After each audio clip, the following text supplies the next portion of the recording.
No smoke without structure. No noise without receipts. This is hit and run. Chopper 1, visual contact, vehicle heading northbound. I walk through deserts with boots full of sand. Carry more weight than most men understand. Steel in my spine, cold in my chest. You test what we built, you better come correct. This ain't no gossip, this ain't no show. We don't chase clout, we chase what you owe. Stand on the line, never cross it for fame. We say what we mean and we mean what we claim. Seen men fold when the lights got bright. See truth drown in the headline fight. We pull it back, break it down slow. Facts hit harder when the ego go. I've seen too many lies dressed up like kings. Too many weekends pulling fake strings. So we step in the ring, no mask, no bluff. If it's truth you want, we call it rough. This is hit and run. Stand your ground till the job is done. No retreat, no second guess. We break it down, expose the mess. Hit and run. Hard truth overloaded guns. Say it straight, we don't sugarcoat none.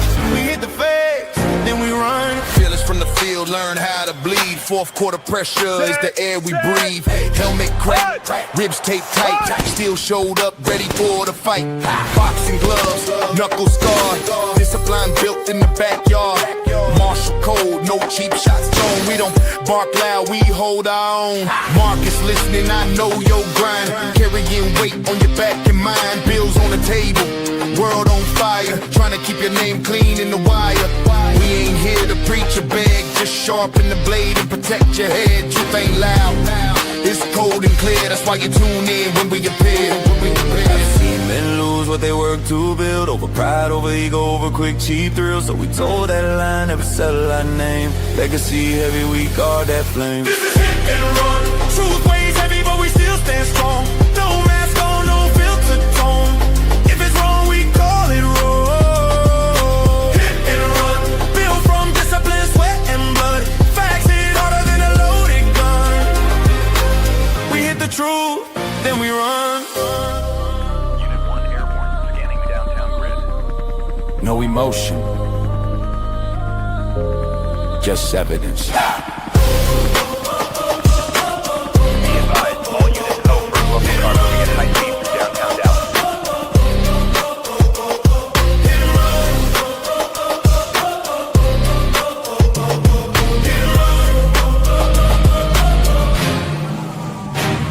We the roam. Welcome back. It is Saturday night, not Friday night. I got to keep that straight because it's Sunday morning here. And we're back on Hit and Run.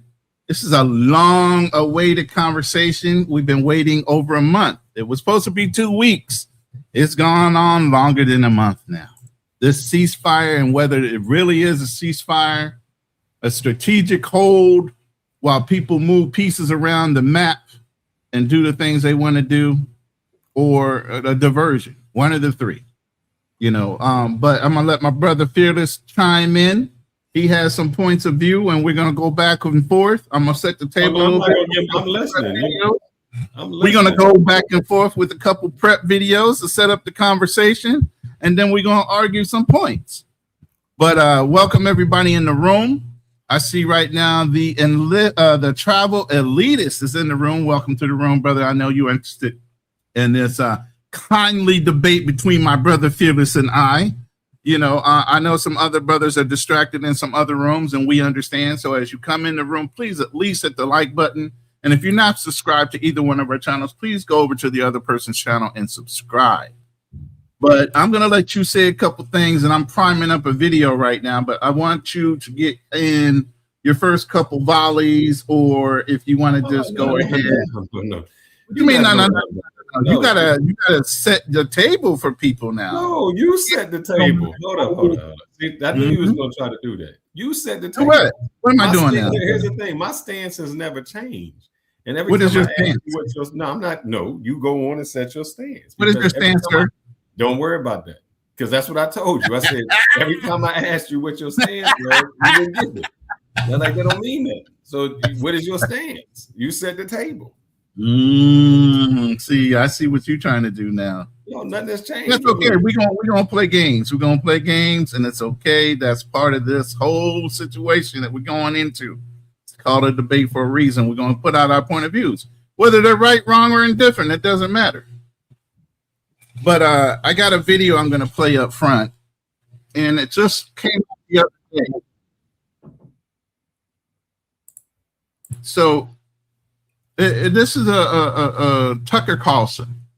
And Tucker Carlson of late has been really hitting it home when it comes to some of the things that are going on in the Middle East since it started. And even before then, like myself and Fearless has done, we've talked about the small hats and different situations that they're in. And we've talked to Somalis taking advantage of that situation. So now we're going to get into this. Now, initially, when we covered this, we were thinking, oh, it's going to be World War III, or no, it's not going to be World War III. And then comes along this ceasefire. The ceasefire was supposed to only last 2 weeks. All right, we got to get his internet back. Did I just drop?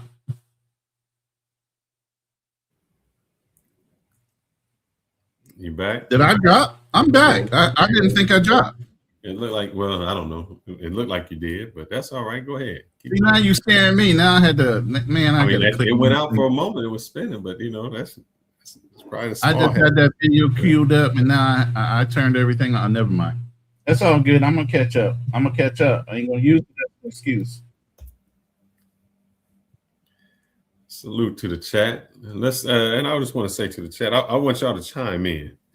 Because I want to see who's right and who's wrong, who's looking at this the right way, who's looking at this the wrong way, and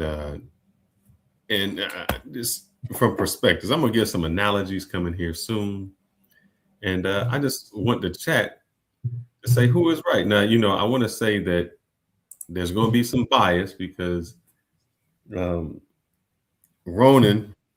was brainwashed by the military government, so he's got brainwashed and he's going to see things a certain way because that's the only way he can see it. They made him see things right or wrong, you know, military style. He's only going to see things one way. But go ahead. You know, we're going to see who's right, who's wrong, and who's indifferent. Go ahead and set that up. All right, hold on. I'm pulling this first video up.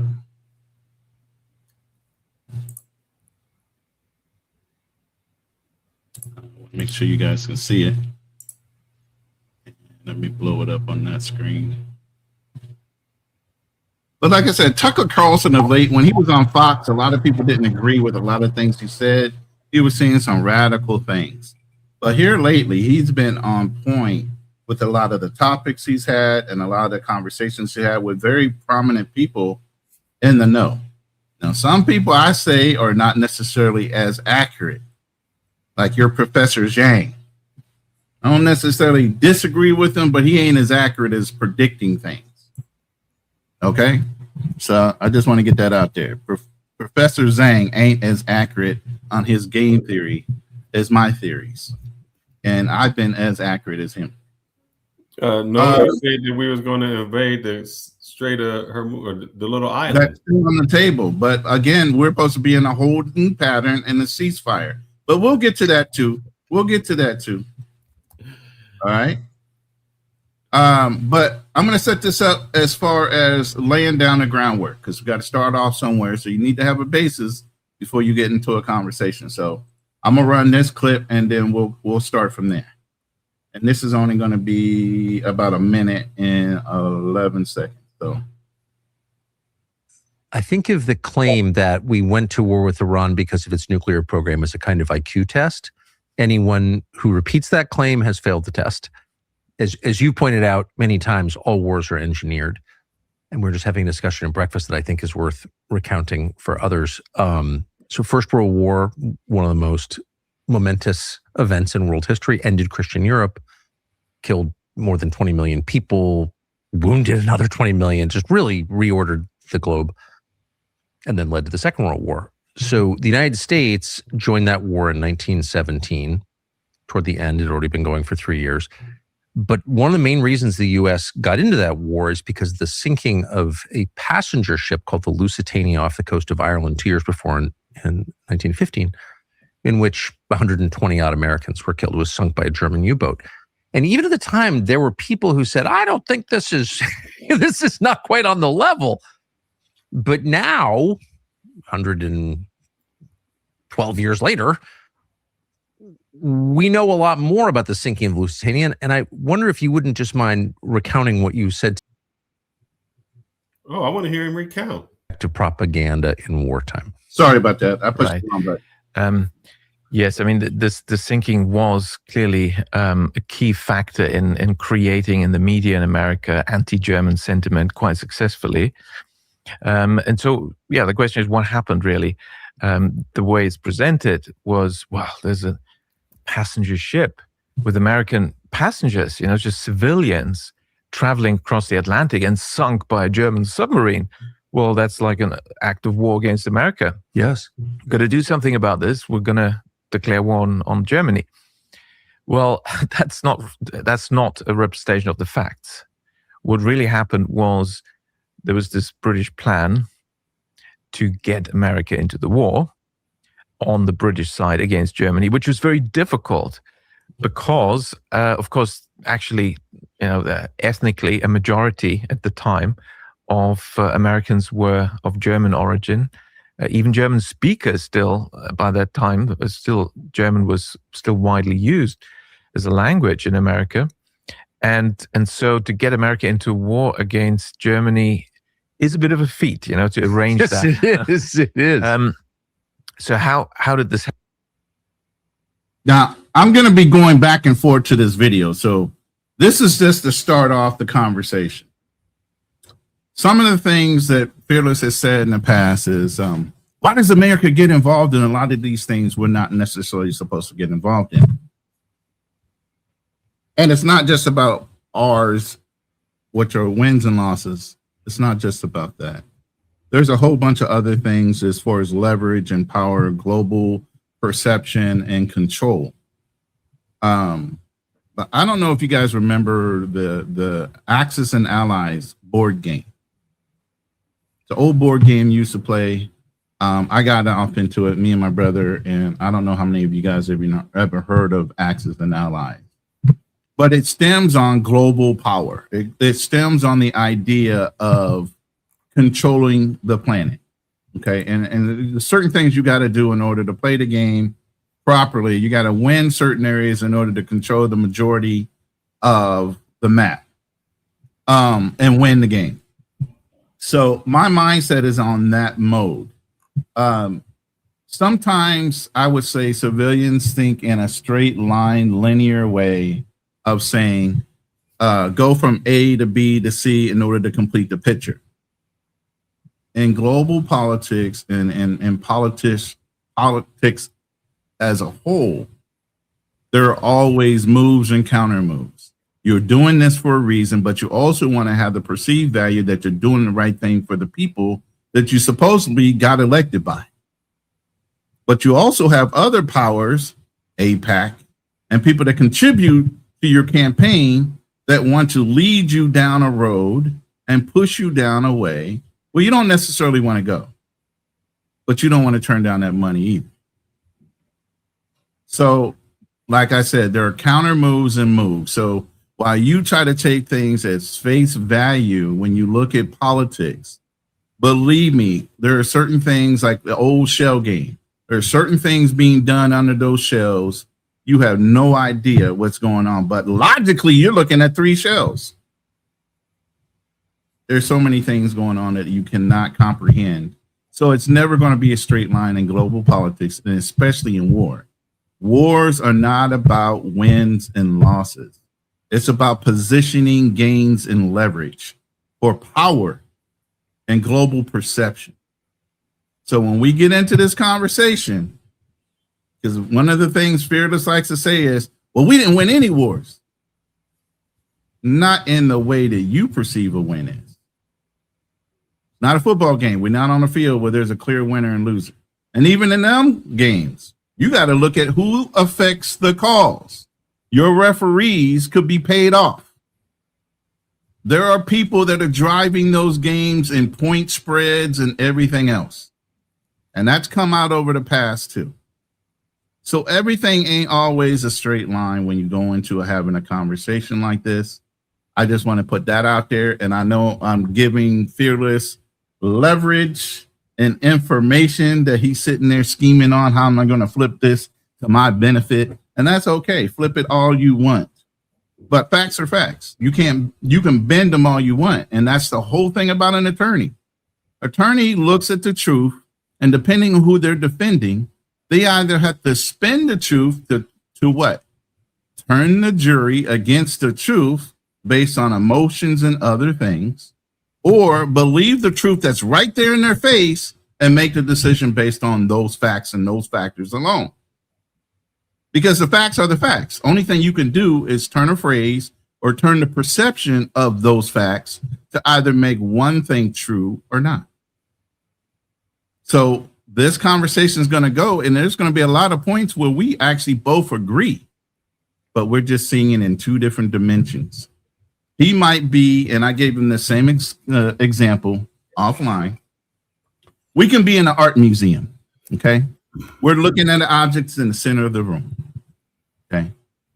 Now, I might be on ground level off to the left of that statue, and I go to describe that statue the way I see it at ground level. Fearless could be on the first floor looking down at that object. He's going to give a description based on what he sees of that statue from his point of view. Are either of us wrong? No, we're both right. We're just looking at it from a different perspective at a different elevation, describing the same object. And that's what a lot of people get confused on, the minutia of a conversation. There are all so many ways of looking at a conversation and an answer. So with that, heard the first thing with how German. Can I respond? If you let the video run, which I'm not going to do that because it's a 2 hour plus video. Can I respond? Yes, in a second. You said I get to talk. Now I'm talking, and okay, I'm going to give you just as much time, brother. It's okay. It's okay. We're not in a rush. Are you in a rush? I got an hour and a half, so I'm kind of in a rush. An hour and a half. Okay, we'll make sure you get your points out in an hour and a half. All right. So even with the First World War, there was a conversation offline about us getting involved in that. Why you go from one step to another step, and I still haven't responded? Okay, you want to rebut to that part? We can do that. Yeah. Go ahead. I'm gonna shut up now. I'm gonna actually mute my mic. Go ahead. You said facts are facts, and then when you say facts are facts, then you say, well, I got to spin it and I got to make it do this. Well, if a fact is a fact, you never have to spin it. And the gentleman just said that the United States had to spin facts and make up stuff in order to get in World War I. We also had to spin it and do those things to get in World War II. We also have to spin it even to today. This is why the world doesn't trust us when we say we're going to Venezuela because we're going to take the president and all of this because they are drug dealers. And so that gives us an excuse. That's not a fact, man. We're lying about something to do it. On top of that, we just said to the Mr. Castro, Fidel Castro's brother, we think you are guilty of murder that happened over 30 years ago. And so now we need to indict you, and that's going to give us reasons to invade you. Facts are not facts. It's stuff that we make up so we can manipulate stuff. We talk about this in the world. If I want a girl, the worst thing I can do is lie to her to try to get her in the draws. If I just say what the truth is, you get respect. And because we've lied to so many countries about so many things and about so many treaties that we do, then no one trusts us. No one wants to deal with us. Every time someone deals with us, we do backdoor things. BRICS is created. Why? Because we try to backdoor somebody. The alliances that are outside of with China and all these other places are because we lie and deceive. And we've done that so much that the world does not trust us. And the world is saying we need to go on without the United States and do things outside of the United States. So none of what we've done has helped us out. Everything that we've done has set us up for failure, has set us up for people not to trust us, to not do business with us, to do one thing in one hand and then do something behind our back in another. So when you say we're doing all this and everybody trusts us, facts are facts. Because if facts was facts, why do we have to lie about it? Why do we have to deceive people to get into stuff? Why do we have to say something is true when it's not true? I mean, everything that the United States has done has been built on some type of lie. Example, 9/11. I don't remember anybody from Afghanistan in an airplane on 9/11. I don't remember anybody from Iraq that was on an airplane that planned 9/11. But what we do is Saudis are on the plane. We know that. And so we say we want to go after Al-Qaeda, which is a small part of people who are Saudi Arabians who fled, and we got to bomb a whole country. And then on top of that, we say, well, you know what? We're going to go after Saddam Hussein too, even though he had nothing to do with this at all.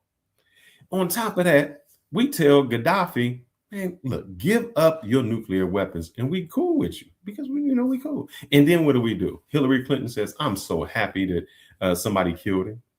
So nobody ever trusts us.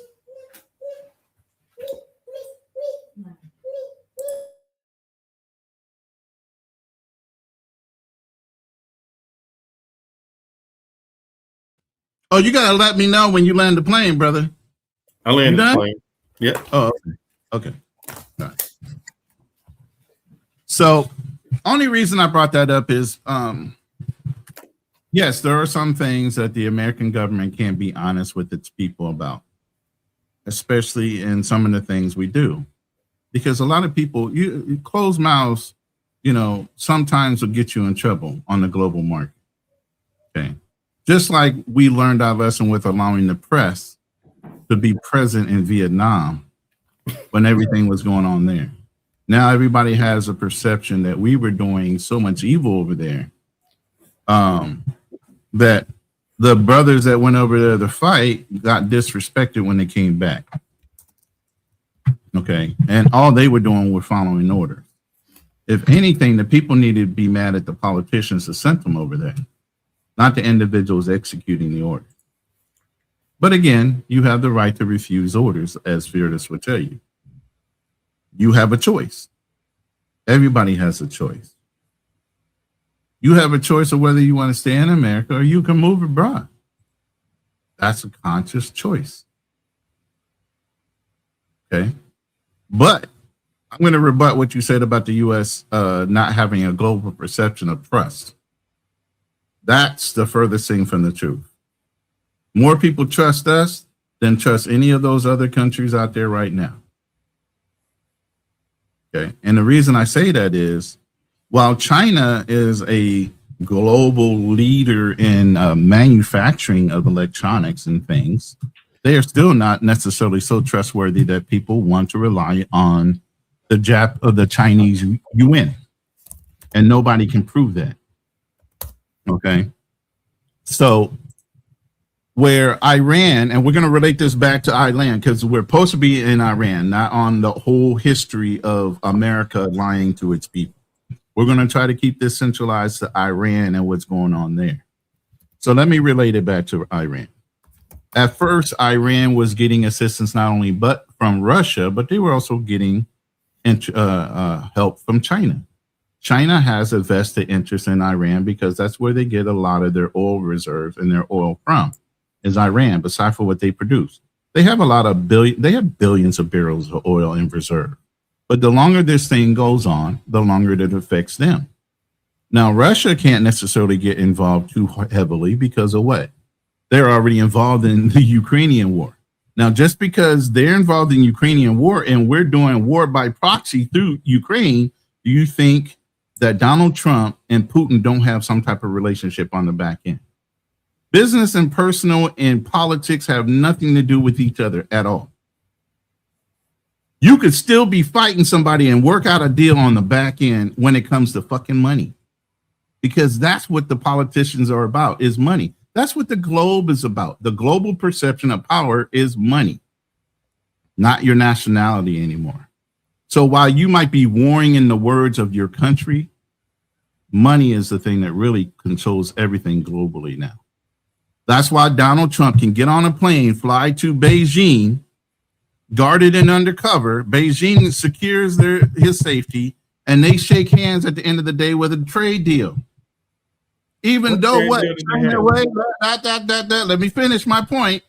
Even though China supposedly supporting Iran. And if you looked at the local news lately, the same Chinese people that were speaking against U.S. involvement in Iran are now speaking against Iran. You know why? Because it's affecting all the money that goes in and out of that straits beside for oil now, which China has a vested interest in making sure that trade gets through in and out of that strait, and not just for oil.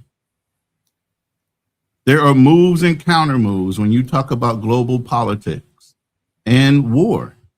And just because two nations might be assisting each other through proxy, it doesn't mean those two nations can't make a deal when it comes to business. Okay. What you said, they don't. What you said doesn't mean anything. That doesn't mean they trust you. Let me show you, because you said everybody trusts. Everybody trusts the United States. I'm gonna show you some people who don't.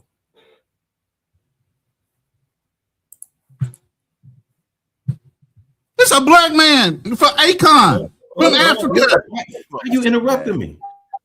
China has done. He's not even credible. Than any other country. I mean, it's true. That's not something to argue with. Yeah. I mean, they came, they laid down infrastructure. They actually did something that the European countries around for 400 years and did nothing. That's why if you see Africa now hasn't been developed. France, Great Britain, Italy, Germany, these guys have been in Africa forever and it's never been developed. China just started putting interest in Africa. Now you have roads, roundabouts, like they're actually putting structure down. Well, Africans don't trust the United States.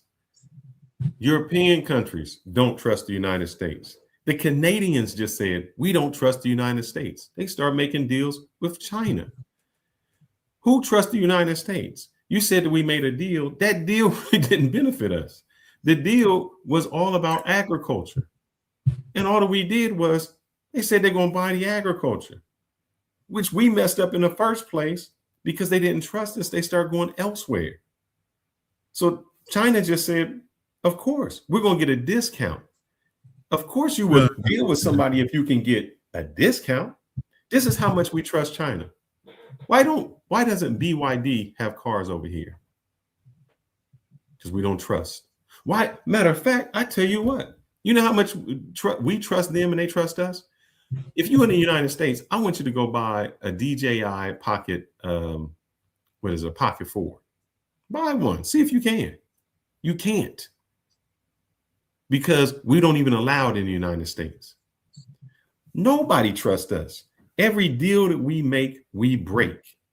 That's why people, they make deals with us, they do it half-heartedly, behind the hand, other ways to get around it, because not our word is garbage around the United States. Even if you look at Saudi, we say, hey, you know what, we're going to put bases in your country. And by doing so, we're going to protect you. We still haven't protected them. That's why they like, yeah, we don't, this is nothing for us. So, of course, people make deals, but they make deals for the benefit of them. We put sanctions on Russia for their oil. So when we said, oh, we lifted off, hold up. When we lifted the sanctions off of Russia because of the oil, who do you think that benefited? You think it was like, oh man, we just like Russia? No, we don't trust Russia. Russia doesn't like us. But Russia said we were selling oil at $60 a barrel. Now we can sell it at $120 a barrel and make a killing off of this. The United States says, man, we got into something we shouldn't have got into, and we done messed up this thing. So we got to have other people go ahead and do this oil. It was never about that. It was, we're not friends with you. It was just a way to try to solve an issue that we got into. And our friends, as we call them, are just sitting back like salivating. We put sanctions on Iran about oil. And what do? We let them sell oil because we had no other choice. We put sanctions. This is what happened. We put sanctions on China about food. And you know what China said? No problem, man. We'll open up and we'll go to Brazil and get our soybeans. It started to cripple the American economy so bad that the farmers was getting subsidies that we couldn't even pay for them anymore. And if you need me to bring up those videos, I can bring them up, where the people who vote, the rural people who voted for Trump, said this was the worst decision I did, because they started to find other pathways to make money. So none of them are our friends. They're just in it for their best interest. Even when we call Israel an ally, they're not really an ally, because they put their country first. They're in it for their best interest. So there aren't any friends in this. That's why no one trusts us in any of it. And every war that we've been in at least recently, it's always been some kind of false flag, something done, something besides it. We've never just said, this is what happened and somebody did something to us. And that's what and that's why we're going to war. Nobody did something to us. We are the bullies, and we started every single time. Vietnam, what did the Vietnamese do to us? Even Muhammad Ali said ain't gonna be in Vietnam ever called me a Negro. They didn't do anything to us. I already proved to you the last time World War II was started by United States trying to put sanctions on Japan to try to stop them from a war that didn't have anything to do with them. Japan was fighting China, and they needed their oil in the Pacific so they can continue to fight their war. We tried to step in and be big bosses. We always get into something. It had nothing to do with us. Tell me a war that really had something to do with us that we went after. 9/11. I just told you. That was Saudi Arabia. We didn't go fight the Saudis. We went to Afghanistan to fight. Are we going to stay in Iran, or are you going to go through the whole global history of things? You just went to the global history. You just talked about China. Because I brought it back to Iran. Did you not hear me correlate it back? And I'm bringing it back. So I need you to bring back everything you talking about to specifically what's going on. Every single war that we get in has nothing to do with us. Okay. Iran did not bomb the United States. Iran has never even come over here.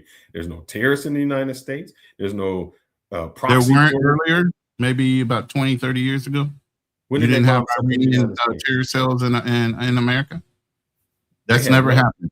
They never had Iranian terror cells in America. Are you saying that? Let's say they did. Did the Iranians do anything? Did they bomb any place? Did they destroy? Yeah, we had bombings earlier in the 70s. Yes. Show me. I don't know. Show me. Look, no. Show me. I'm not gonna go around and around with you like that. What you're gonna do is you hold up. You just said something. I'm gonna ask. I'm not going off the topic. The topic is about Iran. You just said it. Is the topic about Iran or everything else globally? You just said which way are we going with this? In what sense? I just said that. All right. What? So let me bring up your first argument here. And I just had enough time since your rant. I get to make infographics while you're ranting. Okay.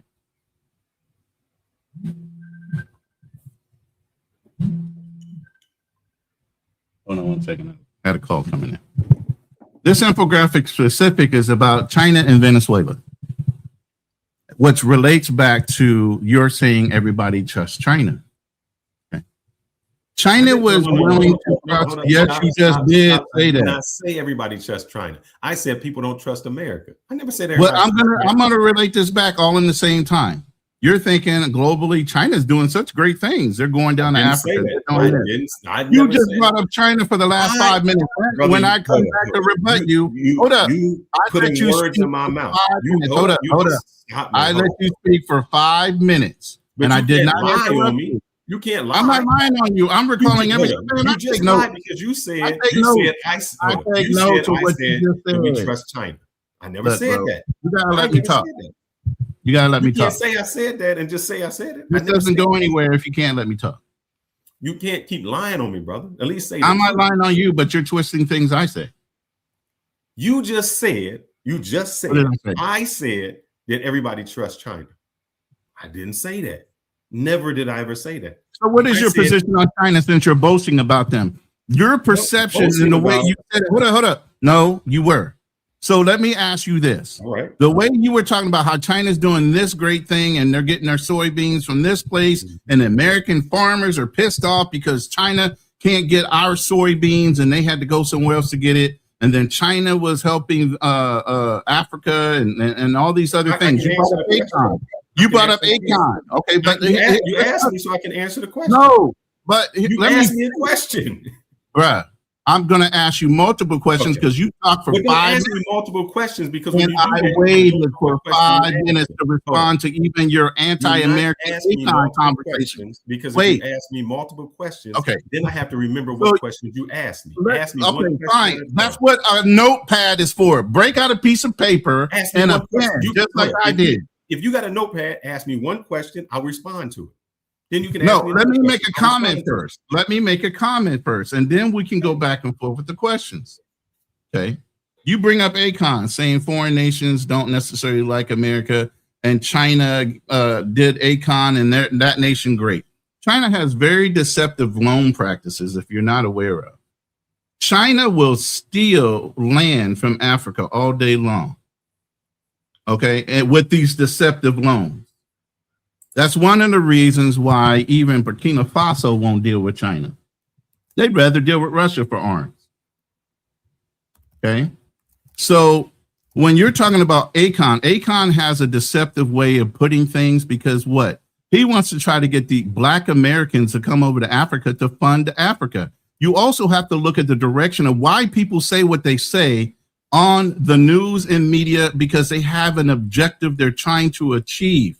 They might be talking a little bit of truth, but they're really catering towards what they want you to see. ACON's practice is he wanted everybody to come over and fund his ACON city. That failed. So one, you got somebody that's not even reputable on there talking bad about America and talking about how China is doing such great things because they're giving them money. Yes, they are. But they're giving it to them in a way to where they're going to lose their land and mineral rights, which China wants in the first place. So yes, they will do things to get in with those people, but ultimately it's a bad faith deal. Now, can I at least? And If you sooner or keep going later- 10 minutes, I can't get to a point. I'm commenting on what ACON was talking about first. You got to Then let me finish I'm going that. to rebut what you said. That's But what I'm you saying. You can't. can't go That's what 10 you put minutes up and then first. you go to another subject. Bro, I'm not on another sector. I'm still talking about ACON. That's what I'm on. You just said about And I'm what China finished. has done. Hold up. You just said what China has done. United Go States ahead, does the same thing. IMF Bank. We put sanctions on everyone. How do you think Venezuela ended up in the situation it is? How do you think Cuba ended up in the situation it is? How do you think Iran What What situation is Venezuela in specifically? We did not allow them to sell their oil on the open market because we put sanctions on them. By doing so, we destroyed their economy. We do not allow Cuba to sell. We put sanctions on them. We put sanctions on Russia. Did they do something to us first? Hold up, you asked me a question, so I answered. What Did they do something to us first that warranted the sanctions? You glaze over that bullshit every time you bring up shit. What did they Why do were to the us? Was sanctions not put on those people? Why were the Because they sanctions put on those people? because they wouldn't sell their oil to us the way we wanted them to. We don't need their oil. Then why do we put sanctions on them? First of all, Cuba had sanctions on them since the Cuban Missile Crisis. Why do we put? And they're a communist Hold on, nation. see, I asked you a question, but you didn't answer. Why do we put sanctions on Venezuela? You got to look Venezuela it up. had a drug. No, I'll look it up, but I'm sure it was about the drug situation that was going on down there. Drugs. Had nothing to do with their We oil. sponsored the Nicar. Do you remember the Iran Contra? What do you mean? We gave money for drugs. We gave money to Saddam. What does that fucking matter? So what you hold up? So what you're saying? We is, set up Saddam in place for Iraq just so they can fight against Iran. So what do you mean by that? What does that mean? This is Anything? why nobody So what we trusts set up governments. Our This is government why- and our listen. why nobody Our trusts. Secret Service. We have set up and taken down plenty of governments over. Why nobody trusts us? Exactly what I'm saying. You're agreeing with me. What does it have to do with trust? If you set up a country to fall, why would that country have trust in you? The reason Venezuela, and I haven't, I think I showed it before. When the president of Venezuela, I forgot the dude's first name that passed away. When he said the United States is going to come after us. Why? Because we want to operate as a sovereign country and do whatever we want to with our oil. And the United States says, nah, we can't. And if you're saying, oh, it's about drugs, brother, you must be crazy, because we just took their president out and we said it was about drugs. So how do you believe the United States when they say that, when we know that they lie? You just played a story with Tucker Carlson that said the reason we got into World War I was because of a lie. The reason we got into World War II was because of a lie. The reason we got into Vietnam was a false flag, and I just had the name of that because that was a lie. So every time it's called the Gulf of Tonkin incident. We lied to get it. Yeah, it's a false flag. We lied to get in it. What are you talking about? Nobody trusts. Do we lie, or do other people lie to get us involved? Tell the truth. You want me to read it? This is the president of the United States during that lied to get us into You're not that. going to tell the truth, so I got to play videos so you can actually recall the truth. I'm telling you, it's the president. But let me get this infographic off real quick, and then I'll take that down, and I'll go to the next video, which Tucker hits that. He hits every point over the whole historical fact of why we got involved in certain conflicts. That's why I brought this one up specifically. But this right here just shows that when China has a deal with Venezuela, because Venezuela was had a deal with selling their oil to China before we went and kicked out Maduro. Obviously, China was also supplying them with naval assets so that they could become more stronger. That was the other reason why we also went into Venezuela. But the point was, Chinese deal was they can sell their oil to them, but they're going to pay 10 to 20% less per barrel. Okay. So they were taking a $10 to $20 hit every time they sold a barrel. Who was? Venezuela. Isn't that their oil to sell to whomever they want to? They can take whatever they want. But they took the deal with China for $10 to $20 less a barrel. Oh, that's okay. You can screw somebody over. Here's the thing.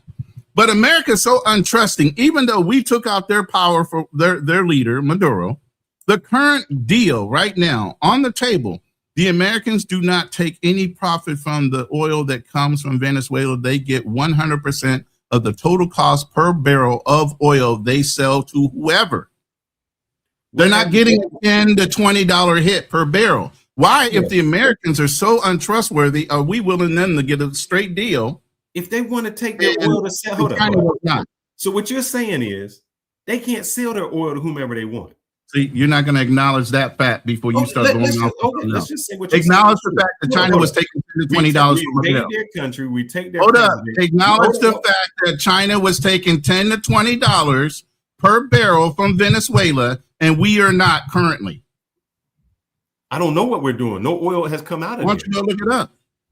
What oil has come out of it? You just told me to go look it up. What is the current deal with Venezuela for their oil versus China? Go look it up. You can Google it. I'm gonna do it right now. China was taking $10 to $20 per barrel, and we're not taking anything. So what does that make us? We took their president. We you invaded. You just said America's not trustworthy. We're not. We're not invaded another. We just took out their leader, which means we have total power. Wait. The perception is we just took out their leader. Yes. We now control Venezuela. Why would we give them a square deal at all if we're not trustworthy? Why wouldn't we take all their oil? Why wouldn't we take all the profit from their oil? Why would we not take all the profit from their oil? Look this up then. No. See, you're skipping over what I just said. You either did the $10 to $20 or you don't. Taking profits. You know why? Because we are setting up American companies inside of there to get the oil out. That's how we take it. So we set up infrastructure. We set up infrastructure. The barrels are sold at whatever the proper rate, and the government gets their fair share. And the company we profit from it. That's why we came in. We took their economy, and then we basically forced them to say, "You know what? We're not forcing them. Believe me, you can't find nowhere where they're feeling like they're being forced." Can they kick the Americans out and say we don't want to deal with you? I don't know. That's a hypothetical. We can't because you know why we can't, because Trump said it already. Trump said we want their government to work with us. We're putting in their government specifically to be friends with us. Friends means they're going to sell oil to us. They can't kick Americans out and do what they wanted to on their own. Okay, so hold up. Now you got to admit that. Hold up. So it doesn't admit matter. what? It doesn't matter if China took. What am I admitting? It does not matter if China took. So by your statement, you're admitting they're taking 10 to 20. I'll say I admit it. So you're going to concede to it. I admit it. I haven't even looked it up yet, but I'll even concede to it. China took $20 a barrel off of them. Let's say that. Okay. I would rather somebody I sell to take money from me than come in my house and dictate how I got to do something. I don't care about if I sell something on the street and you giving me a cheap rate. Okay, that's fine with me. If I sell this phone and you getting over on me, I sold it. That's fine. That's better than you coming in my house and telling me I gotta sell this to you and you gotta manufacture and however I do it, it has to be done to you and you control my household. No, that's when they say nobody trusts you. You came into my household. So you don't think corporations have regulations and deregulations on what they can and cannot do? It doesn't matter. They don't follow it. Yes, they do. Brother, if corporations follow that, the reason they go over to other countries to build stuff is because they can throw their waste and things out. There's things that they can't do in the United States. What do you mean? But that's what you said. They had the right to move their business over to another country so they don't have to follow the rules that the Americans put on those. You just said they don't have regulations and deregulations. No, I said companies do have regulations, and if they don't want to follow them, what do they do? So they went to other countries. Exactly. Hold up. When they are forced and those countries don't want them, that's different. Venezuela didn't ask for the United States to come through there. You sure about that? Venezuela asked for the United States to come through. Are you sure about that? I'm sure about that. Okay. Keep believing that. So otherwise. See how you just said something, but you didn't show no proof? Keep believing that the Venezuelan people are not happier now than they were when Maduro was in office. Because their lives have not been affected. If anything, they're being set up to be the next Dubai of South America. Oh, man. The same as Gaza's been set up to be the next beachfront property by the United States. Come on now. You mean by Israel? No. Trump said he wants to set up Gaza because it has nice. That's Trump, but you think Netanyahu's giving up Gaza to Trump? Stop it. Hold up. What you got proof that he's not? He's not. Oh, see how you just see how you know why I'm saying that? Let me say it. Let me say why. I'm going to tell you why. Because Netanyahu, even though we declared a ceasefire, didn't stop fucking firing. So what the fuck? Do you think Donald Trump has that much control on Netanyahu, who, even though we're supposedly the ones, and we are necessarily the ones that dropped bombs first on Iran, and we said we're going to have a ceasefire with Iran. Did Israel stop bombing, even though we said we were going to have a ceasefire? No, they did not. I don't know what that means. Why do you think? Because Trump opened his mouth to say, oh, we're going to have beachfront property. The U.S. is going to own beachfront property in Gaza. That's an old man talking bullshit because you know Netanyahu's not going to give him Gaza. He wants it. And the whole reason he wants it, if you look it up, there's a huge gas deposit right there off the coast that has been going on. It's worth over $3 to $5 trillion. And Israel wanted to strike a deal with the gas companies off the bat for Israel alone. And they said, no, it's in international waters. You need both Palestine and you to come to the table to come to agreement on what the percentage splits are going to be. So since he couldn't get the deal done, he starts to push them back further and further away. That's the whole idea behind why they did that. Now, let me show you the trust, since we got to go back to trust in this. Nobody trusts us. We do have to go back to someone in the comments said Maduro had an arrest warrant for decades. Then they said 6 years. Let me explain something to you, bro. There's only a few ways that we can go into other countries. One of the ways we do is we call them narco-terrorists. Once we can call you a terrorist, that gives us carte blanche to come in and invade you. That's not the only reason. Go ahead. That's one of the reasons. So did Maduro really be a drug person, or did we put that on him so that he's a known drug person? Everybody knows that. What proof do we have? It's all over the news, bro. Oh, brother. Look up his country. Just show me. Look up his country. Hold up. The United States is a country that does bad. Look at the U.S. news. Look at the Venezuelan news about Maduro. You don't think he's a drug lord? Show me. So hold up. We can say that somebody's a narco-terrorist, and then we can go invade them. That's what we do. We can say that Castro's brother. Show me where he wasn't. Show me where he was. You have to prove. You have to. If you go to court, hold up. If we in court and you're the judge and you're the prosecutor and you say, and somebody in the chat just said Maduro has had an arrest warrant for decades, whether it's 6 years or decades. That's a minor point on time frame. But if you can invade a country, is call him a narco terrorist. So this has been going on for 6 years just to build up to January of this year. Why would we wait so long, brother? I like to show proof, man. Please do. I will. And then, hey, babe, what was Venezuela's president before?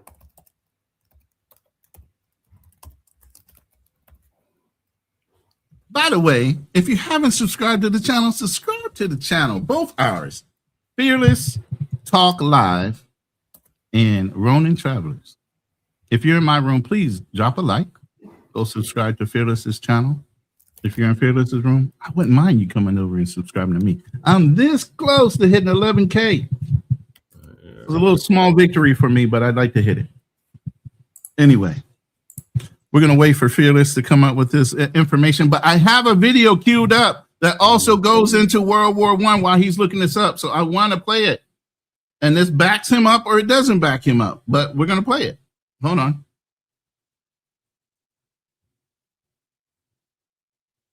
It shows you I'm not biased.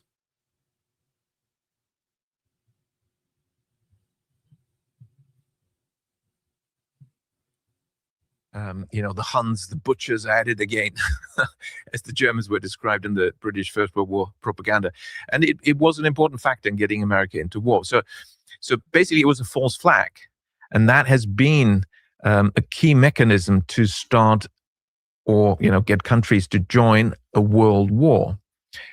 It's not the only incidence, but it shows you the devious nature of the plotters. And that's what we have to be aware of today in this day and age, as we are, unfortunately, on the brink. Understand he uses the word the plotters. And we're going to find out who those plotters are. Go for Third World War. Again, most people think, surely Third World War. Nobody wants a world war. Well, ordinary people don't, and I don't want it, and you don't want it. No. But there are people out there who are really doing everything to get there, and a false flag is likely to be the beginning of this. As we talk about peace, as we have peace negotiations, just one vicious and successful, cunning false flag, and then magnified with false information by the media, is unfortunately still enough. Spring is the most refreshing time of year. Nothing complements it better than Black Rifle coffee. Lots of it. It's an American company founded by veterans with conviction. They built the whole thing around a simple idea. Do it right or just don't do it. They're definitely doing it right. We know because we drink it all day long. If you want coffee without theatrics, start with just black, whole bean if you grind it yourself. We've been seeing this war on Iran by the US and Israel. And of course, it has major economic consequences, dire consequences. That's something we can talk about. But also, this is another reason why we should look back at this era of the First World War and how we got into this, because it was the first Great War. It was, in Britain, it's still called the Great War, where you had full mobilization of entire countries. Previously, you would never mobilize the entire country. Of course not. Even civilians, even, housewives were mobilized to do factory work or other support work, hospital work, all sorts. And so it was really the beginning of this modern era where you have totalitarian control unleashed under the cover of a great war. And of course, that's a scenario we have to be very much aware of as we speak. There's preparations for mobilization in Germany, draft, military service, all the rules being revamped and tightened. And the plan clearly is to draft more people into the military. It's official EU policy to have a huge rearmament drive to get ready for war. And they talk about dates. And that tells you that, they're planning for a war. It's not a secret. They're saying we're planning for a war against the great powers Russia. They don't mention China, but of course, they're allies, whether not, perhaps not formally in a military way, but de facto allies. China is there. So, and that's official EU policy. They have this war at 2028, 29, 2030 are the dates that are being mentioned. We have to be ready by that time for a world war, or a war against Russia, which would be a world war. So what's going on here? And I think that what we've seen this year has been clearly quite dramatic. First, Venezuela, dramatic events, although in a way on the larger scale, sort of, quickly done, somewhat contained, it seems, but quite a remarkable event. Because before, of course, for decades, US intervention in Latin America took the form of covert operations, which always run under the principle, as a very British principle of plausible deniability. Oh, we didn't do that. Oh, this poor president got assassinated of this country. It's nothing to do with us, right? This is how it's been working for decades in Latin America. You can list the countries, just country after country, regime change operations by the CIA in fairly brutal ways, and then getting regimes into power that are, essentially puppet regimes run by the CIA, presidents, prime ministers assassinated, and so on. But always, it wasn't us, it's denied. Although, we do have whistleblowers like Fletcher Prouty and his great book, The Secret Team, which tells you a lot about how the CIA became so powerful, totally out of bounds and out of control, beyond its legal powers. It's been active beyond its legal powers for decades. He also describes how they did this. Very simply, basically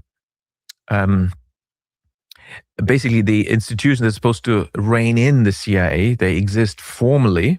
It's the committees in the Senate and Congress. There's committees, The House Intelligence Committees and Senate Intelligence. Exactly. Committee. And I'm going to pause it there. Go ahead. My thing was, I got to go back since you said what I'm looking for. So the person was saying, and you said, oh, we brought up this this indictment on Maduro like 6 years ago, and we didn't mean anything. So I'm going to show you how long this has been going on, that we've always wanted it. The only difference was that Trump was just a bold enough person to do it. But they have always thought that the United States was coming after them. Posibilidad de una guerra está ahí, entonces. Pero tú no ves. Tú no ves la amenaza que es para nosotros, el imperio de los Estados Unidos. ¿Por qué cree que Estados Unidos quiere atacar Venezuela? Bueno, ahí está la historia reciente. Yo te voy a decir la causa más importante. Aquí mismo, está la reserva de petróleo más grande de este planeta. Aquí en Venezuela tenemos petróleo para más de 100 años. A Estados Unidos se le está acabando el petróleo. La razón de mayor peso de que Estados Unidos quiera poner aquí un gobierno subordinado a él, al imperio, como lo tuvieron durante mucho tiempo, es el petróleo venezolano. Quiero hacerle una pregunta sin que a usted le moleste. ¿Está usted paranoico con Estados Unidos? No, de ninguna manera. Yo solo soy realista.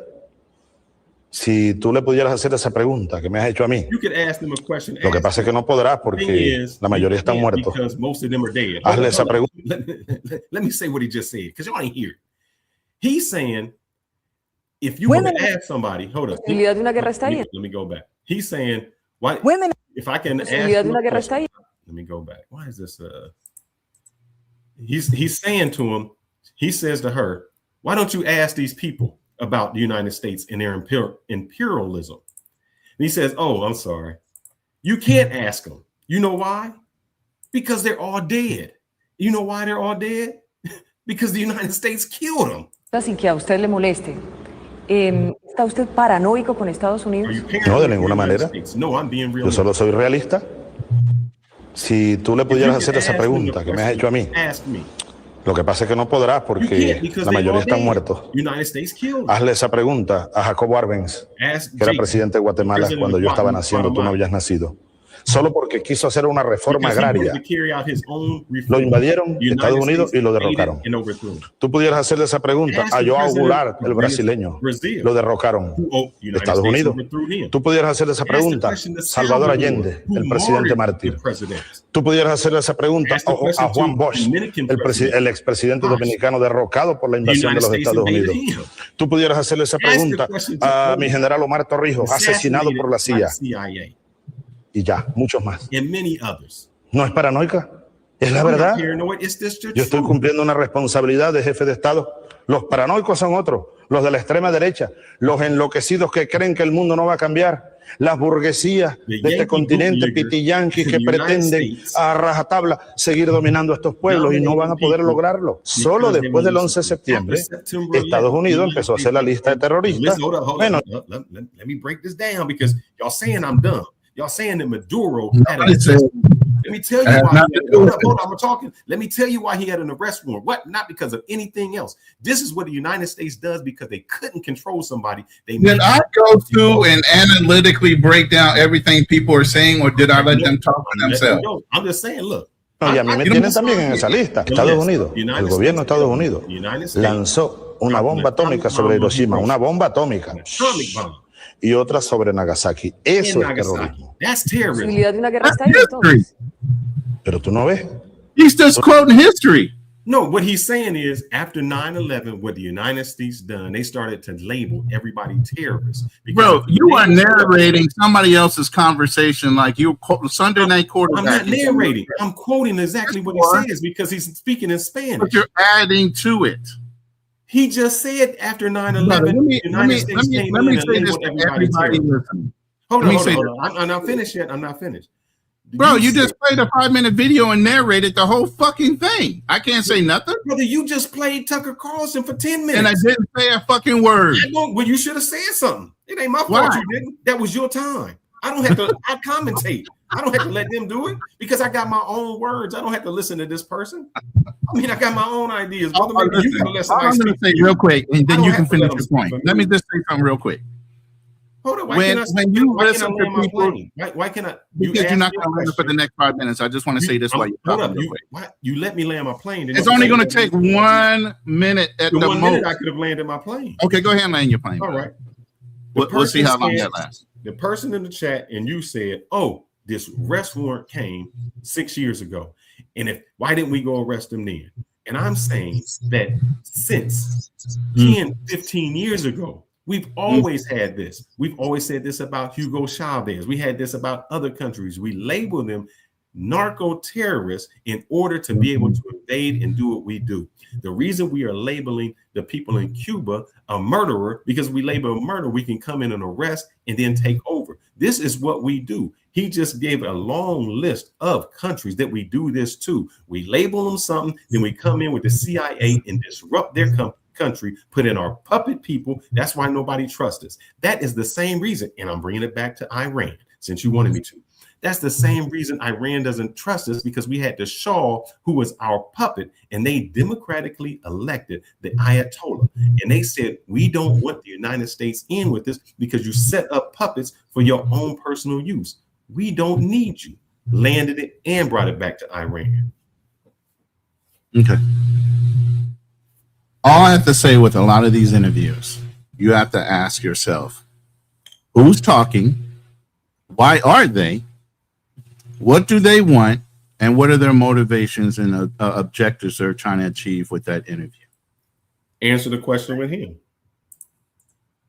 I don't know necessarily his name, but I know he wasn't that much of a reputable leader either.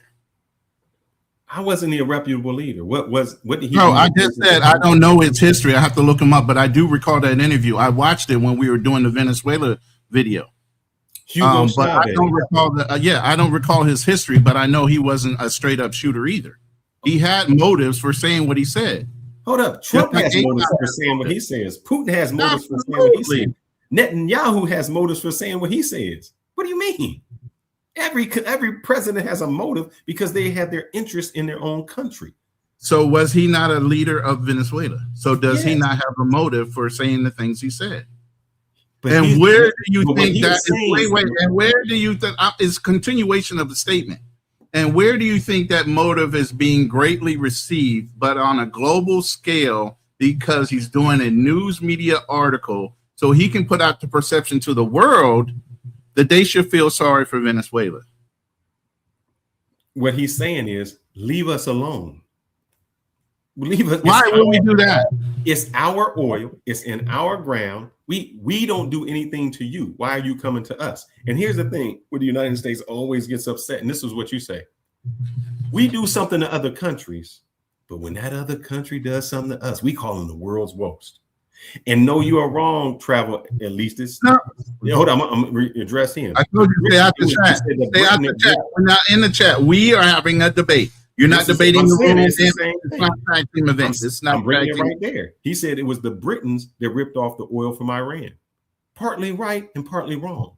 If you know who Dulles from the Dulles Airport of Washington, D.C. was, why don't you look them up? That's the CIA people who started the coup in Iran that brought along the Shah. So yeah, they was ripping them off, but we had interest in the oil too. So we started a coup in Iran. Look them up, the Dulles brothers. Go ahead. I don't forgot my whole point because you went off topic just to answer somebody else's question. I brought it back to Iran. You said bring it back to Iran. It wasn't with my point. It was with somebody else's point.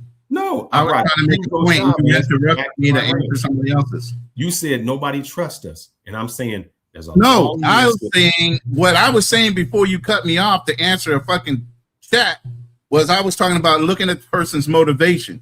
You were giving me some kind of rebuttal on what his motivation was, and I was about to come right back, but now I don't fucking remember. Okay. Well, his motivation was in our conversation. Don't worry about nobody else. His motivation was, I want to do something for my country, and whatever I want to do with my oil in my country, I can do whatever I want to with it. You can't dictate to me how. Just like you're saying, Iran has the right to go ahead and bomb anybody else that was outside of the ones that initially attacked them. Yes. You're saying they can drop bombs on anybody because they want to drag everybody into a fucking war when those people had nothing to do with it. And you think that's okay as well, right?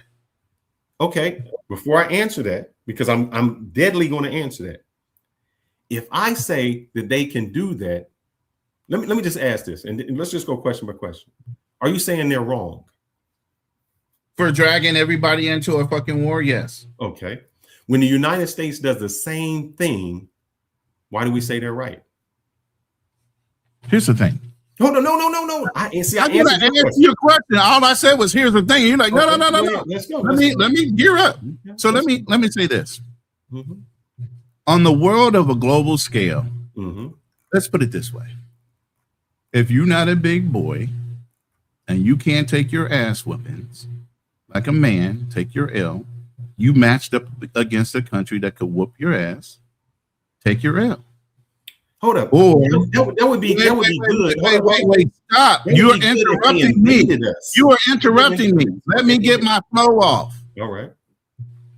If you a big boy and you're getting your ass whipped, it doesn't mean you start volleying rockets to everybody around you to try to get them involved or upset with the person whooping your ass. Take your fucking. Why don't you? Because there are rules against things like that globally. No, there's no rules. There are absolutely rules of engagement.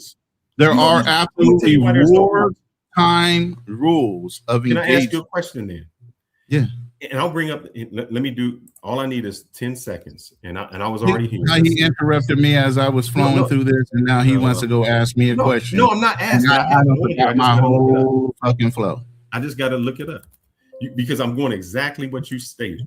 You said there's rules. All right. Hold on. Rules. I'm going to give you the double standards.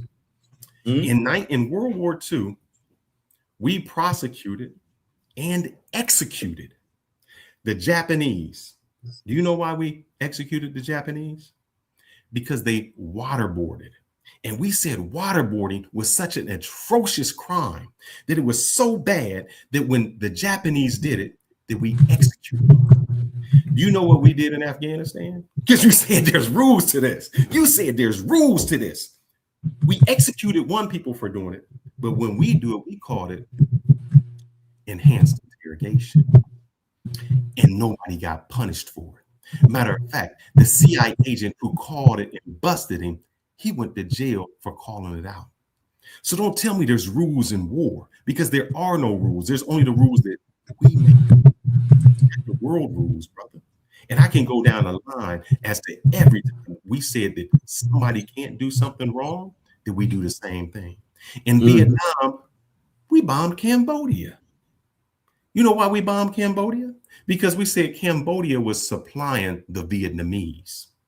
So Cambodia had nothing to do with the war, but they were supplying the Vietnamese. We said, you're going to say that's right. So Iran says, hold up. We're going to bomb Saudi Arabia. Why? Because they're supplying the United States. Now, I'm cool if you say it's all wrong, but what you keep doing is justifying when the United States does it, but you don't do it when another country does it. You say they're wrong. So I just gave you 3 examples of when the United States has done the same thing that you're saying is wrong that Iran is doing. So are you acknowledging that Iran is doing something wrong or not? No. Clear that up. I'm not calling it wrong. You know why? I'm not. So you're saying they can bomb anybody they want, regardless of whether they were directly involved in this whole war between America, and I'm going to put America first, but Israel is also still involved in this. Yes. If somebody breaks into your house, do you say, look, man, I got to fight you? You blow up the whole fucking neighborhood because one person broke into your house. If your neighbors, hold up, if your neighbors are supplying those people who broke in with the weapons, with they are not. They were not. There's bases in those places, bro. Initially, when the bombing started, each one of those Arab nations said, you are not going to use those bases, and you're going to fly around our fucking airspace in order to drop those bombs. There's bases there, and if your neighbor, but they said initially you were not allowed to use those bases. Did they or did they not do that first? They would. They had American. Okay, so now you're calling everybody else a liar. No, I don't care. Because there were strict engagement rules on that first bombing run. There was strict engagement rules. Iran said there were strict engagement rules. You have to acknowledge there were engagement rules. Look, there is no rules of engagement. It's only the rules that we make up. If there's rules of engagement, why is it that we can prosecute and execute? Execute, that means kill. Why can we kill the Japanese for waterboarding and then we waterboard? Why is what year was waterboarding illegal and when did it become legal? It was never legal. It was never legal. Okay. We just changed the definition to say it was not torture. It was called torture. Interrogation. Yeah, all we did was take the same word, the same thing, and we just said it's not torture. We're calling it enhanced interrogation. It's still the same thing. That's like me saying, look, I didn't cheat. I just had what we call an extracurricular talking with the girl. It's cheating. See, so I just want to know, because you said there's rules of engagement. Please explain to me. Please explain to me how the rules of engagement, it was it was torture when Japan did it, but it was not torture when we did it. Because you said there's rules of engagement. I'm going to talk about this specific rule. I'm not going to keep on bringing up past infringements. Okay, well, let's talk about the specific rule. Hold on, and I'm going to show you. Give me a second. I'm pulling up the graphic so everybody else can associate that me not just spitting off shit. There are actually rules of engagement. Okay? The U.S. bomb. So we're going to bring up global rules of war. Okay, what are global? That says global, right? By the international humanitarian law. At a glance, here are the different rules, right? Do not target civilians. We did that when we bombed the school. No. I'm talking about Iran, and you just saying they are able to go and bomb anybody they want because the United States didn't follow these rules. Because the United States didn't follow these rules. There are no rules. rules. Did you not just say there are no rules? There are no rules. Exactly. Okay, so I'm sitting here pulling up rules that actually say there are rules to engagement on a global war. It says the first rule is do not target civilians. The United States bombed a school that had 160. Again, I'm saying Iran, and you said Iran has the right to do whatever the fuck they want. There are no rules. If the United States can do whatever the fuck they want, then why can't the people they bomb and do whatever the fuck they want?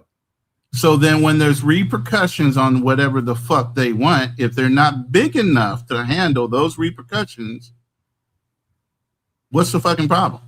I don't have no problem. The reason we came up is because I said Iran said we're cutting off the Strait of Hormuz. Not only that, there are cables for internet underneath our sea. And if you come at us, we're going to cut them. And that's going to cost you $1 trillion. And you said that was wrong. And I said that's not wrong. The engagement in war, before you attack, you got to identify the objective, apply distinction. You got to check legality and methods of how you're going to job. You got to return proportional attack. You see, there's a line and a procedure to these things, right? We're not fucking monkeys. We don't just react out of fucking emotion, or the planet has been blown up. What's going on in Gaza? The planet would have been blown up by now when we had the Cold War. Everybody had a fucking nuclear bomb threatening to drop it. Did that mean they were going to fucking drop it? This is the reason why we don't want Iran to have a fucking bomb, because they act emotionally. My question. Anybody, regardless of whether there's a rule or not. We at least have enough emotional control that we won't drop a fucking nuke on anybody just because we're doing is talking loud. That don't mean you're talking right. I am talking right. You just showed me rules. My question is, the ones that you said that were not there. Why haven't we followed? It don't look, brother. The rules are in marriage that don't cheat. But if you don't follow the rules, it don't mean that. You can say that there are rules. And then listen, the result of you not following the rules in marriage is she's going to file for divorce, right? So what was the result in the marriage? How do you divorce somebody globally on a planet? What did America? So the two things don't correlate. You don't answer my question. You just showed me rules. Yeah, the ones that you said you're not. Can you go back to that? Now, wait. I just want you to go back. I need you to acknowledge that there are rules of engagement. There are rules to war where you said there were not. No, there's only the rules that you want to follow. Oh my goodness. So if you don't want to follow them, then there's going to be a repercussion. There's no repercussions if you're the big person. Oh, really? There's no global court that will not prosecute them after the fact, right? No. And then you're going to say they're wrong for prosecuting them when they were just defending themselves against people that never fucking attacked. Tell me this. What court prosecuted America for enhanced interrogation? You're looking at one minutia point. See what you just did. Hold on. See what you just did. Plus you moved the goalpost. You still haven't acknowledged that there are no rules. I said there are no rules. Okay, so these rules don't matter. If you come after me and you're trying to destroy me, I'm going to do everything in my power to survive. So there are no rules. What are you talking about? Okay, so these don't apply. Now I get you. I just answered. So when the whole wait. No, you didn't answer my question. So you're saying you're not acknowledging no rules. You just asked me, and I just answered. No. You answered me, but you answered me in a way that you're not acknowledging. Your first statement was, well, hold up. Your first statement was, there are no rules of engagement when it comes to war. And I said, there absolutely are. You said, show me. I said, okay, here they are. Acknowledge that I have shown you the global rules of war. And whether you want to acknowledge that they need to follow them or not, that's something different. I need you to acknowledge there is a set of rules out there globally to conduct war. There are rules to war, but nobody follows them. And there's now we can move on. Yeah. Okay. And so with that, yes, I agree with you. No, I'm about to agree with you, and you're stopping me. I'm agreeing with you that yes, you don't have to follow those rules, but there are rules. So that means after the whole conflict, that means after the whole conflict is over, however you're being punished, whether it be through sanctions, whether it be something more extreme, when the global economy or whoever puts those things in place, you can't blame the globe for you having sanctions when you broke the fucking rules. Oh, right. So now I'm going to ask you a question. Okay. What sanctions, what rules, what criminal, what person was prosecuted when they broke the rules of torture? Please go back. I want to go back. Go back. This has nothing to do with Iran. We're on Iran. Oh, I'm on Iran. We bombed a school full of girls. Is anybody going to be the United States with a tomahawk? When did we do that? The first day of war. Okay. Now, you know Iran as much as anybody else, right? And you're the so you gotta I'm giving you to answer your question. Okay. I'm prefacing the answer. Okay. You know Iran. You know they're going to be entrenched in the environment is what it is. It's mountainous. They got tunnels everywhere. Blah blah blah. Right. So you do know and you've heard even during the last live that we had, you acknowledged that even Iran was willing to put women and children on bridges to stop the American fighters from breaking down and blowing up all their bridges, right? You acknowledged that last time. They said that. Those were not war bridges. That was infrastructure bridges. The bridges had nothing to do with war. So yes, the people went and got. Do you understand strategic targeting? Do you understand strategic targeting? Yeah. Okay, strategic targeting is to do something so it's not comfortable for that person that you're fighting against to conduct everyday business. So blowing up a bridge, the strategic targeting on. Wait. That is so blowing up a bridge is a strategic target.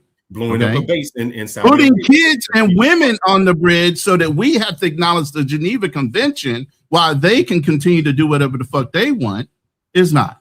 No. So what you're saying is they can enforce the rules on us, and if we follow through on strategic targeting, and by the way, we do warn people before we drop bombs 95% of the time. Certain areas we're not, because it puts the pilot or whoever at risk, but we'll give you a warning that, hey, within a day or two, we're going to drop bombs. And if you don't clear out those certain areas you feel like we might drop bombs in, oh, well, if you lose life. But you know what certain countries do? When we give them the heads up, they start putting people in ways of the bomb so we don't drop them. Okay. Can I ask you a question? Then we go back to the question that we asked last time. What is a combatant and what is a non-combatant? Because we got into that conversation last time. But you by them putting children on the bridge, by them putting children on the bridge.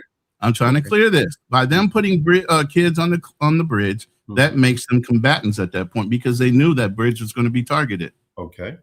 Okay. Now, no, it does. So it is a known fact that Iran, because they're great at tunneling and they have a lot of underground facilities, they put a lot of their facilities under targeted areas that are supposedly against the Geneva Convention, hospitals, schools, churches. They actually had command centers under them. And in them, they run their whole organization out of those buildings because they know they can't, by infrastructure, be bombed. Based on our own rules, based on our own rules of engagement, they try to use. Let's go with what you're saying. Based on our own rules of engagement, why did we bomb the school with 160 girls in it? And here's the thing: I'm going to give you this knowledge ahead of time. It operated as a school for 10 years. So it wasn't before they made it a command center. No. It operated as a school.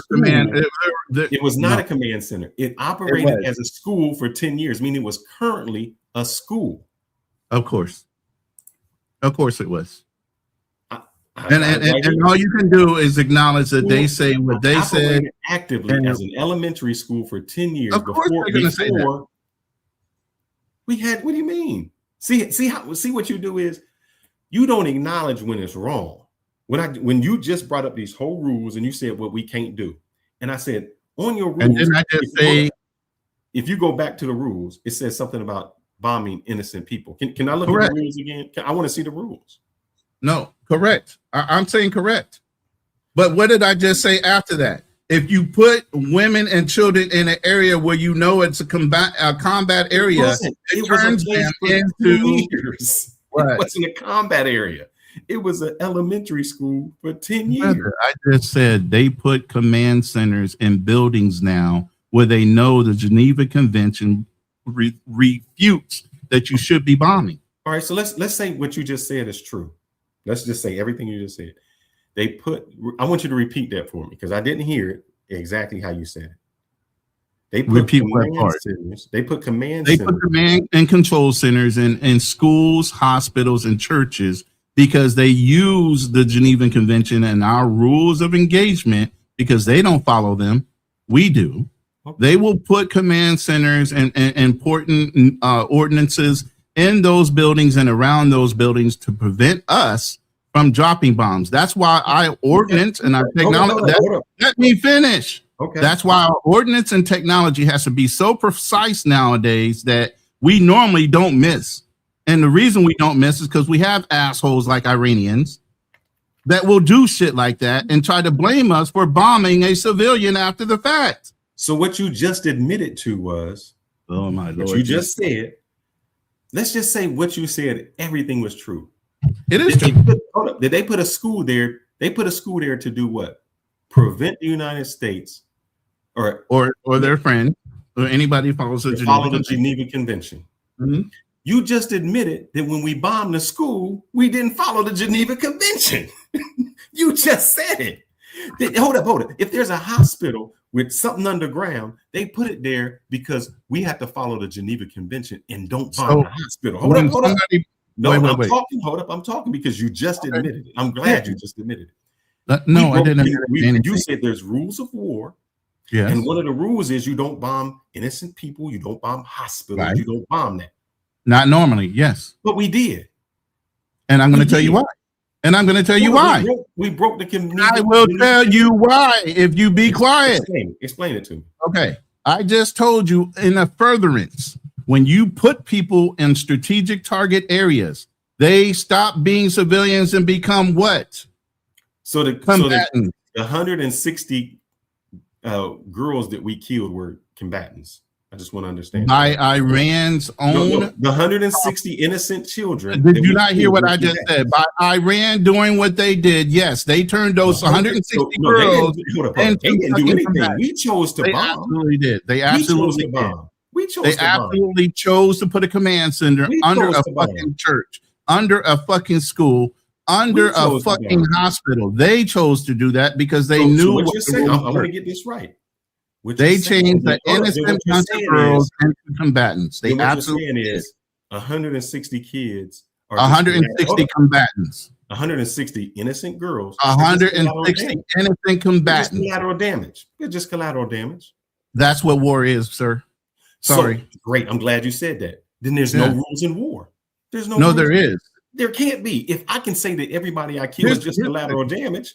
If old people inside, is it legitimate though? Is you randomly bombing a whole bunch of other countries because you're getting your ass whooped part of them bombing somebody that's actually engaged in war, or them throwing a temper tantrum versus us trying to drop precision munitions on a known target, even though they put civilians in harm's way? Who's responsible for those civilians? The American people or the country that put them in harm's way? If a much stronger person threatens to destroy your life, you don't fight under gentlemen's rules. You look for every. So then you're able to break the rules. So then when the war is over, I don't expect to hear anybody crying over war crimes being prosecuted. Oh no, hold up. But who's prosecuting it? It's always the United States prosecuting. No, it's called the international humanitarian law. We don't have that, brother. If we had that, then Netanyahu would be arrested. So when the Germans were prosecuted, we did all that, or was it an international community that held those trials? We went and got them. When we did. No. I said the trials after the war was over. Okay. Who held those trials? The United States, basically the United States. No, we didn't. Bro, it was the global community. Then let me ask you, who held the trial for the My Lai torture in Vietnam? At that point, you know what? I don't think the United States had the position of power that it has now. Back then in World War II, we weren't positioned like that. We were still a very young country. They didn't know what our full capabilities were up until World War II. That's when we took more of the position of a global power in World War II. Because the nuclear bomb helped us get there.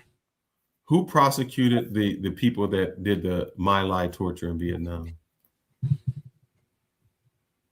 I mean, I don't know. You saying I don't know. I don't look at war structure courts. That's not my thing. They weren't prosecuted. Basically. Who weren't? The gentleman who killed all the innocent women and children in the My Lai event. Okay. Vietnam. So let me ask you this. What general, captain, or whoever put those bombs on those children and women and made them run to no bombs on them? Have you ever seen that documentary? You never seen the documentary? You never One person's accounting is not the general accounting of everybody and everybody's experience in a fucking war zone. It was not one person.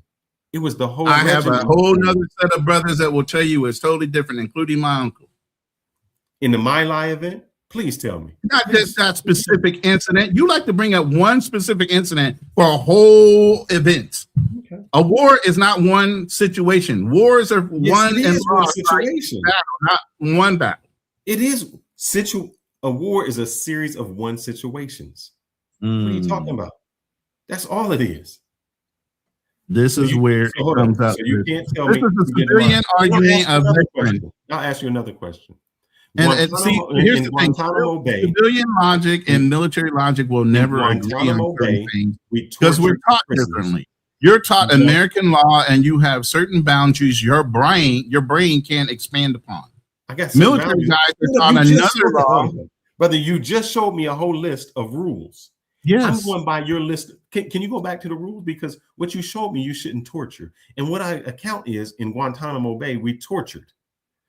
I'm still holding you to Iran. I'm not talking about Guantanamo Bay. You like to jump off the topic. No. The reason I'm talking about that because every time I bring up, I'm still trying to figure out why you think Iran is okay to bomb everybody around them, whether they were involved in the war or not.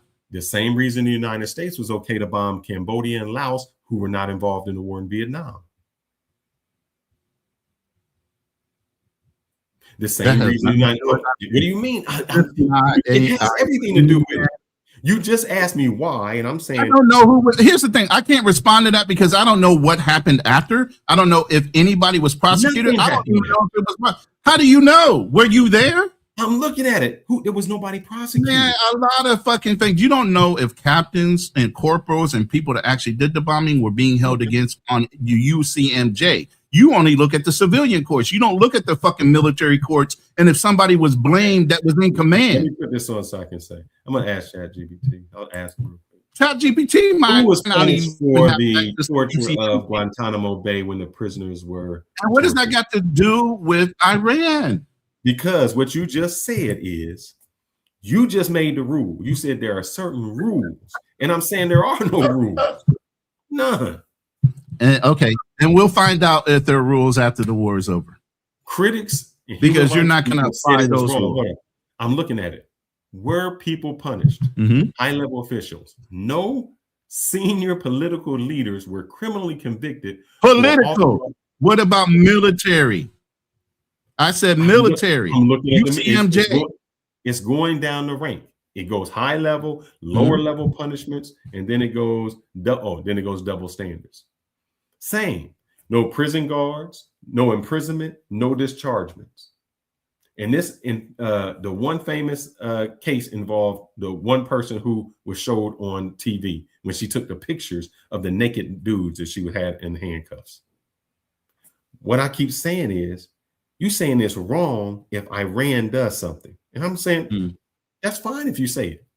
But when I say the United States does the same thing, you say, I can't find the proof. I don't know that. You know why? Listen. This is why I say everything is not written in black and white.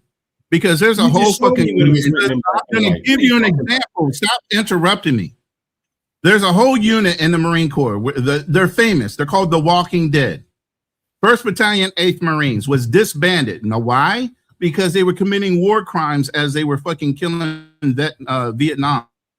They were cutting the fucking earlobes off of Vietnamese, and they would keep ropes around their fucking necks with the ears of the guys they killed. They were disbanded. Literally, the whole unit was disbanded. And I'm sure the motherfuckers that were doing it were also prosecuted, but you won't see that in writing. You'll hear it in stories. That's what I'm talking about. Everything is not published, and that's why they keep the media out of it. You didn't even know about that. I do, because I was in 1st Battalion, 4th Marines. I know about that unit. 8th Marines itself was disbanded for that. It was dishonorable. So there's another set of rules. Hold up. You killed people, you cut off their ears, you did that, and they were disbanded. What the fuck? And prosecuted. I'm looking at it. Only one person. If they were all disbanded and all of them done, one person. Yeah. One person. Do you know? Hold up. Let me explain, because you just asked me. I didn't know about who was the one person prosecuted and why.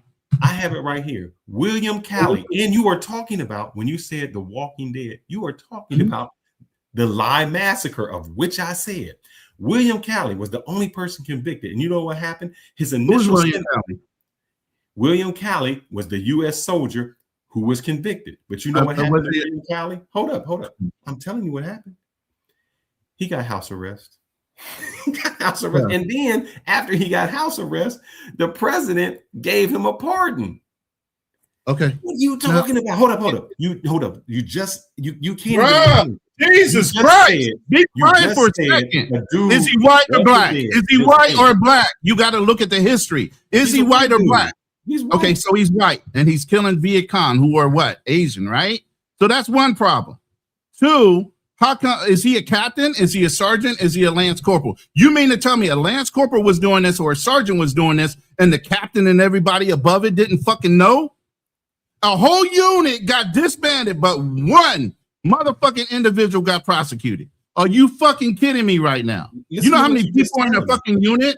Do you know how many people are in a unit? Do you know how many people are in a unit? You just telling me it doesn't matter. You're just telling me that they got away with murder. You're explaining to me that a whole unit was disbanded. No, what I'm saying is the military is, listen, what I'm saying is the military is racist as fuck, is why I started off with a white man. And they're not going to prosecute you to the full extent of the law, because even black men weren't fucking human in Vietnam. Man, listen to what you're saying. You are telling me that it is wrong for what Iran is doing. And I'm saying, okay, let's say that's wrong. It absolutely is. Then you brought up and said, oh, there's this unit in The Walking Dead and they got disbanded. And so I look them up. Hold up. So I look them up and I say, damn. And only one person out of a whole fucking unit that got disbanded was prosecuted. The Walking Dead, I'm going to read it. In 1968. How many survivors were in The Walking Dead? I'm reading it. They killed, hold up, let me read this because it says hundreds of Vietnamese civilians, including women, children, elderly people in the village of My Lai. Out of that, because not one person killed hundreds of people. All of them people, you're saying the only thing that happened to them was they was just disbanded. And out of murdering hundreds of innocent people, only one person was prosecuted. And out of that one person that was prosecuted, he was let go. So you can't tell me what Iran does is wrong, because we do it. And when we do it, it's okay. Do you think even Iran's going to disband anything for anything they did? Do you think they're going to do anything? So Iran is Iran is not torturing. I asked a specific question that you could have answered and you didn't. Okay? I said no. The specific strength of the Walking Dead unit was 800 Marines and Naval Hospital Corpsmen. Okay. Total personnel was 2,892 Marines and Corpsmen served in the battalion during its 47-month length. It's only been it was only a 47-month unit. Okay. And they disbanded it immediately once they figured out that the command and control had broken down. Okay. You're still not telling me nothing. If they killed hundreds of people, nobody went to jail for it. And then you're going to tell me Iran is wrong. United States kills hundreds of innocent people, men, women, children, elderly. Nothing happens. And then you want me to tell you that Iran is wrong for bombing somebody in their neighbor? What the fuck? You crazy, man. Hold on. They do what they have to. And you said we not terrorists. Come on, man.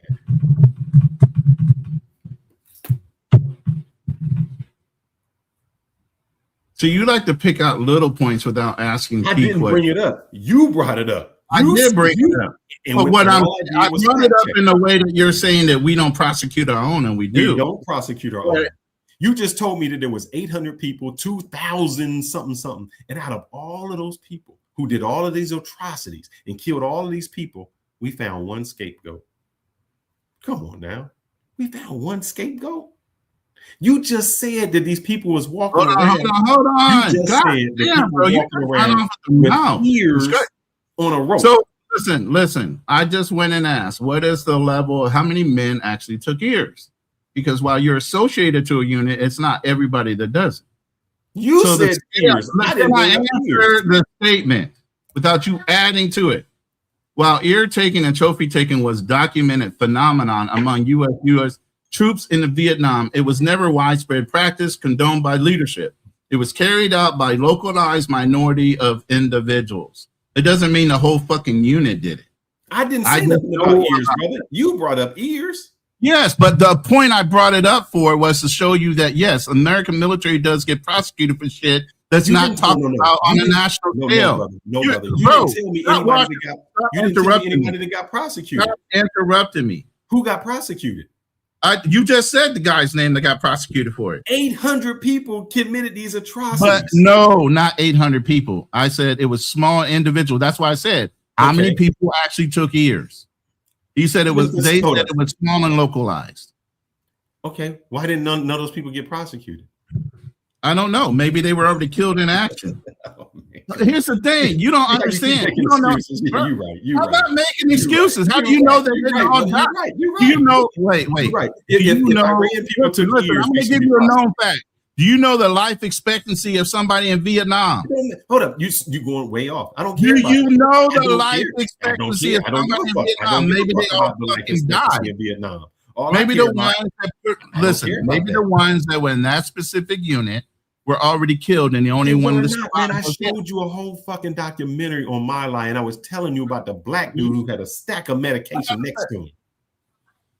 Oh, just tell him I'm talking to somebody. I'm okay.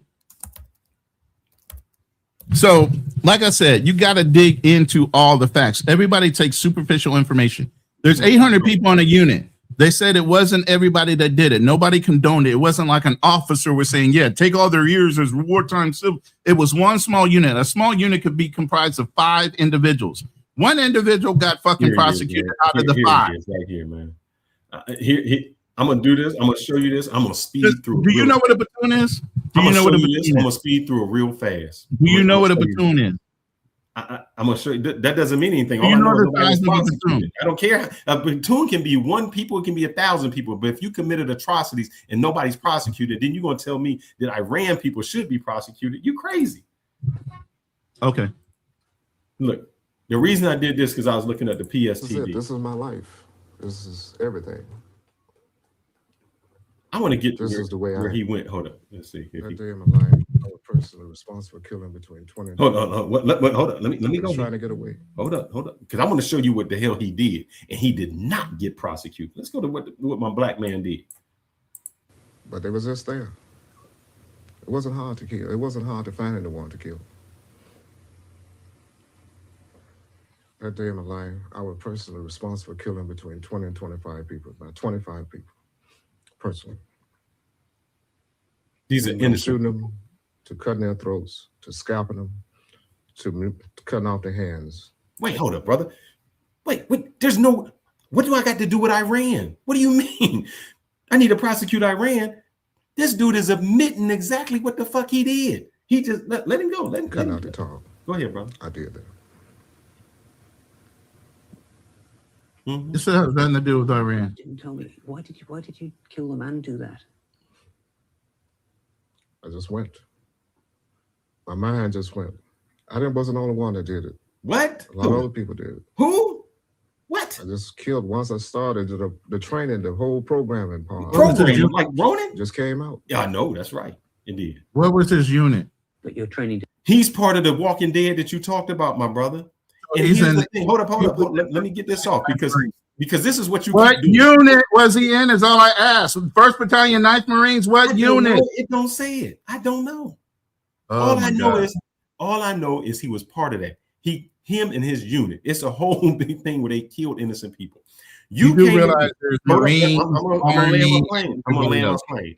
You keep telling me, well, why would they not prosecute Iranians if Iranians did it and these people did it and there's no rules to war and there's no rules to war? And I told you, said it with my whole chest. Like you say it with your whole chest. There are no rules to war. There absolutely are. Whether you choose to follow them, that's a choice. Okay, then if America breaks every rule, there is no. If America breaks every rule there is that we put down, we do not do anything to them. You just told me, we're so innocent, and Iran does this. I never said we were innocent. Stop adding words. You just said, hold up. You said what unit would Iran disband? I said none. Yeah. What would Iran do if people murdered them? I said probably nothing. And you said, you know, like, why? They murder their own people. They don't care. You said we murder our own people. What are you talking about? Do we? Yes. What examples do you want? Oh, I already know about the ones you're going to bring up. So hold up. Tuskegee. Hold on, see what you just did? You said they murder their own people. And you said it like that was wrong. And then I said, we murder our own people. And you said, I agree. And I knew that was wrong. So is it wrong when they do it? Or is it only wrong? Is it wrong when we do it or only wrong when they do it? Because it depends on whether they pay for it or not. It depends on whether they pay for it or not, or whether you got somebody big enough to make them pay for it. I just showed you that they didn't pay for it here. So what you're saying is Iran can do whatever the hell they want because we do whatever the hell we want. Exactly. And nobody you hit it. Exactly right. Exactly right. Okay. Because if somebody comes at me and they come in my house and they come at me, we're gonna end that with that kind of conversation. You're just sticking to it. Don't fucking matter what this dude says I'm labeling a group based on an individual. This is a whole documentary.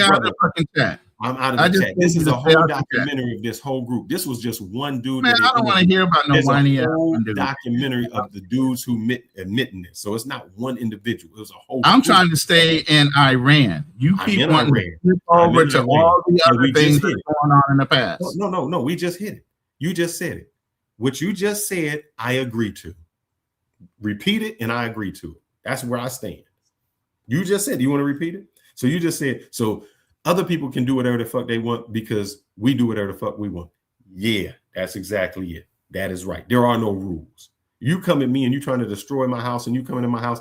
I don't care who I got to destroy to get you out my house. If I got to go after you, if I got to go after the neighbor who supplies you, if I got to go after the cousin down the street who let you use their car to do it, that's who I'm going after. Mm-hmm. That's how it works. So if it's okay for them to do it, then why does everybody scream how foul we act on a global scale? Because we act as though we are we write the rules and we no. Here's the first time that we ever acted on. Let me finish. I'm answering the question. Why is it? You just said because we act as if we're innocent. I'm answering the question because we put ourselves as the police, and as the police, we have been policing the globe. We're supposed to follow the rules. Criminals always break the rules because that's what criminals do. It's always wrong when the police break the rules because we hold the police to a higher standard. We say that their standard is higher. So when you say, why do people get upset? We can expect other countries to do miscellaneous things because we say that they are bad and they don't follow. The United States is supposed to follow the rules because we make the rules. We're supposed to be the gold standard. And what we do are, if we are not the gold standard, we have found out that we are just like the criminals that we say that we are policing. That is. So we're criminals.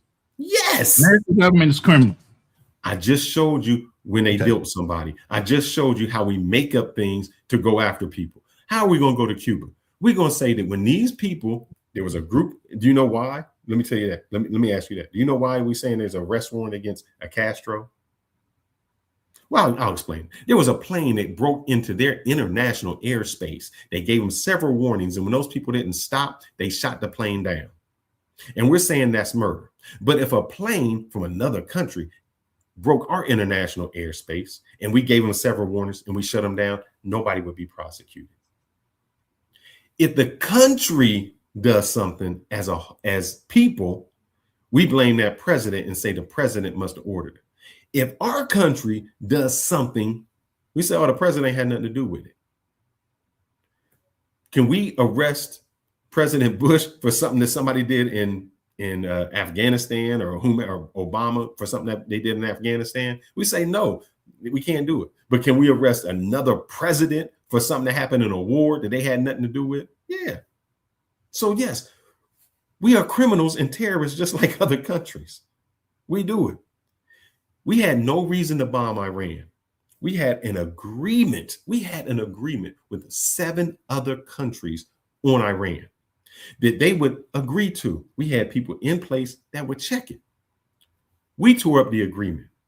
They was living to the agreement. See how I say we break deals? 7 other countries agreed to this. 7 other countries. The world, as you said. What country did not? All of them. What do you mean? It was China. No, United States ripped up the agreement. I love the way fucking everybody likes to ignore saying fucking small hats. What other country did not agree to that whole document? They're not part of the Big Seven. That's the only people that don't fucking matter. They fall in line. What do you mean? It's the Big Seven. They had to agree to it, and that's who agreed to it. Israel's not part of that Big Seven. No, you don't think so, brother. I don't care what you think. I'm telling you what it is. You talked about facts in the beginning. So you think Israel only funds politicians in America? They don't fund global politics. What you're saying is, United States is corrupt. No, United States. Hold up. If we follow the money, I got to let you talk for a whole bunch of times. Go ahead. Every time I start to interject, you cut me off. Go ahead. The global community is influenced by what I said earlier. Money. Politicians included. All the politicians are taking money from who?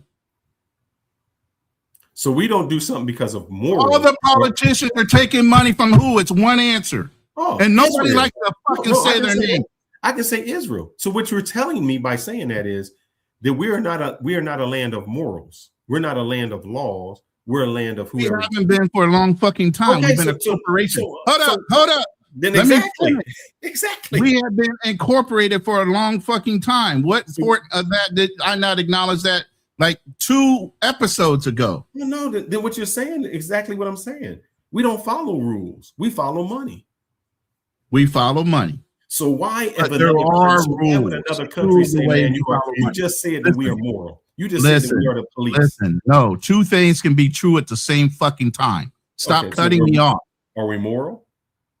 We're not high morals. We do have ethics. We do still have some controls on certain things, but we are following a leadership that is highly influenced through fucking political campaign contributions that allow them to look past certain things in order to use us on a global scale. And that's been going on since World War I. That's the reason I brought that up. So Iran, who didn't do nothing new to America as far as us being used as a linchpin to get involved in conflicts.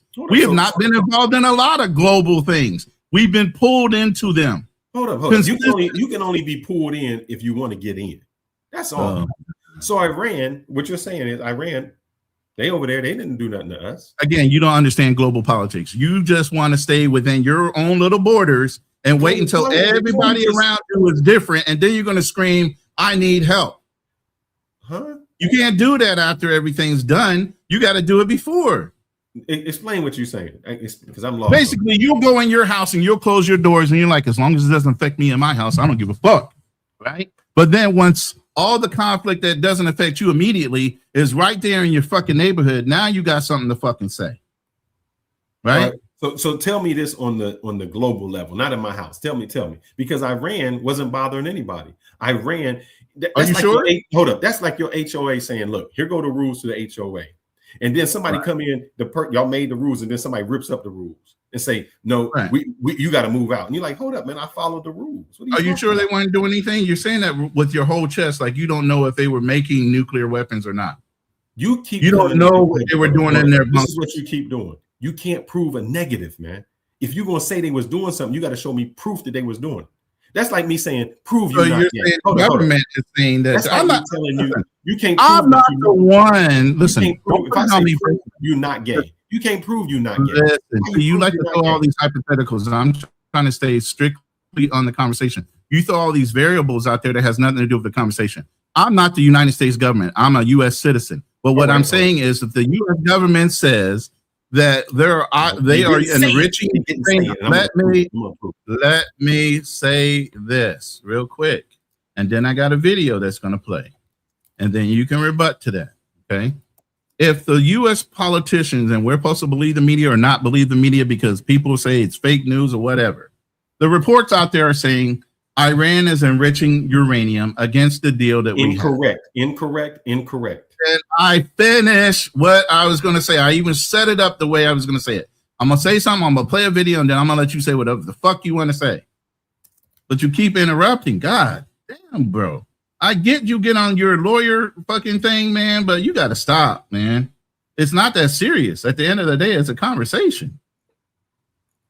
All right, I'm gonna set this video up. Be like this. Yes. So this is really the context in which we have to see what's happening with this war in Iran. I think ultimately the goal is China, because unfortunately, America has or key decision makers, let's say, it's not ordinary American people, obviously, what we're talking about here, but some key decision makers in America, influential people that influence American policy, have decided that there should be antagonism between America and China. There's all these, military strategic plans, and China is, in these military plans, described as a key threat, even more important than Russia, which explains some of the unfriendly policies towards China in the past. And it is a parallel development because China, when you look back at the British colonial rule and then Germany rising, Germany was identified as the threat, and then measures were taken, including a Second World War, which shows you the extent to which these planners would go. China seems to be the modern equivalent. It really is a challenge economically to America. But if we only think in economic terms, it's not really something to worry about, because economics is about embracing this, and competition is fine, is a good thing. And if you have the right economic policies, America can really thrive on working with China, as partly happened in the past. But you see also there's something sinister going on, because it wasn't really necessary for America to transfer most of the manufacturing to China in the first place. This reminds me of the American investment in Germany in the 1920s and 30s, right? Of course, massive American investment is taking place in China, and technology has been transferred to China when it was needed and helpful. Now, in many ways, there's not many areas left where China needs foreign technology, because it's very much ahead of the game in a lot of them, not all, but, in quite a lot. But clearly that was very important. So why did this happen? I think it's the same reason why it happened in Germany. If you're planning for world war, you also need to make sure the opponent is built up first to have a proper war. That tells you about the goals that are at play here. Do you really think so?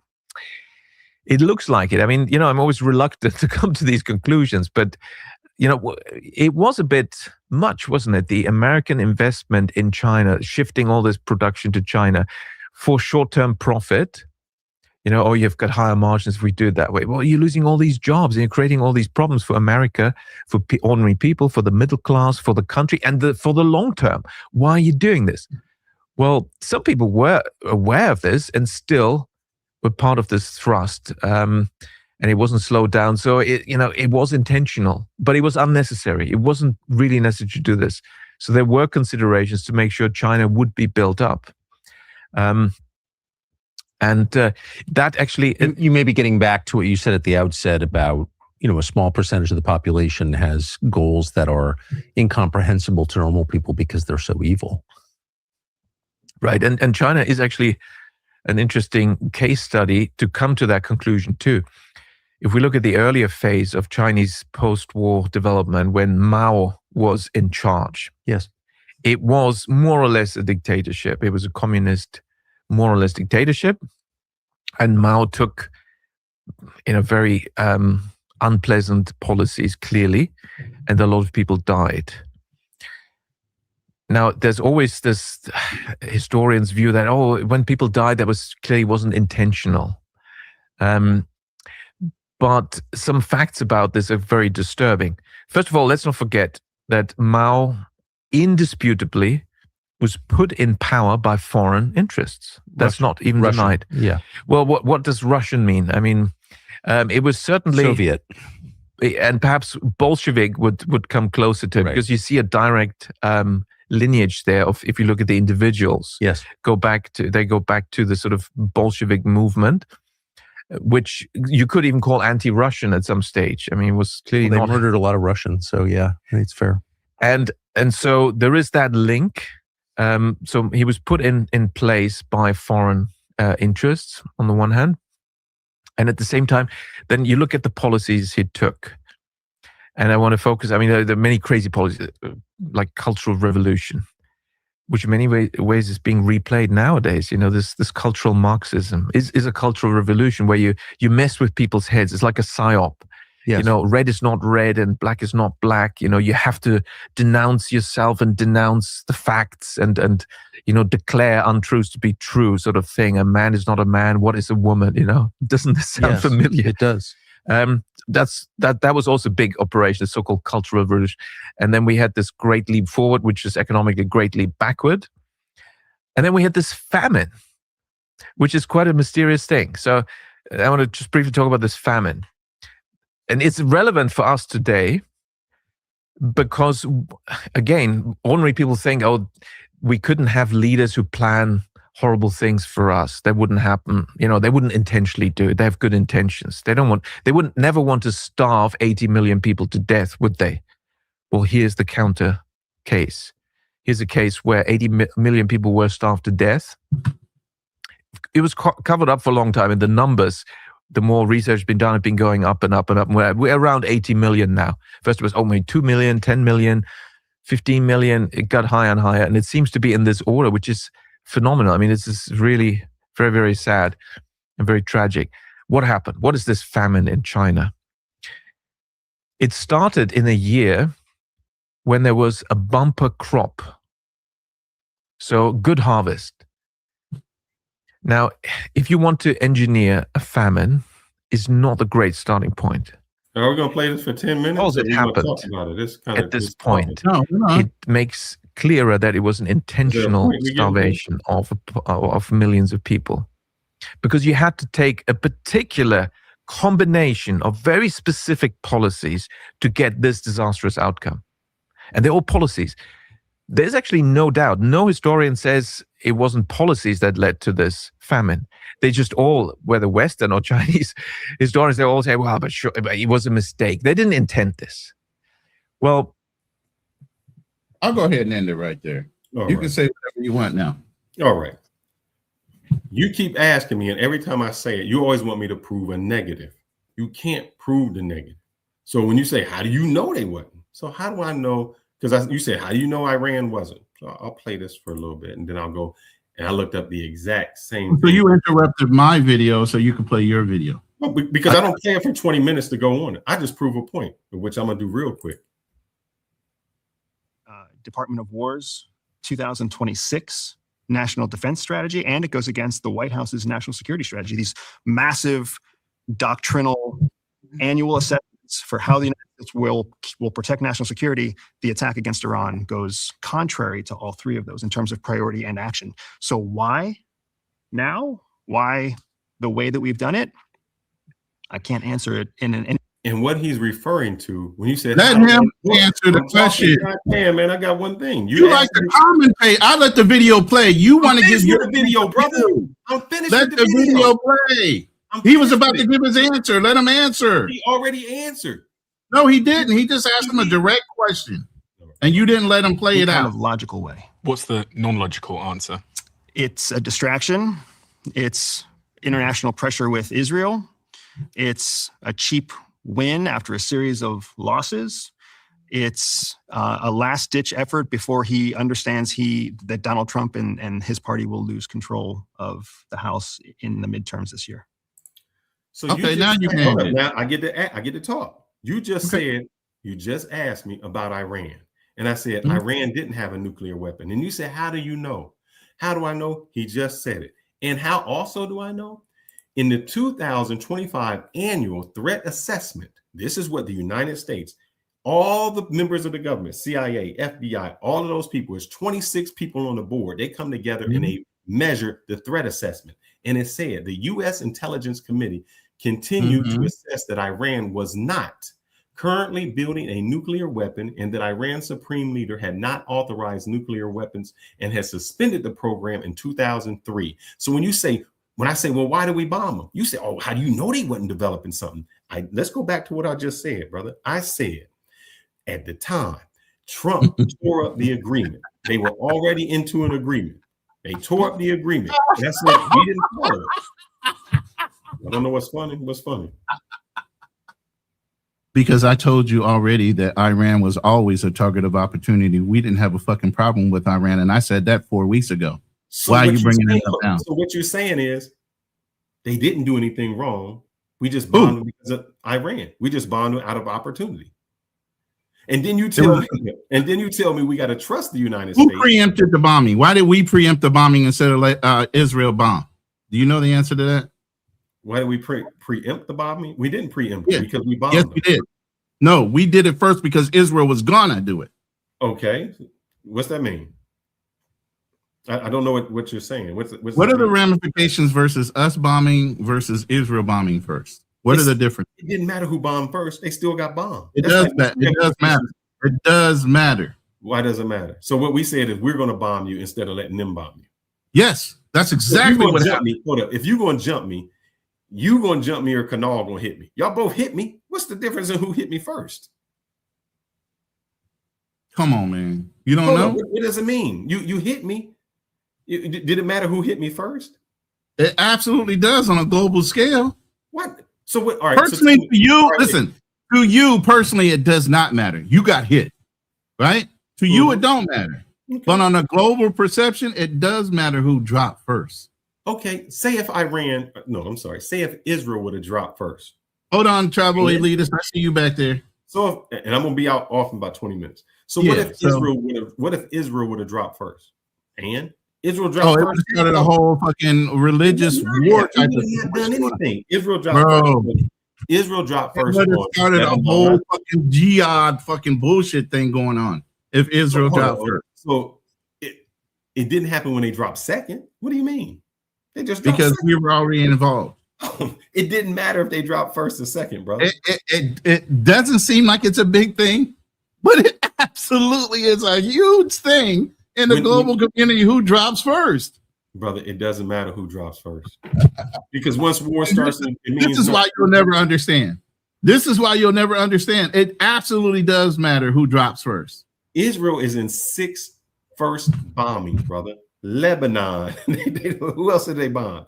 They all over. I'm talking about this specific. You love going back in other situations. I'm talking about this particular instance. Wouldn't have mattered. It does matter. Okay. No. Here's like I said, it's like talking to a wall. Go ahead and do you want to have a closing argument and let the public opinion make a decision on whether Iran has a right to just bomb anybody indiscriminately, and it doesn't fucking matter because there are no rules. Fuck global politics and global rules of engagement, Geneva Convention, all that, Treaty of Versailles, all that shit is out the fucking window. Iran has a right to do whatever the fuck they want because America does it. Are you making my closing argument or am I? I'm just asking you, is that pretty much where you're going at? Before I open up. In war, when I fight for my survival, there are no rules. Just like in a street fight. When I'm fighting for my own survival, there are no rules. I got to do everything I can to survive. You're going to read the chat, or you're going to let me talk. See, that's what you just No, I'm letting you. No, go ahead and finish. Talk. There are no rules. If you bomb me, you killed my supreme leader. You just killed my entire family, my brothers, my sisters. And then you're telling me, oh, I'm sorry, you can't fight a certain way. I believe you can fight in any way you can to survive. And if that's a street, it's just all war is just a bigger street fight. If somebody came into my house and they're going to try to come at me, I'm going to do everything I can, kill anybody I can to get you out of my house. Remember, I didn't invade your house. So if we go to Iran didn't invade us. We invaded them. It doesn't matter if you say that they were drug in by anybody. I am the man. If I go to the bar with you and you hit another dude, I can say, oh, he drugged me into the fight. Or I can be the big dude and say, man, that's your fight, brother. I ain't got nothing to do with that. You decided to hit him. I didn't. So that shows how weak we are to get in it. Iran has the right to do whatever it has to defend itself. And if that means financially going underwater and saying, look, we are going to threaten to destroy every pipeline under here, every internet connection under here, and we'll cause India, we'll cause the world havoc. Do it. Because if you were coming after me, I'm going to do everything I can to get you off my back. If that means I got to shoot up everything around me if I got to shoot up the people you're supplying to, and I think what happens is what you keep saying or what you're not saying is United States has done the same thing in almost every war. Don't put words in my mouth. Just finish off what you want. United States have done the same thing in almost every war, and we say it's right. Like I said, you keep saying that, oh, well, they bombed Saudi Arabia and they bombed the people around them. Yes, they bombed the people around them because they were their allies. So I have no problem with Iran saying, look, man, I can't get to you. And if I can't get to you, I'm going to get to your allies. And maybe by me bombing the allies and putting pressure on them and doing economic things to them, they will say, we don't want you here. And if we can get you out of the whole region, it's fine. Because remember, Iran isn't over here.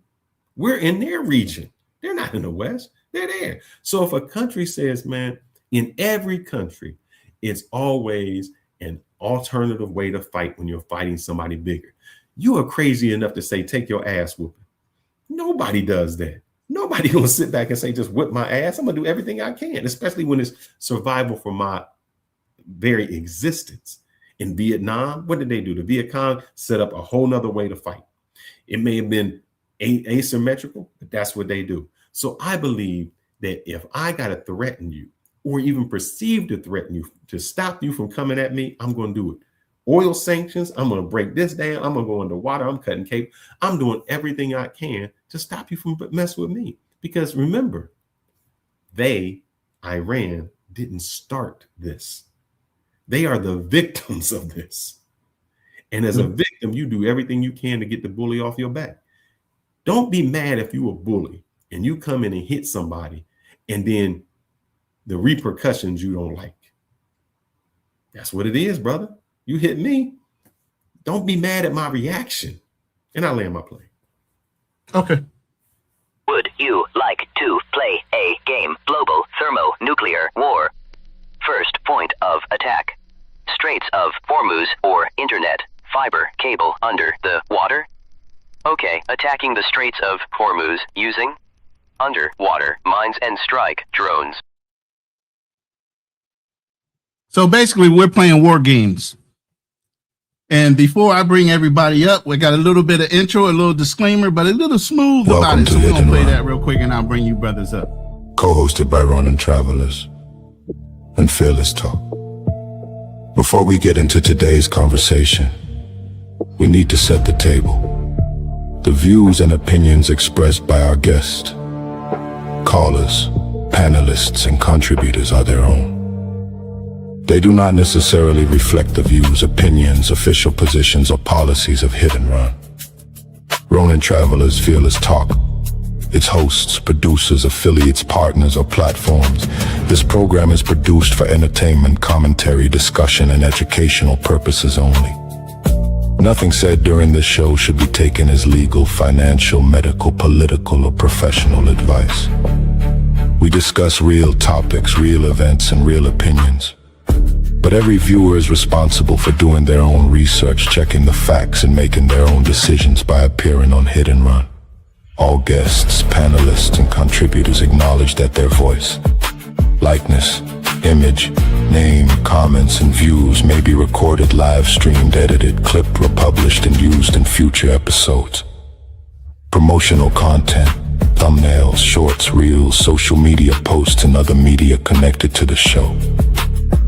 Participation also grants Hit and Run, Ronin Travelers, and Fearless Talk permission to use that recorded material without expectation of compensation, royalties, ownership claim, or additional approval unless otherwise agreed to in writing.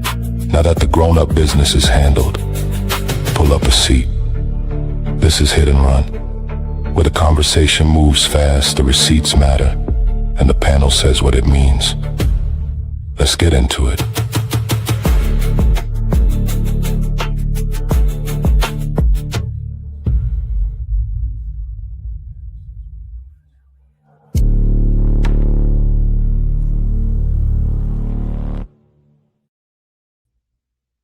We got two esteemed guests up here on the panel, both prior military, one Army, one Marine. Hoorah! Obstacles to Opportunity, and my brother Travel Elitist. All right, brothers. Y'all have heard the sides and the arguments as far as Iran and whether they have rights or not rights and whether there are repercussions. It doesn't matter. They can do whatever the hell they want. What say y'all? Both of y'all are muted, so I don't know if y'all want to you. Yeah. No, I was waiting for him to say something. I didn't want to be the one always talking. I don't know who wants to go first. Y'all are too polite. Y'all both polite gentlemen. So go ahead. Iran, man, they can do what they want. You know, it's war, so they're gonna have to deal with the consequences, obviously, right? But at the end of the day, you know, it's all out war, it's battle, and so we'll see how the cards lay out at the end of the day. When you end up seeing what happens in the future, I'm not saying the recent negotiation is actually a negotiation. Who goddamn knows? But that's how war is, baby. You know. But we got far less wars now than ever before in history, so we're doing good. But, you know, shout outs to the USA and the empire. Maybe we continue to reign. Right. It seems that obstacles is in agreement with me. Well, yeah, that's cool. That's why we in America, you know. Shout outs to America. We can have those disagreements, you know. Well, I said you are in agreement with me. You agree. Oh, okay, go ahead. You know, we are in agreement. We agree with each other. He did say the caveat is they could do whatever the hell they want, but they got to pay the repercussions later, whatever they may be. Okay. Yeah, I just keep it a two-way street. You feel me, Fearless? Like, we did what we want, right? That's why we at war with them, right? Exactly. So they're going to do what they're going to want to do. Like, it is their prerogative. That's how I feel. You know?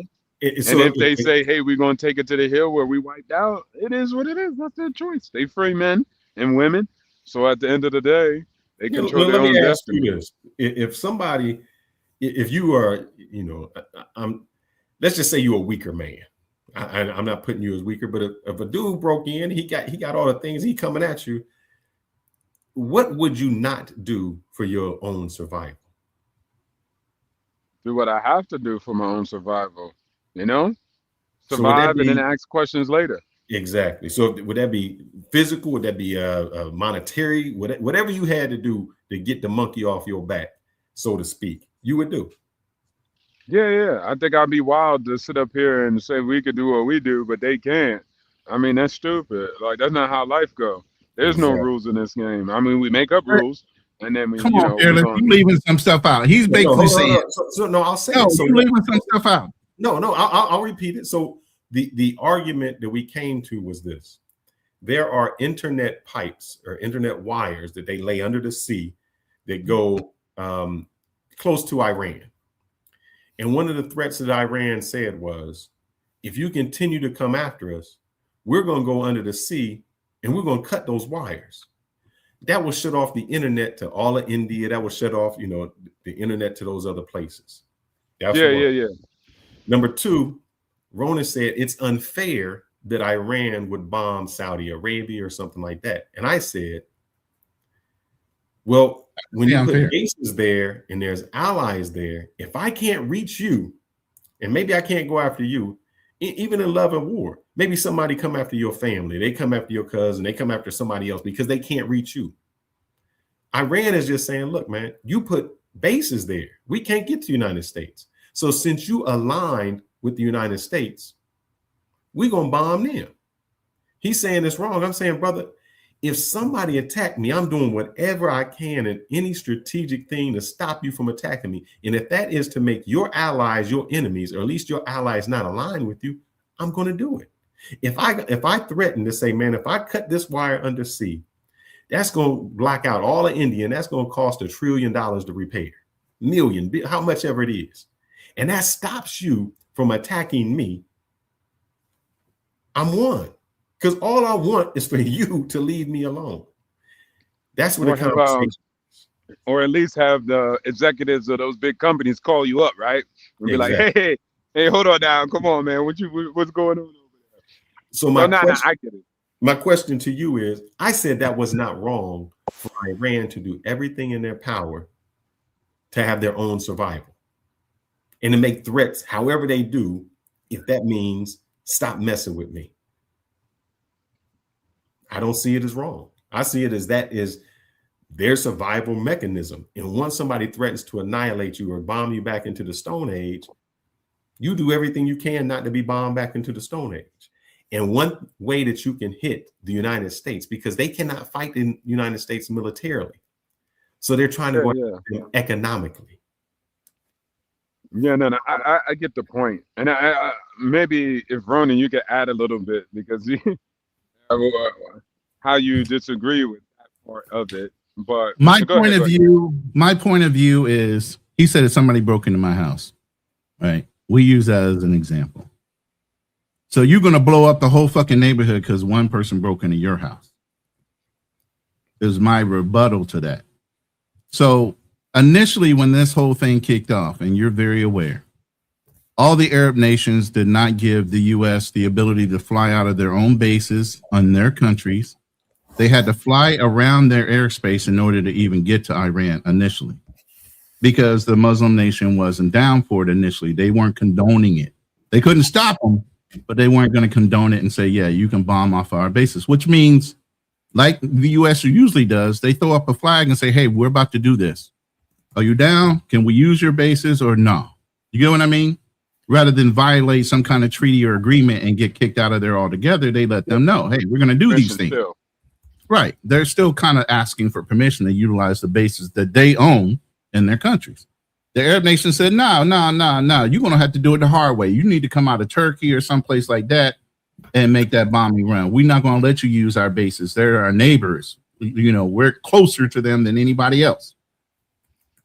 So fine, out of respect, America did that. They used a base way in the back, and they bombed them. So now Iran, in response, because there are bases that weren't necessarily utilized by the Americans to bomb them, they start indiscriminately bombing the allies that have bases that are Arab or non-Arab, and just dropping bombs anywhere that could possibly be an American base and people that were involved in the initial bombing, which they were all told, hey, we didn't allow them to bomb out of our bases. Now, a lot of these Arab nations stepped back and said, yo, now you're going to FAFO. We told him, and we told the United States, you can't fly through our bases. You still decide to drop bombs on the bases in our countries, which is endangering our citizenry, which we knew we didn't want to get involved in the first place. Don't drag us into your fight. But Iran, again, because they can't fight straight up with us, they try to use tactics of pissing off the globe, right? In one way or another. So now they can't win that fight, so they start dropping bombs. Secondly, we're going to close the Strait of Hormuz and harass everybody because we still can't get our way and we're getting our asses whooped. Now we're going to not only do that, we're going to ransom every tanker in and out of the fucking Gulf, and you're not supposed to be able to get pissed off at us, because all we're doing is fighting back with every last. So you're fighting back and trying to get rich all at the same time and control the global economy and this and that. And it's all acceptable because you got a black eye from a bombing run. Yeah. You see what I mean? You're dragging the whole global. And that's why a lot of the American government, or the not even Americans, that's why the globe is so focus on Iran, because their level of emotional control is to reach out and snatch anybody they can grab instead of get the person that actually caused the problem. Yeah, no, I hear what you're saying, and unfortunately I mean, again, I don't think in the terms of good or right. I just think they're doing what they're doing to survive. And then, yes, it might not be a good strategy to survive if it doesn't pan out for them.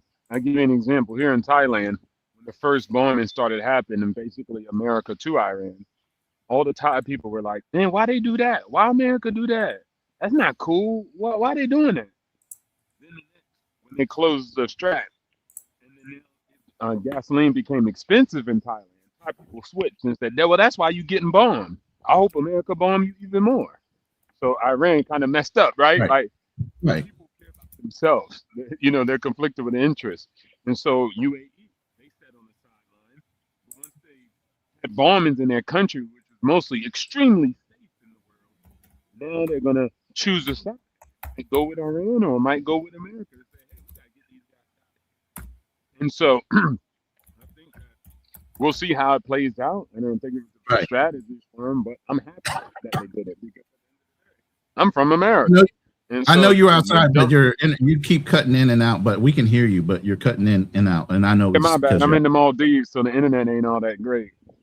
I see the Starlink. environment, bro. I definitely see the background. I me? ain't hating. You feel Yeah. me? So Yeah. I'll stop it right there since the internet's in and out. Okay. Go ahead, Travel Elitist. I know you've heard the first level content. Welcome to the panel. And then also let's get your 2 cents on the Iran's liberty to just go at anybody just because they getting their asses whooped. No, it's not that. I think what you guys are missing is the piece is that it's Israel and Israel's desire for the greater Israel project. And that's where this whole thing it's about, because you have to go back to Midnight Hammer when they had that 12-day spill out. It was initially Israel just doing this. Israel boom boom Iran first. Iran didn't do anything. Wait, hold up. Wait, can you repeat that? Midnight Hammer? Oh, because Ronin, you said that they couldn't do it. I'm just okay. Go ahead. Yeah, well, you both keep missing that piece of Israel. Israel ties foot in everything, in our foreign policies and everything. They dictate even our elections, and that's where the problem comes in. They're the problem child for this whole thing. We wouldn't be even bothering Iran in any way, shape, or form. Right. If Israel wasn't involved in our politics or anybody else's politics, because they're sticking their nose in where it doesn't belong, because they want to be greedy and they want to be a superpower. That's the problem. No, but is that Israel's problem or is that United States problem?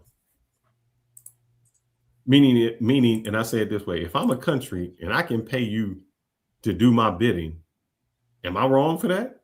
It's you that follows it. It's not me.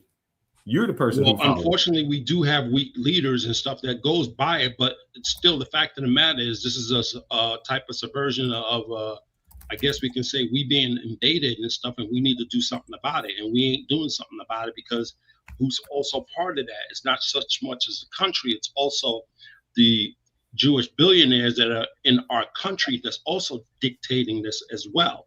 Because the whole reason you got this infographic that's up right now. Exactly. They're on both sides of the house, and we can't do anything about it because our leaders are corrupt. And that's the problem. And you can say, yeah, we allow it to corrupt, but when you use money and power, it'll corrupt anybody. It'll corrupt just about anybody. And we need to do something about it. Whether it can be say it's our fault or not. And it's just not the United States, because when you said earlier, Fearless, just the United States is no one trusts us. You can go back to days when Ireland and England was going at it. No, you think they trust each other? No. We can go back to China and Taiwan. Do they trust each other? No. Everybody and anybody have reasons not to trust each other. Ukraine and Russia, same thing. Nobody trusts each other. I agree wholeheartedly. That's on a global scale. It's not just the United States. It can be anybody and everybody. Okay? It's just we have a problem right now dealing with Iran. Iran didn't do a spit to us. Okay? It was Trump. You have to look at it, not the United States, but this administration. This administration screwed this up because he tore up that agreement because he thought I can do a better agreement. Okay. There was no intelligence that said they were making any nuclear weapons. The intelligence, and even from the IAEA, they were being monitored. They were just enriching uranium to 60%. Enriching uranium is not illegal. And brother, I'm not interrupting you to say you're wrong. I'm interrupting to say everything you said was right. And that's exactly what I tried to explain to Ronin. That the agreement that we had already stopped them from making a nuclear weapon. We were wrong where we cut everything up and we said, you know what, we cut it all up because we think we can do better. Or I don't know what we think we can do. No, it's Trump and his egotistical self. That's what it is. It became Obama made this. Obama did this agreement, and I'm going to cut it up because I can make something better. The same that he tried to do with Obamacare. I'm gonna cut it up and I'm gonna do something better, and we never get the better. Everybody do that though. I feel like I'll be the only one real out here in these streets. Everybody else, y'all be picking sides. Y'all just basically playing. Like, okay, Obama did his thing, Trump did his thing. They always do that. Stop acting like it's special Trump. Y'all be wilding. Y'all really believe that? Cool. Live a miserable life and believe that. But for me, it's just like people are going to do what they're going to do. Each side had their way. If you think you can do better, stop yapping on the internet. Go run for president. Go stop the ops with, Israel's supposed to be taking over America. Go do something there. You know what I'm saying? Go help us out. I don't think it's a big issue. Every country is compromised by another country. And of course, we're trying to get leverage. But, okay. Go fight it. Go do your thing, man. I wish you the best. But the problem is, you say go do better. The issue is before you rip up one plan, have another plan in place. Don't just rip something up and have no background to go through. Have something that you can back up. And when you say go run or fight for president, what happens is that's being cynical, because what you've done by your actions have put other people in danger, and you put other lives on the line just off of your ego. Okay, you just made that story up, though. You have zero evidence to support you made this decision based off of ego. Like, come on, man. Are we going to be men? Go convict them. Then. So what did he rip it up for? What was the reason? If they were following the rules, if we had checks in place, we had all of these checks for everything in place. No, matter of fact, you got it. Let's just do Trump's words. I don't want to be mine. Let's do it. Let's look up. Also, let's look up why he tore it up. So that's what I'll find. All right, cool. But okay, you disagree. Like, leave me alone. Like, I mean, like, and people agree with Obama. And I'm not here to cape for Obama. I'm just saying, all y'all just go between sides. Man, Obama had the strategy. No, Trump had the strategy. But it wasn't. No. Let me take that back. It wasn't Obama that had. And y'all all say something. It was seven other countries that agreed to it. It wasn't just Obama. It was 7 other countries that agreed to it. It wasn't Obama. And I just told you there was one country that doesn't even matter that did not agree, and they were going to drop bombs anyway. So we had to preempt that. Can you two gentlemen explain to him why it's different if America drops a bomb versus Israel in the Middle East drops a bomb on that same country? Can y'all try to make him understand what the difference is there? Yeah, I get what you were saying. Yeah, of course, right. Israel drops it. One, they're in the country in the region. One, they're not us too. So at the end of the day, it'll be very different. And then, of course, like you were trying to say, is make it out to be a religious war versus just like what a power war is, right? Coming from us, especially, that's right. So diversified. It's not like a Christian nation attack. It'd just be big, powerful, bad America versus Israel take on to a whole different nuance. So I see that, but I get what Fearless was trying to say. Hey, bro, it don't matter who. After I get slapped, who did it, why they did it, who hit me first, y'all jump me. I'm coming for everybody. Yeah. Day, so y'all jump me.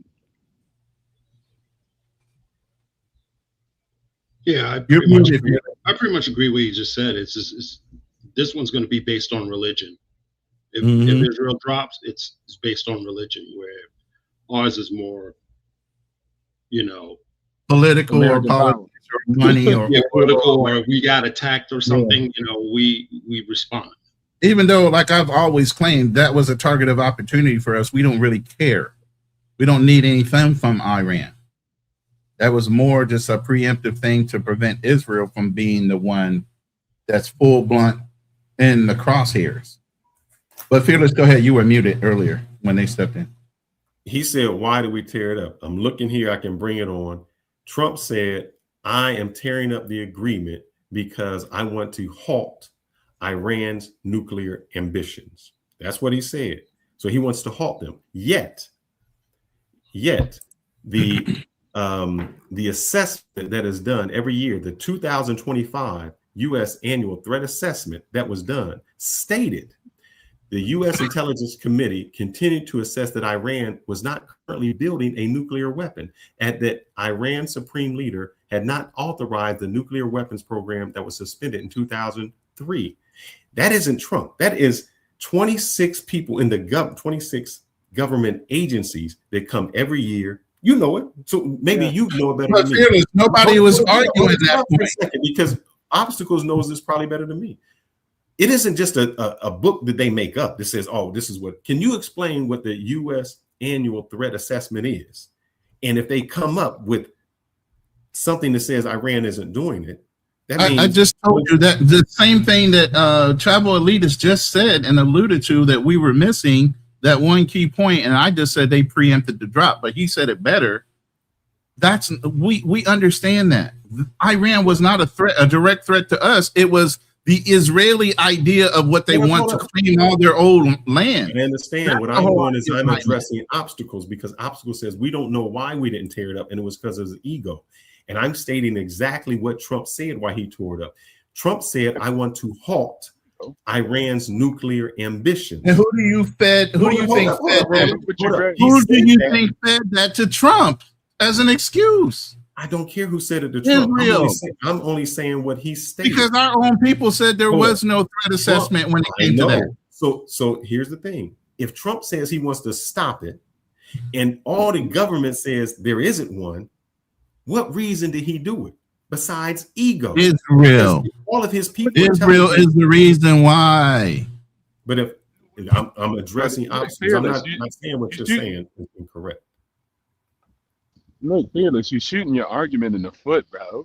You literally just read it, and you could have said, because you don't have to the ego, because there's no proof of that. The better proof that you have is the 26 or whatever the agencies were that came together and said, hey, look, they weren't making advances to nuclear programs. And then you got Trump's word, which he said, I wanted to stop it. So you could just say that was a dumb choice based off of they weren't going anywhere with current policy. And you destroying them. So you just made the reason I'm not destroying the argument is that was the perk argument. Come on, the moment you say say this is my ego, well, this is my opinion, because his emotions. I'll say this is my opinion. But what you did is you read off facts and then mixed them with. I'll say my opinion, but my opinion is based on this: the fact that when Trump came into office, he looked at everything that was done by Obama and tried to reverse it, whether it was good or bad. He wanted to reverse it. So why would you reverse everything done by another president if it's not based on something inside of you? I don't want Obamacare. Well, why not? Well, you got a plan? No, not really. I don't want the nuclear agreement. Okay, do you have a plan? There's something better? No, not really. So maybe it's not his, maybe it's not ego, but I know from his actions that everything he did was to reverse what someone else did without having a plan to go forward. It can be ego. Okay, that's a better argument for my presidency, whatever it is. He still did something and never had a plan to go forward when we already had an agreement. And what we're going to end up agreeing to is the same thing that Obama had anyway. We're going to end up in the same place we started, and it cost us billions of dollars just to get there. The people voted for him. They allowed them. Yeah. So what? That's their choice. It ain't your choice. You ain't a dictator. So he had those same policies. He had no policies, the lack of policies, and he wanted to do away with it. That's what he campaigned to vote for him. In the story. See, the biggest thing, y'all, and not y'all, the biggest thing that's being missed here is Trump can't do anything without the agreement of his House and his Senate. They're allowing him to do it as well. They could have stopped him a long time ago. He has free range to do whatever the hell he wants because there are no checks and balances currently going on in the government. No, it's their ego too. It's their ego too, Ronin. That's why. And they're bought by it also has to do with the commonality of the contributions to their election, campaigns coming from the same source. Y'all need to get in line or fall out. You get what I mean? Let's say that's true. I don't go with that. But let's say it is. Let's just say it. I still blame it on American people. Get your bum ass up and start paying for the politicians. You think you paying the taxes is good enough? It's not. Let me wake you up. That always happened throughout all nations. Remember you watched the movie Spartacus? Wasn't it the Ottoman Empire that was paying off their oracles? Yeah. Wasn't they paying Well, off their without going into the history of the Khazarians in Israel as a whole, the Cossack Jews were being kicked out of every nation because they were just really good at loaning money, and then they had it to a point where the ruling faction, whether it be a king or a president, get pissed off because they had more control on their government than they did. So they wind up kicking them out of those nations, one after another after another. They did this. I'm just saying, put up the money and shut up. You got to pay for your politicians just like anybody else. Surprise, surprise. Elon pay? Surprise, y'all want to be like, surprise. I was just born in America. I came out of American coochie, so therefore leaders got to always protect me. Y'all sound like immature grown-ups. That's not how the world works. Nowhere does it work like that. You got to go out there and compete. And that's a small group anyways. You guys are way more than that. So y'all can put together your money. What are we competing with? Because when I read the Constitution, it wasn't like that. The Constitution was not set up for who has the most money makes the most rules. The Constitution, that's why we left Britain. The Constitution was supposed to be set up where it doesn't matter if you're rich or poor, we only get one vote. And my vote matters as much, if I'm poor, matters as much as a rich person. And that's why I have a vote.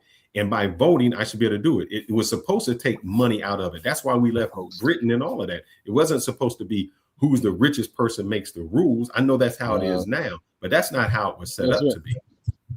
Guess what? The world was supposed to be Garden of Eden. Other things happen. I'm not talking about what's supposed to. I'm talking about how it was executed and how it always operated. It always operated under that. I don't care if you're in America, the next country. Every country tells itself a story. Oh, here we're just. I'm not saying they're unjust. I'm just saying this is reality. Y'all gotta do it. I swear we be having immature conversations about like what woulda, coulda, shoulda, and what we interpret about the world instead of how it really plays out in front of us. How does it play out in front of us? And historically, how does it play? So you mean money has never been an advantage for an individual to have political power? Show me one nation that was like that, where you had money and it never mattered inside a political construct. The whole reason why it is. It's called oligarchies. They were running the shit. That's been life. Now it's way less because, I had all the money. I could just delete you if I wanted to. So it's not as bad as it used to be. So, hey, the upside, you free. But I'm saying, like, how are we really free? And we're not really free. How are you free? Okay, if you're controlled by the money people. It's the same as slavery. You're right. Here's the problem. Listen. Let me say this. If the people who still let me say this. Kennedy was the last president that acknowledged that there is a fucking issue and kicked them out of the situation. And then they doubled back in and the politicians allowed that money to come in. Now it's up to the American people to start holding politicians like that accountable. And now they're saying, hey, if you're part of AIPAC, we're not voting for you. Get the fuck out of that shit and run on a legitimate campaign without being outside influenced by a country, because it's not really individuals for the best of people in America. This is on a global scale. AIPAC is all over the Europe too. It's not just America. They're controlling a lot. Compete. That's what I'll tell them. I ain't even say kick them out. Like, y'all just gotta compete and try to do whatever. But also too, what happened to that guy? He got skitty pop, didn't he? And then what did people do nothing about it? They went to watch movies. They went to go masturbate. They got high. They did drugs. So that's because they all wanted it. He had pissed off a lot of people. He had pissed off the mob. He pissed off the Jews. He pissed off a lot of people. Trying to save people, but what I'm saying is what the people did. You see what happened? They let it go on by his way. They didn't fight for what his initial ideas were. Nope. And they just abandoned the status quo. They went ahead with the status quo. So does it matter? What did they say? The nail that sticks up gets the hammer. So the minute you stick up, that's all it did was teach politicians and everybody else. The minute you stick up to try to make a difference, you're gonna get the hammer. You're gonna get the hammer. So why would you stick your head up like a fucking idiot? Nope. I'm gonna get mine. Because everybody who decided to stand up got skitty pop pop, and what y'all do? Yep. Y'all do nothing. That's why I say it's always leadership and fellowship. It's a two-way street. It's not a one-way street. We only made out to be a one-way street. What the leader did wrong. What about the people? They didn't show up. They didn't support. Yeah. Look at Martin Luther King. Did they take care of his family? No, they didn't. Nope. Did they take care of Malcolm X's family? No, they didn't. Did they take care of Fred Hampton's family? No, they didn't. But those people lost their life and everything they had fighting for the people. It's a two-way street. So unless you're not going to be in the game and really be behind your leaders, then yeah.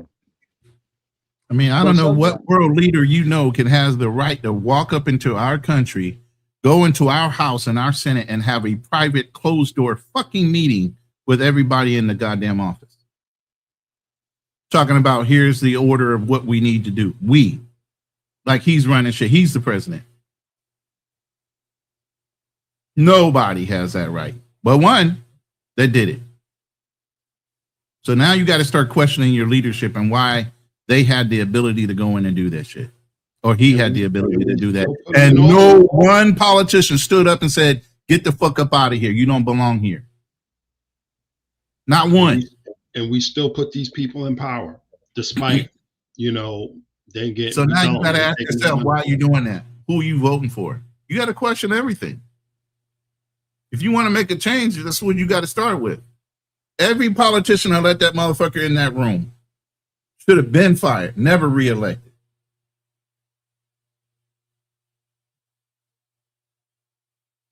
Somebody say you stole the election fair and square. By the way, let me read the one super chat that came in, and I appreciate him because he hasn't been in our room in a while. He's been studying, he's been dedicating himself, and kudos to him. Just John, appreciate the $5 super. He said, yo, Ronin, fearless. It's been a minute, brothers. I took a break from social media for a semester to focus on my self-improvement. Hope y'all have been blessed. I appreciate you, Just John. That's a great thing to focus on, is yourself, self-improvement, your health, all those things. We definitely, our room and our mentality, all men here, we definitely condone you getting ahead in life and starting to focus on yourself. And by the way, I got little super chat videos. I'm not doing the little girl thing, but hey, I'm going to do this. And yeah, Support I'm a little buffer than I'm supposed to. Salute to the chat. We appreciate that. Yeah, the room just lit up.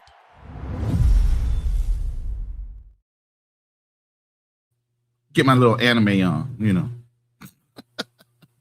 Brother looks swole up in there, brother. You looking? Hey, I can dream, right? I can dream, get back where I used to be. I'm allowed. It's anime. Ain't nothing wrong. America does it all the time. Yeah. Let me go ahead and cut corners. And so my thing is this. I understand how the world is. And either I can accept how the world is, or I can say, you know what? There needs to be changes to the world. I'm just not a person that says this is how it is. That's it. I think that if you accept how it is, then we should have always accepted how it is. At one time we were slaves. At one time we didn't have rights. If people just said, I accept how it is and I'm in it for me, we would never be where we're at. Yes, there are people who make sacrifices for us all. If we only looking out for ourselves, we never get nowhere. If a neighborhood, if I only look out for me, if I have a friend group that I only look out for me, that's not really good friends. That's not really a good neighborhood. That's not really a good society. It's not good. That's a good person. It's not a good world. So sometimes what makes us good is looking out for the other person. Because sometimes those things come back to haunt us. Looking out for the other person to get your ass killed, bro. And then wait, hold on. That's cap anyways, man. Like, man, ain't nobody out here violating, committing crimes. Like, we always go do something then. Like, just go do something. Like, we always gotta hear this grandstand, man. I'm in here for the neighborhood. Man, ain't nobody building a house. Brother, hold up. If you don't think like that, then you on an island of your own. I'll give you an example. I'm not sitting around blaming the Jews and crying about every other little small group. I'm out here executing in the streets, and it's so are other people. It's not just me. What I'm just saying is people sit around and be like, yeah, this is the problem with America. No, the problem is America is with you. You ain't doing that. You're doing more yapping than action. And if you're doing action, then be about your action and let that speak. But there's always what you said was you about you. And I'm cool if you want to be about you. Complaining about what it is. I'm out here executing. That's life. It always. I hope y'all are talking in generalities, because that's what we should be talking in. Ain't nobody on the panel. That's what the followers. But I don't want anybody taking it as, oh, this is a personal attack. You know, ain't no kick dogs on this fucking panel. Everybody's doing their thing. You know, so in general, what we're talking about in general. Yeah, in masses, the people. I'm saying in general, we have to help each other out. For instance, that's what we're doing. That's what do you mean? We raise millions of dollars. We're one of the most contributive societies, the nations in the planet. So people out here yelling on Saudi's not helping nobody. What are you talking about? We give away millions, billions, trillions out of our hearts and generosity on TikTok, on Instagram, on Facebook, and organizations. America is the most contributive nation in the entire planet. So bring it to them, like, what are we talking about? That's why reality and what y'all woulda, coulda, shoulda dreamed about is the difference. Just because somebody said it's the way it is. I see where he's going with this, and here's the biggest thing. And I do say kudos to Donald Trump. Charity in America, when it comes on a global scale, should be done and over with at this point. We done helping everybody else if we ain't helping ourselves. You know, and why shouldn't we get a little taste? Everybody else does. You know, they'll go out and exploit something and take advantage of it, and all of a sudden we got to look like the global good guys. Fuck all that. If we got to turn up and get a couple things for ourselves and look like the bad guy for once, guess what? We're fucking entitled. Half of the colonizers are sitting back there scheming to put a knife in our backs, even though they're the ones relying on us and utilizing us every fucking time there's something global going on. Yeah, they can protect themselves, right? They're supposed to, but yet and still you got Americans sitting there doing it. You got our sons and daughters out there doing it. And they're playing off of that. We're going to do it, so why should we need to do it? That's why on the global scale, they're able to contribute to their medical services and all the things for their civilians and their citizenry, because they're taking it on the chin that America is going to jump in and help, like the good guys we are. So I applaud Donald Trump for holding people accountable and contributing their fair share on a global scale. When it comes to NATO, we spend, I think, 100 times more than the closest next person on the fucking list when it comes to NATO. Now they need to step up and spend more. You know, or we're going to bow out of that. We are tired of being just the good guys, and everybody else gets to leverage whatever. I mean, France has been taking advantage of Africa for years. They haven't even paid their fair share back to the Africans they're taken from.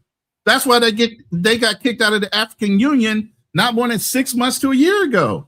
They literally got kicked out of the African Union because they owe trillions of dollars to those nations for all the stuff they leveraged and took from them.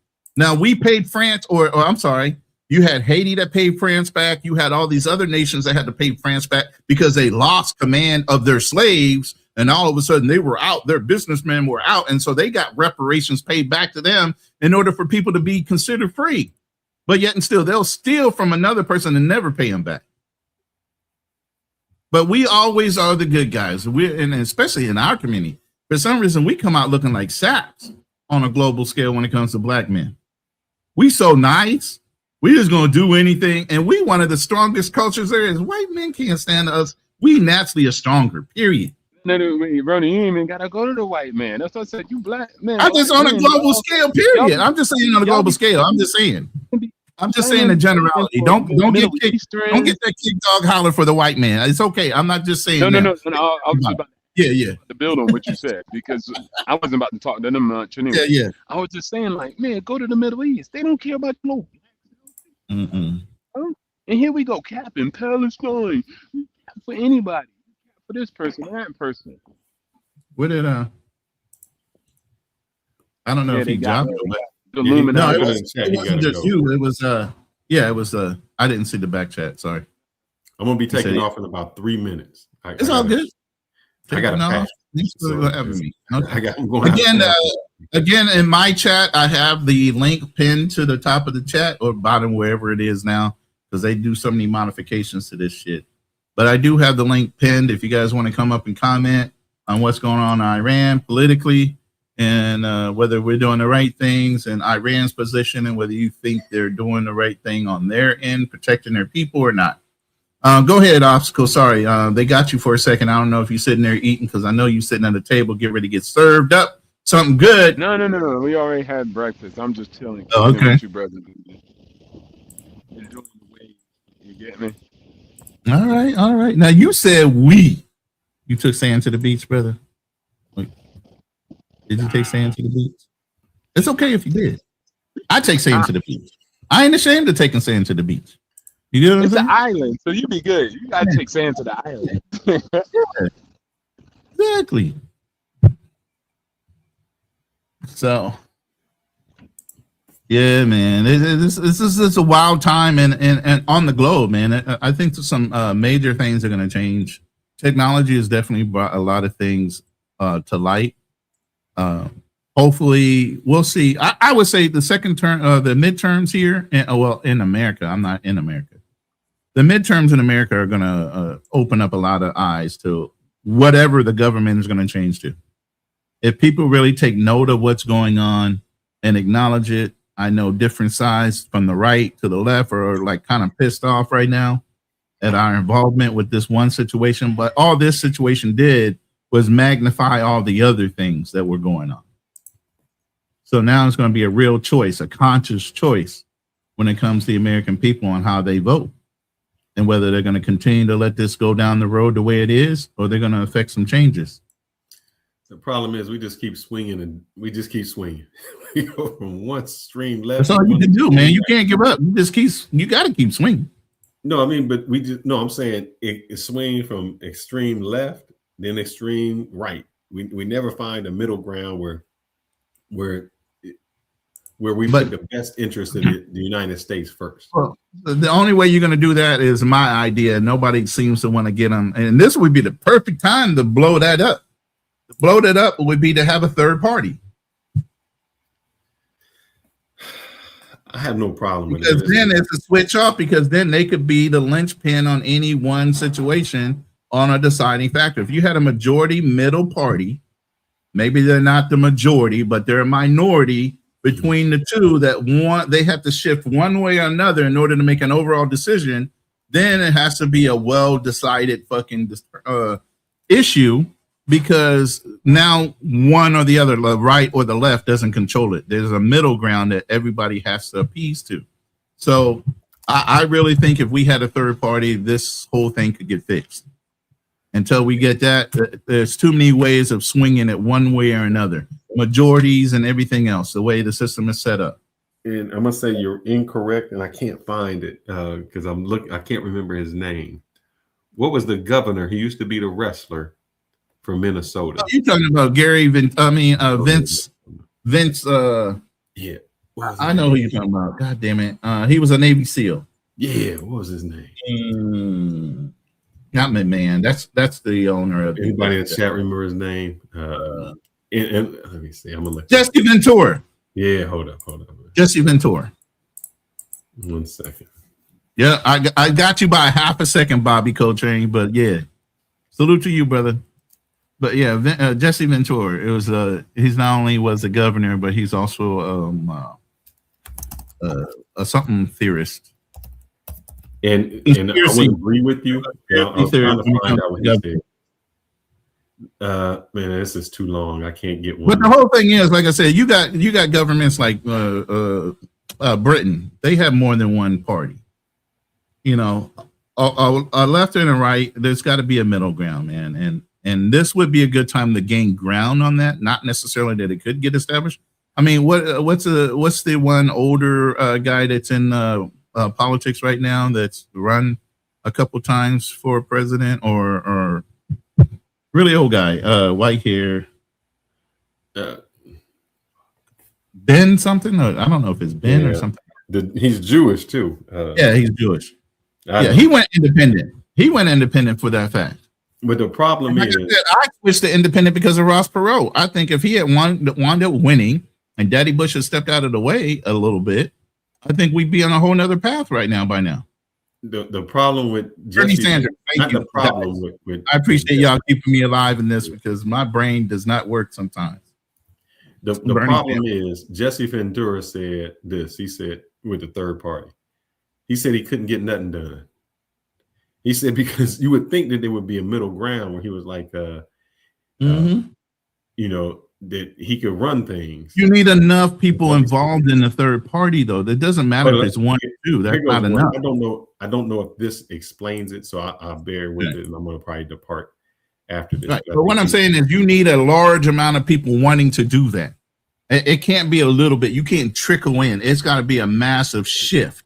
He won, but he just said, let me see if he didn't have enough people in his party to shift it either way. It didn't matter whether he had 1 or 2. You need 30 to 40 that's going to he won. And listen to what he won on popularity, though. Yeah, I know it sounds like Jesse said. It sounds like Jesse said it is what it is. Yeah, listen to him. Here's what you know how much money I was making? The governor got paid $120,000 a year. Now they're going to take taxes out. Right. I also get deducted mileage for the official governor's car unless during the workday. So to and from the Capitol, I have to pay for it till I get to the Capitol. So I went to them and said, well, okay, I'll drive my private car to the Capitol and then I'll get in the governor's car and I won't get docked money. You can't do that. Why? Well, that's the car with all the protection and the radios and all this. So they make you ride in the car and then charge you for it. The governor's residence, every meal. That's not it. What he was saying was, as a third party, it was difficult for him to implement the rules because he couldn't get the Democrats on the side. He couldn't get the Republicans. He said it was just the third party. You would think would bring both sides together, and he said actually he was just out. Here's the thing about a third party. You need the numbers when you first jump in. Don't do it if you by yourself. You're an island unto yourself. It has to be a large enough shift of people wanting to be in that middle to affect a change on either side. You can't be 1 or 2s. It's got to be a large amount that actually has a controlling vote that matters. Correct. I'm going to jump off here. I'm going to let obstacles roll with you. I'm just going to say I think Jerry in the comment has it very correct. And I'll just bring that up where he says the problem with African Americans, they don't know how to vote. They think that you should just be voting for president or governor. And I agree. There's a lot of people who get in, especially here in Dallas. How you start. They started voting for mayors, city council, mayors. Yeah, all that is where it counts. Yep. Ground floor. You get everybody the city government, then you can move up to the state government, and then you might be able to go federal. But you got to control the cities first. You got to control that idea. Decisions. You're right. The people who really make your decisions locally on your laws is your local government, your local schools. They determine stuff, and we don't. I mean, look at the Somalis in Minnesota. They took that over. Look at the Ashkenazi Jews in Jersey. They took that over. Exactly. And when you do that, you can affect change for your community. That's better for you. Exactly. If you don't do that first, you can't even look on the. We try to jump instead of crawl before you walk. We try to leap to fucking running sprints at sub 10 fucking second 100-meter fucking dashes. We can't do that. You got to start off small. And you got to be able to learn the system, walk through the system, start on city government level and work your way through and demonstrate it can work on that level. Then it can get to a point where it can go governorships and controlling it that way.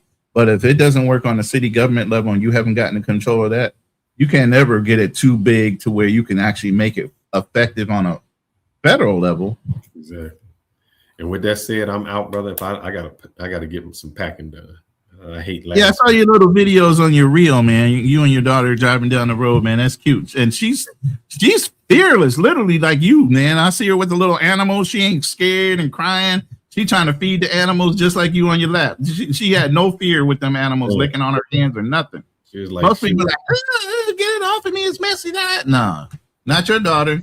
She was trying to jump on the animal. She was like, shoot, that's a bull. Let me ride him. I got something for him. He got mad when I was like, no, we got to go. So, yeah, she was rolling. Yeah, fellas, I appreciate it, man. Your meal looked good. I wish I could have some, but in about 2 days, I will be enjoying that island life myself. So, where you going? I got to go to DR for like 3 weeks. We island hopping. We're going to DR. We're going, the wife's family there. So we're going there. We're going to PR and then heading to Cancun on the way back. So PR is that's where I cut my teeth, is PR.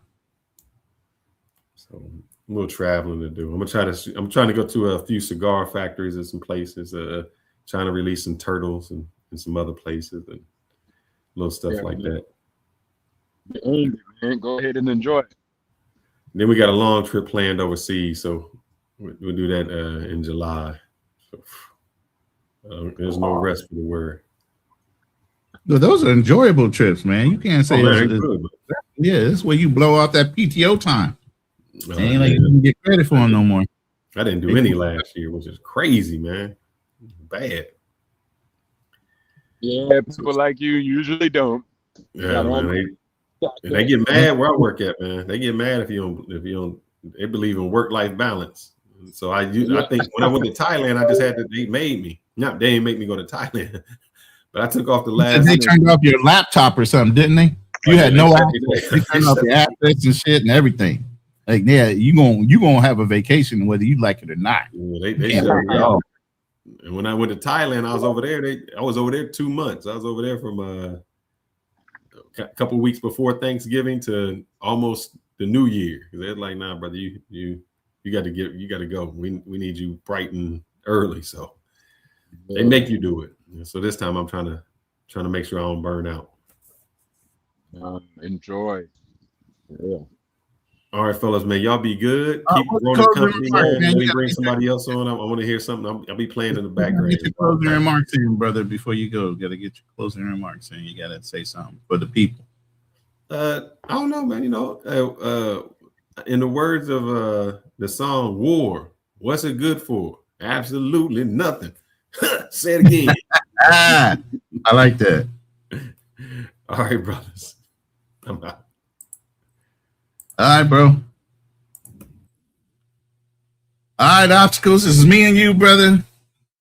Let the hounds roll. So, truthfully, I don't really feel the effects of what's going on here from Iran. Now, the people do a little bit because of the gas prices. And I just got my electric bill this month. And brother, they put an extra, I want to say they put an extra 5,000 pesos on that bitch. You know what I mean? I don't know what happened to Obstacles, but I see Darnell in the background. But yeah, they put an extra 5,000 pesos on my bill. So I was like, damn, is that how they doing these people? So here's the thing. I just went over my budget a couple weeks ago. The average income for a Filipino is anywhere from 18,000 pesos to 28,000, depending if you're in Metro Manila or somewhere in a province. So I got a bill for 20K. That's more than some Filipinos make in a month. And that's how much my electric bill was. So, and believe me, my lady was just saying not only her parents, but other people in this town are bitching about how much that increase was, that they're trying to push it down to everybody else when it comes to power. But yeah, I just got my first 20K electric bill, which is not much to us. It's kind of along the lines of normal, but to them, that's a whole month's salary. Yeah, I mean, I'll say, 20. You said 20,000 pesos. Yeah. I normally average about anywhere from 15 to 17,000 pesos for my electricity, but now it's 20.5, like 20,000 and a half. But that's, like I said, 18 to 25, 28K a month is an average Filipinos pay. And here that is on one bill. So that's what a 20. That's about a 20% increase. Yeah. So I'm sure that's because of the whole oil embargo or the thing going on. But like I said, they picked up almost 2 million and something barrels from Russia. And then they also just struck another major oil rig offshore. So that's going to be producing oil. I don't know at what rate. And then they actually had an agreement with Iran, which they normally get their oil from. But even with the with the ship interdictions in the Gulf, usually that's all the ship everybody thinks, oh well, it's they got a blockade. No, the blockade don't work like that. We don't just stop products from leaving the Gulf. What we do is search them. We search the ships and make sure they're not exporting or importing any kind of weaponry or missiles that have to be put together that are going to be used against us. That's all they're doing. They're not going to stop everything from going in and out. What stopped everything from going in and out are the minefields and the unsure ability to track them, because a lot of them broke loose of their chain or their moorings from underneath the water. So now they're floating around, so nobody knows where they're at. So it takes the American military to figure out where those mines are and blow them up. So it can open up straits. Does the U.S. Navy, do they have minesweeper ships that are minesweepers? They do, and they also have planes, and that's why I say it's going to take them to track them down, because even the ships, the little Iranian fast boats that they had to put them out there, like I said, a lot of the chains must have been old or rusted or whatever, and the minefield that they had set up, the chains broke loose, so those mines are floating around where they shouldn't be. So now where they knew the mines were, they don't. And that's why the insurance companies are leery about backing the oil tankers going through, because they don't want to have to pay out. No insurance company wants to pay out on a policy. So that's the other issue. It's not necessarily it's unsafe. It's insurance companies don't like taking on risk, even though they're making you pay for it. They don't want to pay a policy. I came from the insurance industry. Trust me. Yeah. They don't want to pay you. They want all the advantages of you paying them a premium. And by the time they ever have to pay you, they've taken in so much in premium globally, it's no big deal to pay you out a little bit. No, you absolutely right. The bit of good news, and this came from CNBC.com, but it says Trump says Iran deal reopening Strait of Hormuz largely negotiated, will be announced soon. Yeah, I know they've been saying, Trump's been. Thank you. Excuse me. I need you to Trump's acknowledge that. They've been saying it for a while. Yeah, but why I feel this might be a little different. Even Iran has, I am monitoring the situation. Even Iran has said there's been a little bit of progress. No, there's been a great bit of progress, and it ain't because of us. It's because of China. You know, Donald Trump just shook hands with Xi Jinping, right? Yes. Yeah. They were just there. Right. Now, China was doing what? Offsetting or war by proxy, helping out who? Iran. Iran. Who was feeding China oil? Iran. So Iran thought, you have a friend in me with China. They forgot about business. They thought, oh, well, we got China through the nose. They need our oil. They're supplying us with not only global locations for, different military assets, but, they're going to be there, and we're promoting them by saying you got to pay the ransom in Chinese yuan and all these things. We see that environment you got over there in the Maldives. Keep on showing that environment. But they're showing up. They're thinking that Iran is thinking, oh, yeah, we got China, man. We got China to back us up. There's no way. And then Russia comes in and says, hey, we'll give you some of our information and some of this, that, and the other thing. So they're thinking they got two buddies, two friends indeed, until the handshaking starts happening.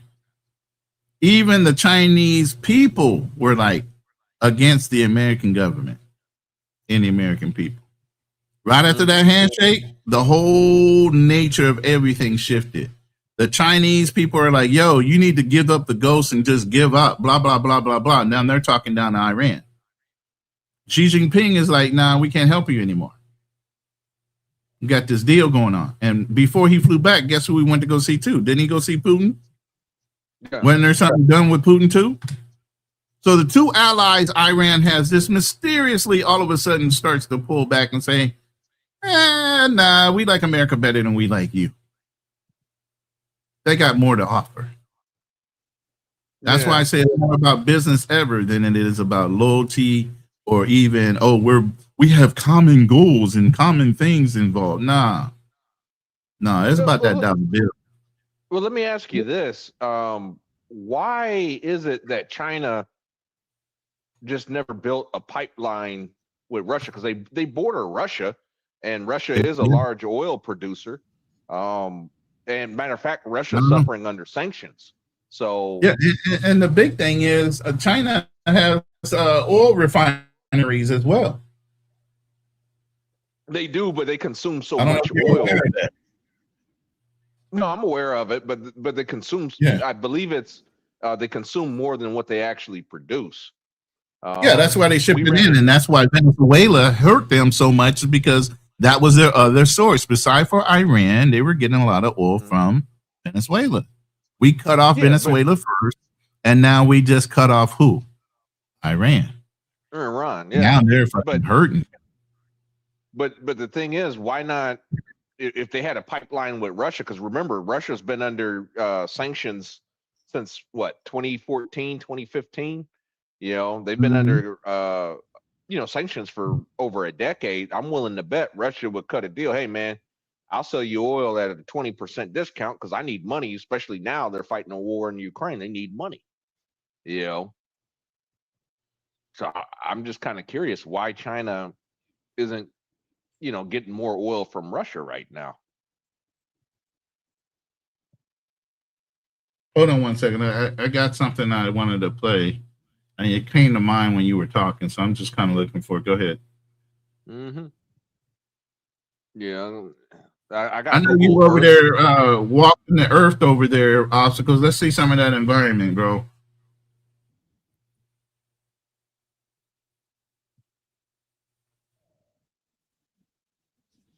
Is he on mute? I think he's on mute. I think we lost him.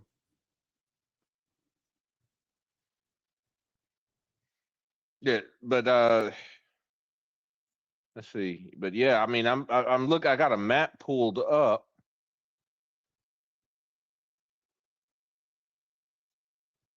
I got a map pulled up. Let's see. Let me use Google AI here to do some borders. Russia-China border. But yeah, if they had just built. Go ahead. Go ahead. No, I have a thing I wanted both obstacles dropped off. I think, yeah, it's just you and I. Okay, hold on one second. I'm going to play this video and let you guys hear what this gentleman said. Because this gets into that part right here when it comes to the economy and how it's affecting everybody. Say, in the US. But particularly when you look at stock markets, it doesn't necessarily mean there will be an immediate crash. But I do think we are heading towards a crisis. And again, if you look at the big game that's being played, then it's quite clear this has to happen. If the working hypothesis is that there are forces out there that want to dethrone America. Yes. And they may be active in America, even these forces. No question about it. And that means also dethroning the dollar. And that would explain why China actually had been strengthened with American investment in the past, because you're building up this opponent that can help take down America. If you make sure America stays aggressive and adopts anti-China policies, which also seems to be happening to some extent. So then, what are the scenarios here, and what's the way? Well, as we said, whenever you have these big wars, they lead to currency system changes. The global financial system changes. So we moved from first the British pound, which was on and off the gold standard. Then we moved to the Bretton Woods dollar standard, which was a gold standard. But of course, a gold standard, some people think, that means it's 1-to-1 to gold and you can't create money. No, that never happened. Such a gold standard never existed. There's always been bank credit creation, and that's how the real game is played. But it's some kind of limit, because as soon as it turns out America was creating too many dollars, buying up assets in Europe, the French were not yet part of NATO, therefore not part of the command structure. It was the French that called out America. We'd like our gold, please. And they said, okay, you're printing all these dollars and you're buying us up. What we can do is we can change these dollars now into gold. We want to see gold. So that's, but so then we moved from the 71 Nixon shock, US default on its international gold obligations. Then we moved to the petrodollar, which of course, is very closely intertwined to actions in the Middle East and all the wars in the Middle East. Oil was only allowed to be sold against the US dollar. Anyone who did otherwise, whether it's in Iraq, Saddam Hussein, or in Libya, Gaddafi, that was a big no-no and led to severe consequences, warfare, and you get killed for that. You get killed for it, exactly. So what's next? Because also when the last, when the Nixon shock happened and we moved from the gold dollar to the petrodollar, there was also inflation. Inflation is a good camouflage that, it sort of makes it easier to rearrange the monetary system. It was entirely monetary inflation, by the way, not energy driven. It was the central bank creating a lot of money. But we had the same in 2020 with the COVID psyop. Money creation by central banks, no economic rationale for this whatsoever. It was clear 18 months later we get inflation. As a result, that's what happened. So it looks like we're, now we could be, it looks like we're heading into the second run of inflation. It's still early stages, not entirely clear, but that would be my guess without having yet the necessary data. But I think there will be a second bout of inflation. But we already had the first bout, and it indicates that we are in this phase of running up towards the next rearrangement of the monetary system. What is it going to be? Well, that seems to be increasingly clear. It's going to be digital, based on digital identity.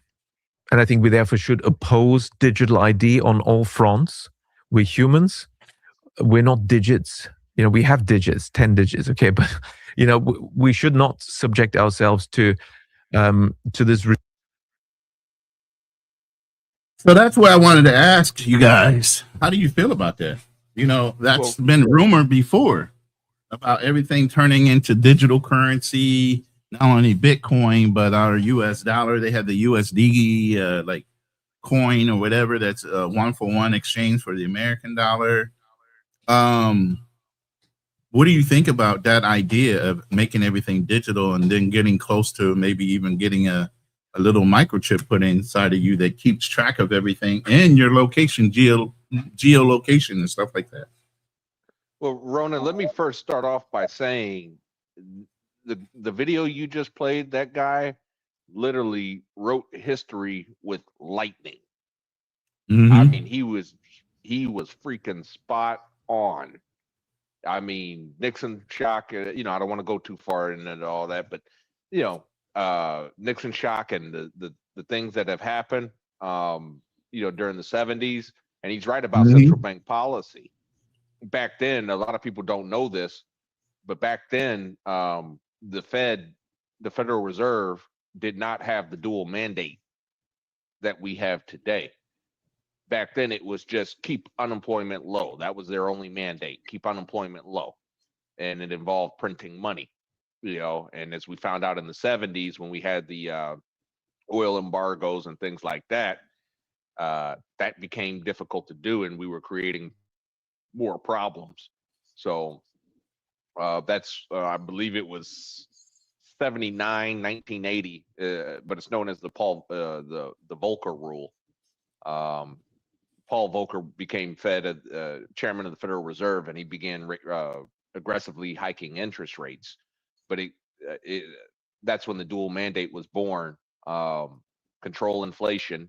They want to moderate inflation, keep it the preferred rate is 2%, and keep unemployment rate low. So that's where that comes from. Now, as far as, getting to your question now about the, going to digital IDs and this and that, man, I got to be honest with you. I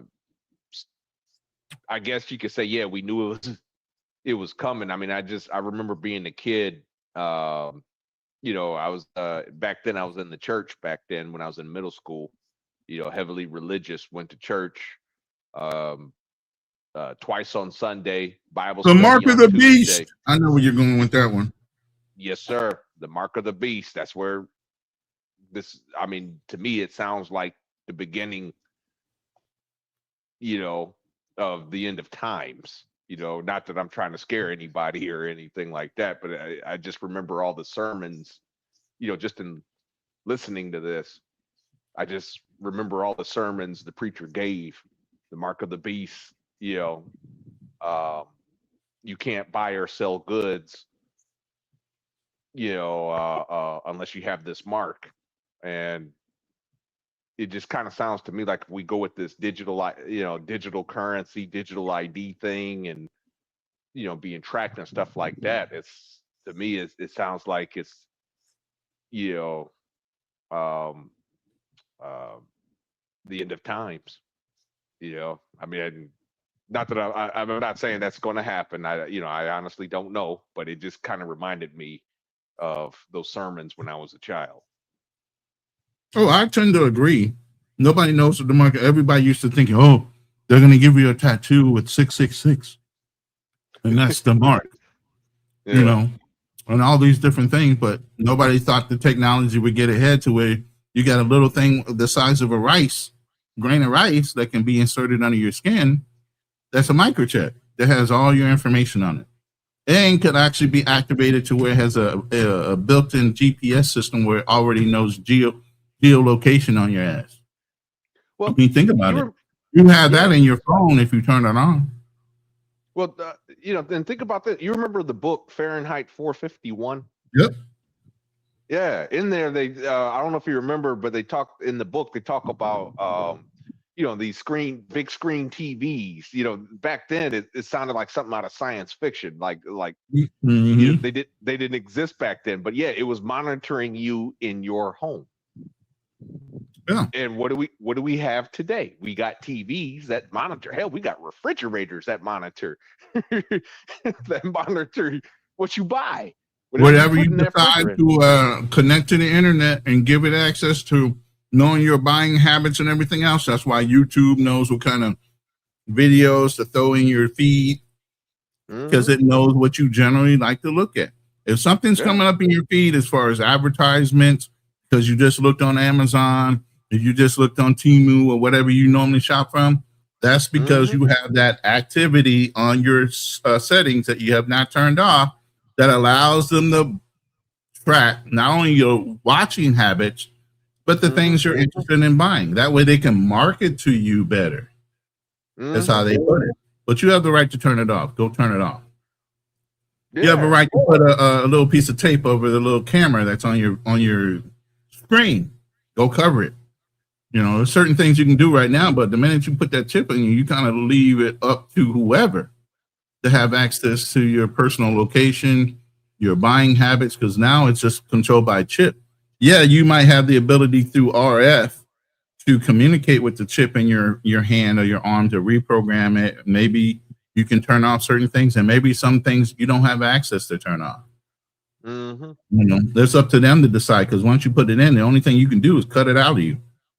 Then if you do, now all of a sudden you can't buy anymore, because they now have made it mandatory. You have a chip to have all your information in it so they can buy and extend credit to you. Yep. It can't be stolen that way, right? Or so they think. That's going to be the lie they're going to tell everybody. This is to protect you. This will stop the scammers and hackers. No, that this will make you safe. No, it's not. This is just, we're going to keep an eye on you. Yeah, it gives them global access to watch you and watch your patterns, everything from where you go to what you buy, what you listen to. Yeah. This year I started working more and more with AI and stuff.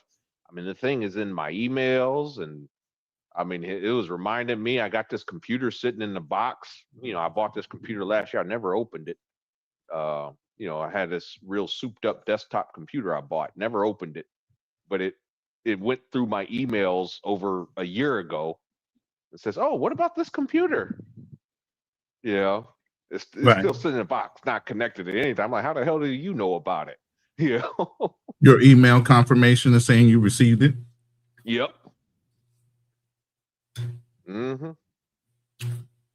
And that you haven't given it a rating of the quality of it, the service level, or anything. But I'm going to finish this video real quick. Hold on. regime where if you don't provide the right digital ID credentials, you're not accepted as a human, and you don't have the human rights in reality. I mean, that's dehumanizing.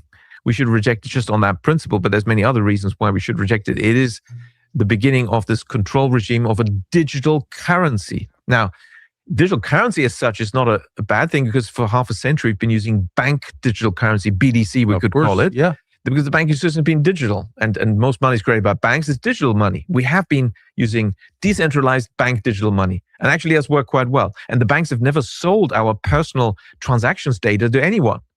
So actually we should laud the banks, because the new regime is all about, our information about our transactions being sold freely. The government is now Facebook. And being used to manipulate us, whether it's in elections or to sell products and services that we don't really need. So it's going to be a digital currency. It is marketed as CBDC, central bank digital currency. I call it central bank digital control, because that's what it is. It's not really a currency. It's more control, as Catherine Austin Fitz always points out quite correctly. And so, because we've been using BDC, bank digital currency, what is the difference? It's the central. They tell us it's justification, Christine Lagarde, that we need this because there's Bitcoin, we need digital central bank currency now as well. Well, the digital is not the new aspect. We have digital money. It's the central aspect that this is about.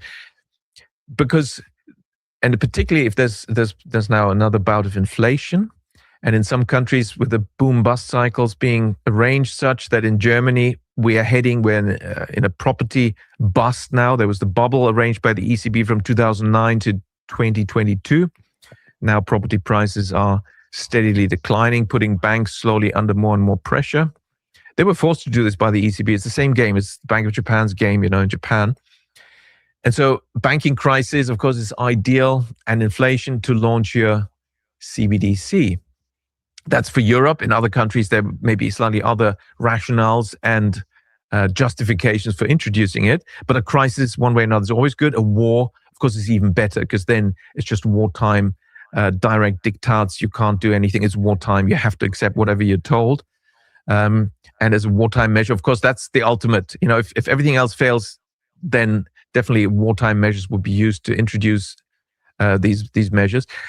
So we're heading towards digital control systems where we have no more control over our liquid assets. It will be, of course, programmable. The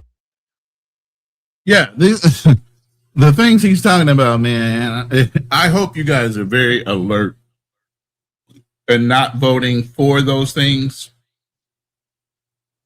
and to tell the government to go stick it where they sign if they ever try to impose those things as mandatory. But that's going to be a big issue, especially if it catches on. Like, I don't know if you remember, Whole Foods tried to do this. About a year and a half, 2 years ago, they were Whole Foods where you had to have the chip installed if you wanted to use Whole Foods. You couldn't use their card anymore. You actually had to have chip implanted in you. And a lot of people are nonchalant about it. Yeah, no problem. It makes my life easy to have a chip. There's companies that started doing this about a year and a half ago. Before I came over here, it was a whole Whole Foods issue with them, which is Amazon, requiring you to have a chip to shop in their stores because they weren't going to take cash anymore. Had to come off your chip. I didn't know that, but personally, I can't afford Whole Foods anyway, so I ain't got to worry. I don't know, Darnell. You're swimming in stocks, man. You can afford it now. You might not have been able to afford it then, but hey, you cooking, right? You cooking with gas, right? I'm still gonna pretend like I can't afford it, man. I mean, there's just no freaking way. My mom, she likes shopping at home. You ain't got to worry about carrying your wallet no more. It's so convenient for you just to use the chip. Hell, it might be, but I'm just talking about the damn price of goddamn Whole Foods, man. And I only know because no of my price mom. on your health, Darnell. What's wrong with you? Shoo. I mean, well, when a tomato at Whole Foods costs like 3 times what it costs at Kroger, you know, it's like I'm like, man, I'm sorry. I mean, what's the difference? I mean, what is this tomato? Does this tomato cure cancer? You know, does it do something? Yeah. I mean, the only reason I even know about the prices at Whole Foods, my mom, she likes shopping at Whole Foods. You know, she swears by Whole Foods, that and Sprouts. But I digress. As far as as far as the whole chip thing, man, that is freaking scary to say that you got to have this chip just to shop at Whole Foods, man. Like, hold on. Can't even have cash. Hold on, I'm gonna show you here in a second. I gotta pull it up. I'm gonna ask my mom about that because she'll You definitely shop at Whole Foods? Yeah, There you she go. used to all the time. Suspicious. You don't find that suspicious? You don't find that suspicious? There you go. I'm at Whole Foods and I'm about to pay for my groceries with my.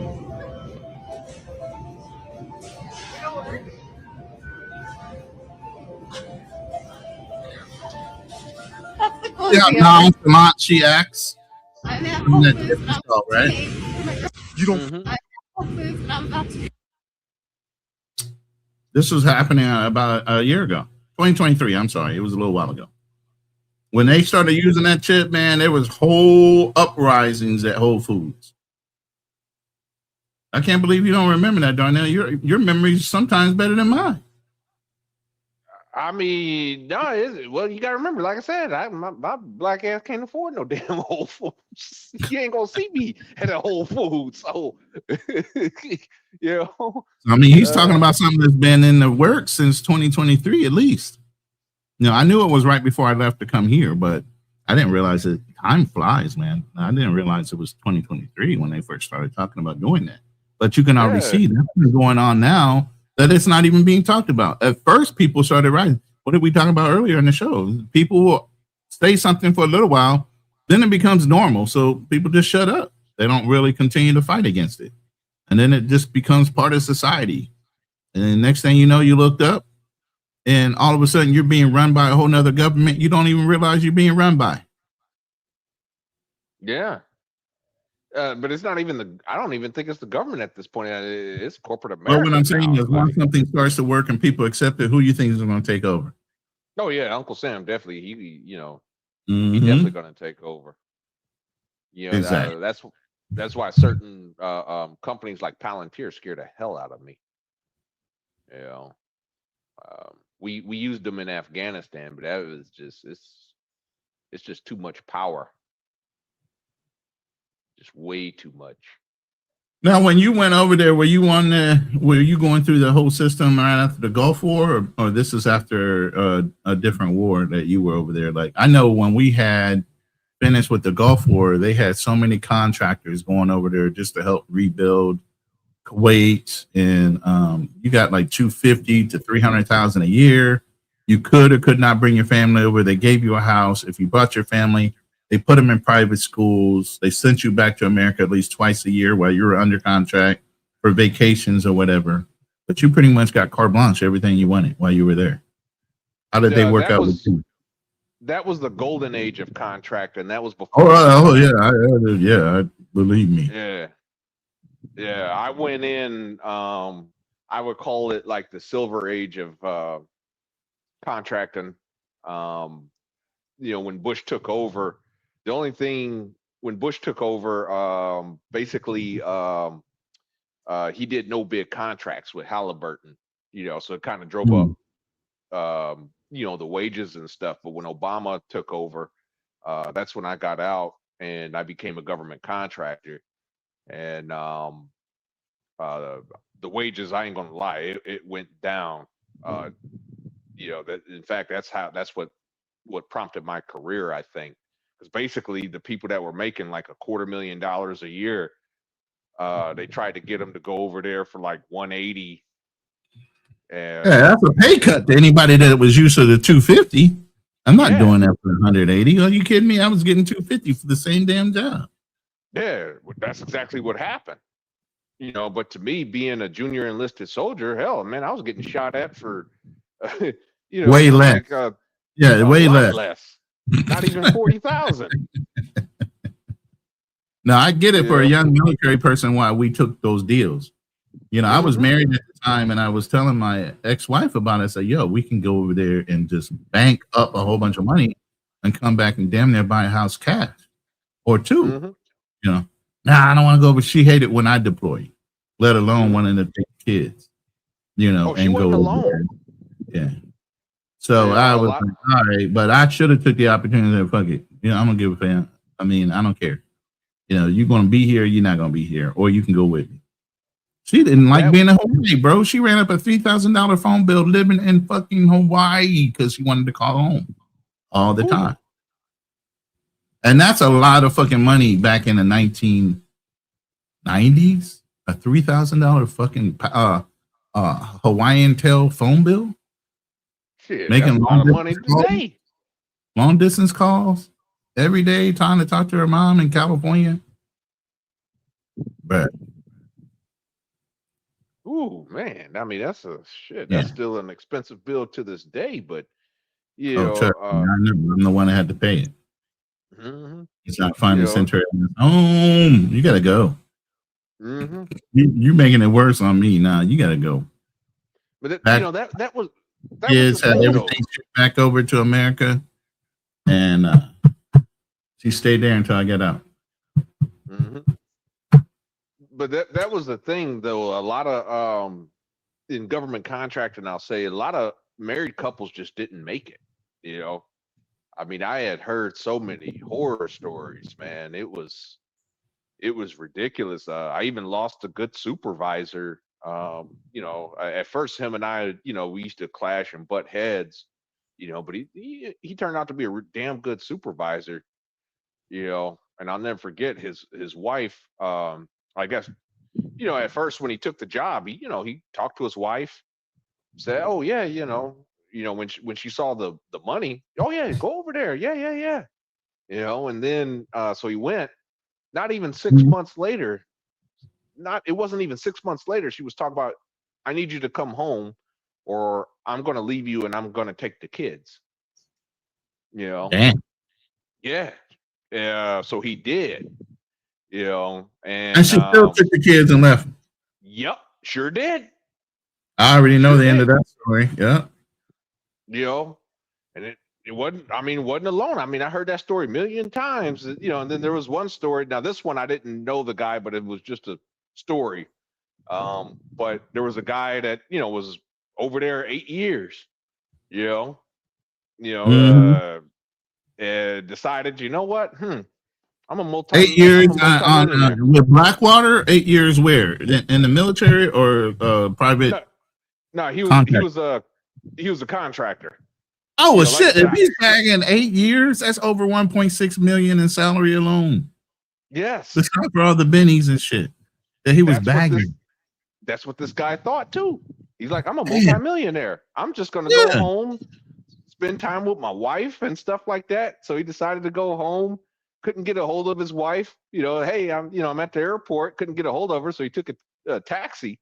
And this is before Lyft and Uber, and he makes it to the house. He saw two cars in the driveway. He's like, maybe my wife bought another car. So he tries to stick his key in the door, and his key don't work. Wow, she changed the locks in his own house. Yeah, so he sat outside, waited. Then she came out, saw him, and was like, "What are you doing here? You don't live here anymore."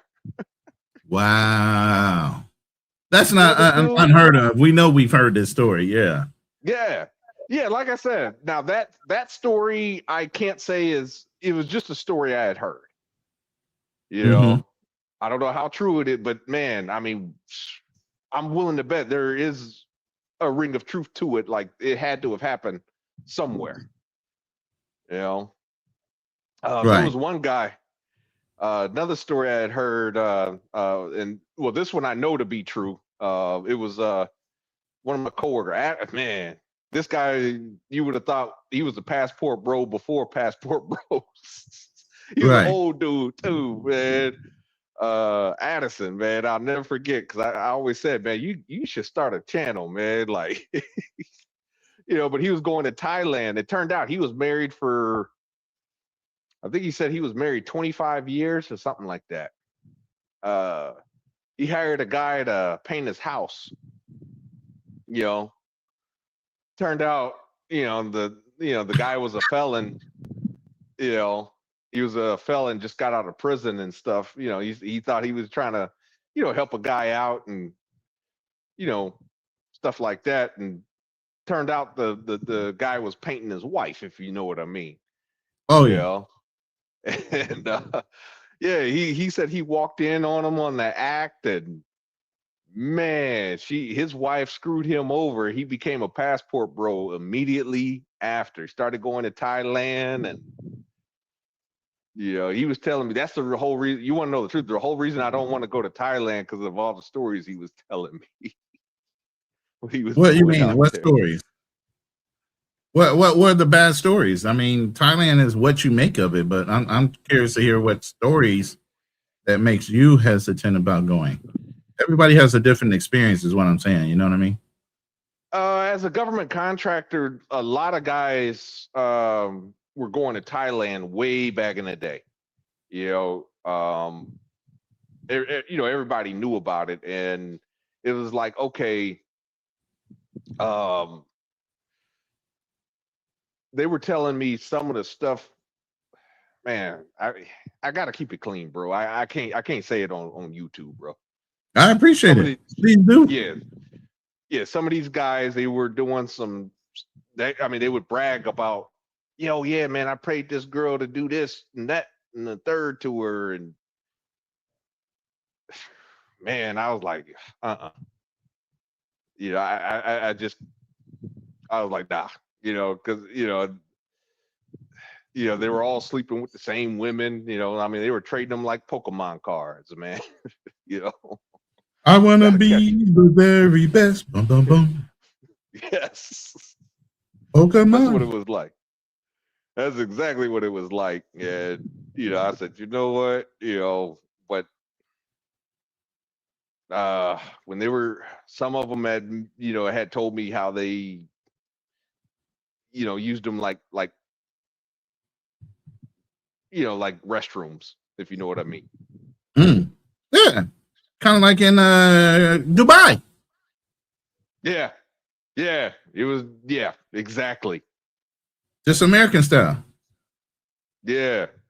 But the way they were so open and talking about it and bragging about it. These are the women or the men? It was the men.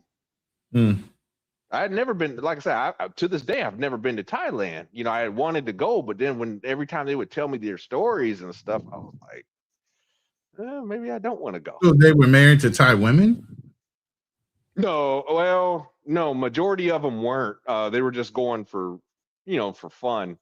There were some that were married to Filipino women. In fact, they even lived in the Philippines. That's how I know about I know a little bit more about the Philippines than I do Thailand. Not that I've been to the Philippines, but I've worked for a supervisor. He had a mansion out there. He was married.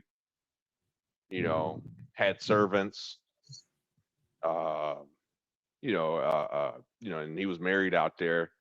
He lived in the Philippines. I had a lot of coworkers. A lot of them lived in the Philippines. The only thing that they told me, they lived in the Philippines. Were they Filipino or were they actual Americans that decided to live in the Philippines? They were Americans that moved to the Philippines. Okay. The only negative thing that they told me about the Philippines was when, you marry, they said the women in the Philippines are great women, really good women. They are loyal, make excellent wives. The only problem, you marry the girl, you marry the whole family. That was one of the things they did warn me about. That's not true in all cases. Yeah. I mean, I can't say 100%. I've never been. Yeah. But they did tell me a lot of times it was causing issues in their marriage where they're very family oriented, and it just depends on the yes. Filipino if she allows her family, especially her outside family, to influence how she acts or performs with her mate. That's something totally different. And that's somebody can't stand on their own 2 feet that allows that to happen within their own relationship, whether that's in America or even abroad. You know what I'm saying? It's up to that woman to decide, if she's going to let her family, but the man doesn't have to tolerate it either. My lady showed me a video with this guy. It's a white guy. And I guess he took a whole, it must have been 30 people at this long ass table. He took them all out to eat. And I'm like, what the fuck? And I'm just like, yo, that's his fault. He allowed that shit to happen. Now I don't know if that was a company fund. They were all family. I don't know if he took them all out because it was his birthday plus a couple other people in the family, same time birthday type of thing. But it was like, when you see guys like that, it's their fault for allowing that to happen. Because you can simply say, no, that's not the way this is going down. I didn't come here for that. And if that's what you're expecting, there's a whole bunch of other ones that aren't. You can see your way out the door and go find the next sucker. It's some dudes that don't know how to say no and holding on to dear life because that's the best thing they've ever had in their life that go through shit like that. Well, one of because them that told me. Well, one of them that told me he was a manager. He was our maintenance manager. He ended up getting fired for other reasons though. But he was our maintenance manager. Him being the manager, I couldn't imagine him having a hard time saying no. As a manager, I'm pretty sure, you're probably used to saying no. But they did tell me that was a reoccurring thing. Where cousin so and so, knows that married an American. Oh yeah, if that family knows it, like the extended family, not the immediate family. The immediate family could be cool. It's the extended family starts to try to lurch off of the immediate family to take advantage. Is when it starts becoming an issue. And that's another thing that you got to be observant about and see how much the extended family gets involved in your relationship as well, and whether she allows it. I have not met one of her extended family. Not one. She don't like them either. And she definitely ain't gonna and get them exposed to me. They don't know where we live at. The only thing they've ever seen is that truck every once in a while. And when she pulls up, she's usually pulling up to get in their face about doing something. Like I would send her money so that we could pay some local bills in pesos. And so one time her brother went and got the money out in Gcash and cashed it out for us to use. And so they tried to lie, and they owned the actual cash out place. So they had a business. It's not like they're poor. So they tried to run a game on him, but they didn't know that I was in town. They didn't know anything. They just thought he was just running money up somehow, and they were going to try to take advantage of him. So she drives over in the truck, gets out the truck, and they're looking like, who the fuck is that? And she walks in, and she's very quiet. She would be very subdued. Nobody's ever in her family ever heard her raise her voice. She went in there and straight got in the ass, bro. And it's like, no, we're not doing this. You wouldn't have gave my brother the money unless you got confirmation you were getting paid. You to say that you never got paid and trying to ask for my brother to pay 100% of that money back because you never got the authorization for you to get paid, that's not going to ever happen. But she was trying to run that game on her little brother, her own family member, her cousin. And so she ran it down to him. Was like, no, this is not going to happen. And if you can't handle us coming through here and us keeping it business as far as family, I can go find somebody else to run our business. They said it's not going to bother her anymore or her brother, and they left, and they haven't been back. And she decided to take the business somewhere else. So when we need to pay our bills, you know what I mean? But they'll try to do it to you if you let them. And then they'll try to do it to a point where they try to make the family feel guilty. Like, oh, such and such is sick. Don't you want to help? And I heard your daughter is now engaged to an American. Do you think you can help? No, they don't even let that go down. Her mom's not even tight with her family. Her father is tight with his immediate family, but they don't even know what I look like. Yeah. Not at all. They don't even come to the house. They don't even let them around their house, let alone to come in a gated, guarded community, house community, and to see where we're living. Oh, hell no. That would start all kind of issues. Mm-hmm. Nobody knows any of that in this family. Mm. So that's another reason why I know I'm in the right environment with the right person. You know, she's not trying to get the family involved. She's not trying to flex, you know, nor do I allow her to do stuff like that. It's like, look, you know, and she knows that the position she's in is because of me. It's not something she's doing. Mm-hmm. Yeah, that's that kind of sounds like how my ex-fiance's you know, family was. I mean, they were real good people when I was there. I went out to their village to go visit them. You know, it's way on the outskirts of Rio de Janeiro. I mean, it was a really poor town. Like they were still using horse-drawn carts out there. I mean, granted there was cars, but some people still, you know, had horses and mules. And yeah, no, it ain't that extreme here for her, but I mean, it's just, you know, it's just a smaller province. I mean, they all have. I mean, here's the thing: the truck I have is like a high level truck to anybody else. So her father even mentioned it because sometimes I have him drive for us, right? Because I'm not trying to drive and get caught up in no accident, and then all of a sudden they see American, and next thing you know, they fell out on the floor, trying to act like they're more than they are. You get what I'm saying? So when we drive, when we know go exactly somewhere, what you say. he drives up, he sits in the front, and I get out in the back like I'm some executive. And I had these little Filipino flags. I didn't even do nothing American on this truck. The little Filipino flags that make it look like it's an executive level vehicle. Mm-hmm. And he knows because they have a couple trikes and motorcycles and stuff. So when he drives the trike and they go to like the mall or something, you know, the guards and everybody looking down at him because he's driving in a trike. He gets in my truck and drives it, and we go to the mall to go to grocery store shopping or something like that. It's sir this, yes sir, no sir. He's like, he's looking around like, ain't this a bitch? Because it's a vehicle they can't ever think of ever owning. So then they already know somehow this man is at a different level. So it's automatic respect. So a lot of countries are respect by value. Had nothing to do with anything else. Your looks, wealth. They see the things that you have and automatically it's sir because now they have something to gain by knowing you. Yeah. When he's driving the trike, it's no big deal. You ain't nobody. You just like the regular commoner. You drive that truck, all of a sudden it's a whole nother thing. Yeah. Yeah, that's how it was when I showed up yeah. That's how I showed up when my ex-fiance's family, when they met me for the first time.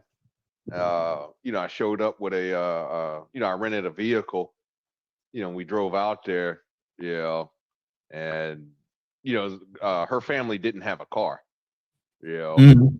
So you know, I showed up out there and like I said, her, you know, my ex's family was real good family, especially the mom really loved me. The only thing she liked, you know, her thing was purses. I mean, that's typical, you know, I guess you could say of a woman, you know, because I was buying gifts for the family, you know, meeting them for the first time. You know, I asked, "What's your mom like?" And she's like, "Oh, my mom likes purses and stuff like that." So I did bring her a luxury purse, you know. But other than that, I mean, and she was so happy with that damn purse too. Oh, I bet she was. Yeah. Yeah, but I mean, they were good, but they were Christian folks though, like, you know, really devout Christians, you know, so they weren't, you know, like it, you know, they weren't about, you know, having this lifestyle or trying to use me because I was American. You know, that's one of the things I got to give her family. The only people I had I can't, and it wasn't even an issue. My ex's brother didn't like me very much, or at least I can't say he didn't like me, but there was some friction. You know, he was kind of, and that dude, I swear to God, looked like a young version of Barack Obama too. He was crazy, you know. And her dad, he was just the typical dad. I'm not gonna say he he didn't like me or nothing, but he kind of did give me a little bit of a hard time, but I think that was just, when you date, when you date his daughter, or marrying his daughter, he's, kind of thing. But he was a good man. But yeah. What? Wait a minute. Hold up. Bobby Coltrane. I don't know what you're talking about. hold on. I just did a show the other day with Andre Love Crossing Borders, and I was talking about my 1 year anniversary of being here in the Philippines, lesson learned, things to prepare for before you get on the plane, stuff like that. And so he's saying, Ronin Travelers, thanks for the video. If you have any other information on the Philippines, PH, please share. Looking forward to Sunday night. Did he already lock that in? Because I ain't got no text, bro. Hold on, man. Did Love Crossing Borders already tell y'all today? We doing something on Sunday? I'm just going to say, just checking in on what date you want to do part 2. Part 2 is going to be what happens if you die overseas there, Darnell. Like how the treaties work versus, an inheritance with wills, trust, how a foreign national might have access to your resources when you die if you don't have things set up, or if you do, what's the proper way to do that? Yeah. I just checked with him, Bobby. No big deal, man. I just checked in with him to see when he wanted to put that on the books. But yeah, I'm looking forward to that part 2. But I was prepared, and that's why I knew how long it was going to be. I have 17 slides on that alone. So, and I only went through 4 with you guys just on the Philippines. It was 6 slides. So 6 slides took 2.5 hours with a little banter for a total of 3 to 4 hours. I can imagine what 17 slides will do for somebody, especially if you go through details. Yeah, so that's why I was like, you sure you want to do that today? Are you sure you want to go 12, 13 hours on a live? Talking about stuff that a lot of people will fall asleep on. Because you got to make it interesting. Nobody likes talking about death. I mean, believe me, I used to sell life insurance and health insurance and different things like that all day long. Nobody wants to talk about dying, their mortality. That's why they call it life insurance, not death insurance. So yeah, to sit there and talk about that on fresh eyes, yes. On eyes that have been listening to the other part, nah, y'all were done for that day. But I'm glad you guys enjoyed it. I'm glad you guys got the information and stuff like that off of it. And hopefully it helped you guys make some decisions or get your brain working in that way. So I appreciate you saying that, Bobby. But yeah, that was a nice live the other night, and I'm looking forward to doing the other one. But I wanted to get the attorney involved. He has a 4-day as an attorney that was on Zoom. That's how the question came up. He was trying to tell people about it, but he really can't, as a lawyer, talk about it. So I was just telling Andre, I said, we can talk about it all day long. I don't have a problem with it. It's whether you can keep people interested for that time frame. But hopefully you guys look forward to it and you actually enjoy the information. It's good information, but unless it applies to you right then and you're interested, a lot of people don't want to talk about it. They want to believe they're still going to live forever, and hopefully you do. But you always got to plan for the what if and how things happen after the what if and you're gone. And that's the biggest thing, Darnell, I like to tell people is, you might plan all your life and grow this big ass huge like a legacy for your children that could last up until your great grandchildren if they do it right. Mm-hmm. But you never structured anything. So the minute you die, they rip through all your assets, they rip through all your wealth, and they leave it dismantled, all your hard work, all your hard labor, unappreciated. All they wanted it for was the value of it. Mm-hmm. Instant gratification. Yeah, man. Yeah. Chief, what's wrong with that, Buster? What's wrong with that? Kansas City Chiefs all day. Been a Chiefs fan forever, since I was 8 years old, and I'm 58. So that tells you I'm a 50-year veteran when it comes to the Chiefs. Never sold them out, even when we had bad years in the 80s. Raiders was stepping all over us. The damn Chargers was stepping all over us. I was a Kansas City Chiefs fan when we had Seattle Seahawks in our fucking division. That's how long I've been around. Yo, you love the Chiefs too? Okay. All right. No offense. I'm just saying, yeah, man, I fly my flag everywhere I lived in California in the San Diego County area. I'm still flying a Chiefs flag, still wearing Chiefs gear all over Charger territory. I didn't give a fuck. I was never a Chiefs fan, but I did like the Chiefs, but they had Marcus Allen back then. I don't know if you remember. Oh, yeah, I remember. No, I know we had him. Running back. Yeah. I remember everybody. Christian Okoye, Derek Thomas, all of them, man. I've been around. Yeah. Good quarterbacks, bad quarterbacks. Joe Montana came. Remember that? You know, Priest Holmes was a great running back and retired because his dad in the Army got hurt. You know, and so, yeah, I've been around. Like I said, I've been a loyal fan. Yeah. Great. And tracked them, kept up with them, know the names, knew what their percentages were, all that. I used to run a football pool in the military. That's how I made my money. When I was on ship, man, I had a hustle. Okay, I ran spades tournaments, domino tournaments. I had a football pool. Yeah. I cut hair because, you know, brothers want to look sharp when they step off the ship. And you got a captured audience of anywhere from 2,000 to 3,000 Navy and sailors. You made a bank. My wife got my check. I didn't need my check. All my check was made on that shit. Running hustles. Running hustles. Yeah. So, and then, the other job was loan sharking because, you know, brothers get broke. Man, let me borrow some more. Yeah. All right. 20 for 30. I need it back by this time. Well, I need a little. Okay, 20 for 40 then. Yeah. So, yeah, man, I knew every angle in the world to make money on a ship. I'm shocked you got away with it, man. I mean, shit, you went against General Order Number 1. What's that? No gambling. What did I go? Oh, man, come on. That's a shit, bro. Everybody gambles. What you mean? I know. White dudes are obsessed with sports and you niggas are out of shape. JM, you are the biggest troll, man. But I'm going to tell you this, man. I love you like a cousin. There's certain rooms you can come in and troll, and it's cool. Nobody has a problem. But you trolling yesterday, man, a little fucking disrespectful. That was not the room to troll in, man. You know what I mean? Control your trollism. Some of us understand. Some of us is just like disrespect. Read the room. You know, but yeah, you can troll all day long in here. But that room, man, you didn't need to do that.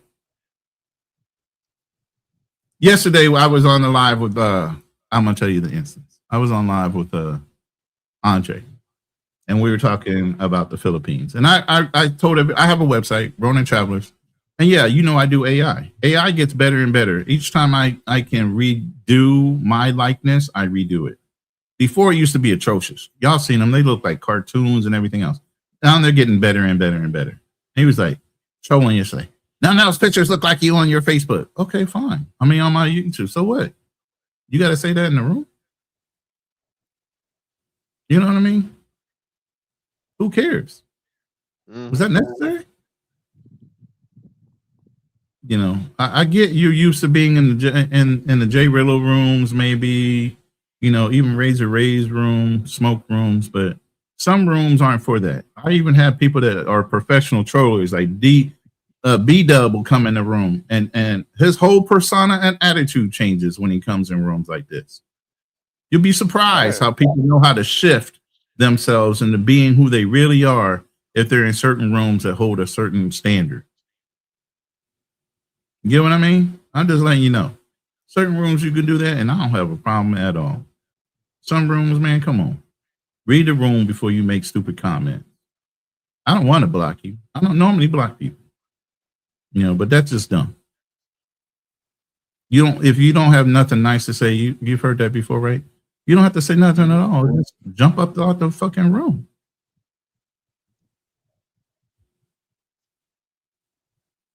Yeah.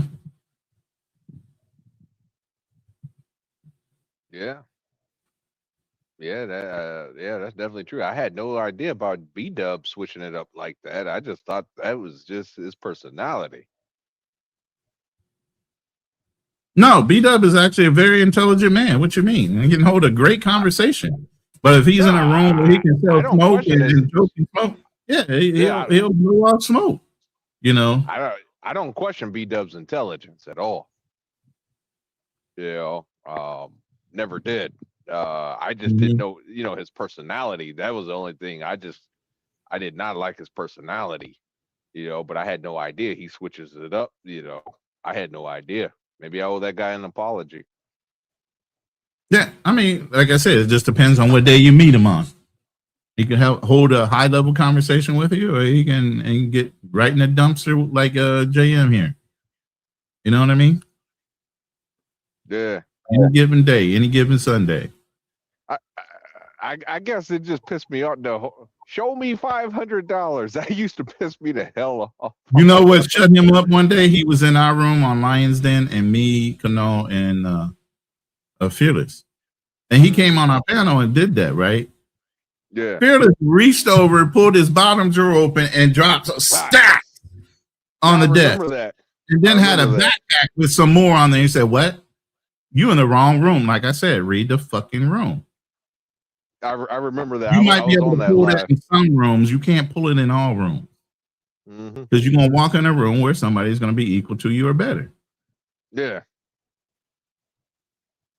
I mean, my whole thing, like I said, like, if you would have asked me to show $500, I couldn't do it because I don't keep $500 cash on me. I don't normally keep a lot of cash on me either, but. Yeah. I like keeping it in assets that appreciate. Cash does not appreciate. I mean, sometimes it's better to have it in liquid because it's not trackable. Once you pull it out, it disappears. Nobody has to know. You know what I mean? Man, dude, that's getting harder and harder to do now.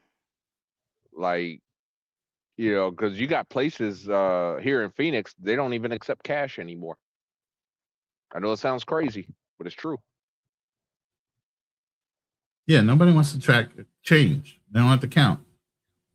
They rather have that card and digital currency than have to worry about a store clerk later pulling a couple dollar bills out the register.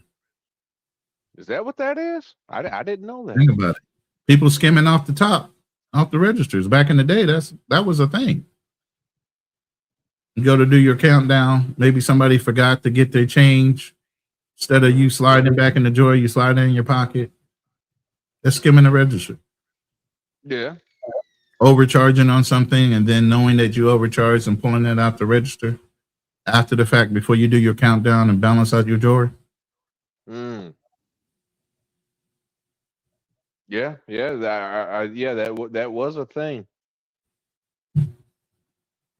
I just, like I said, I'm just shocked. Like, cash, because growing up, cash was always king. That's what that used to be the saying. Cash was king, but cash represented wealth and having it a lot and abundance. Now with the advent and credit wasn't that big back then. A lot of people didn't have plastic. Only people that were upper echelon even knew what a credit card was. It wasn't just something part of a bank, because everybody still had paper bank registries and saving books. Oh yeah. Cards didn't come out and be popular until banks realized they could charge interest on those cards like the credit card companies, and then they started giving you bank card visas. So yeah, they started picking up the game too, but it was after the fact. But yeah. But I mean, it's just a thing about reading the room and comments don't really hurt people that you can't affect. You can't tell me anything. I'm 58 years old, bro. I probably got kids your age. There's nothing you can say besides just being disrespectful in your comments. You know what I mean? And that's all that is. Mm-hmm. I done been there, done it, and raised kids right around you or better as far as age.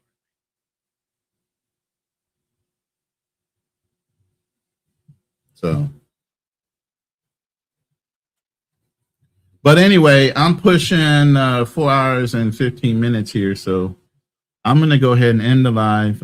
It was a decent debate. You know, Fearless didn't want to go down that road, and he didn't want to admit to some things. And yeah, at the end of the day, yeah, Iran could do whatever they want. If they want to drop their bombs on every neighbor they got, they just suffer the ramifications when those neighbors turn around and say, hey, you know what? Fuck you. We can't help you with shit.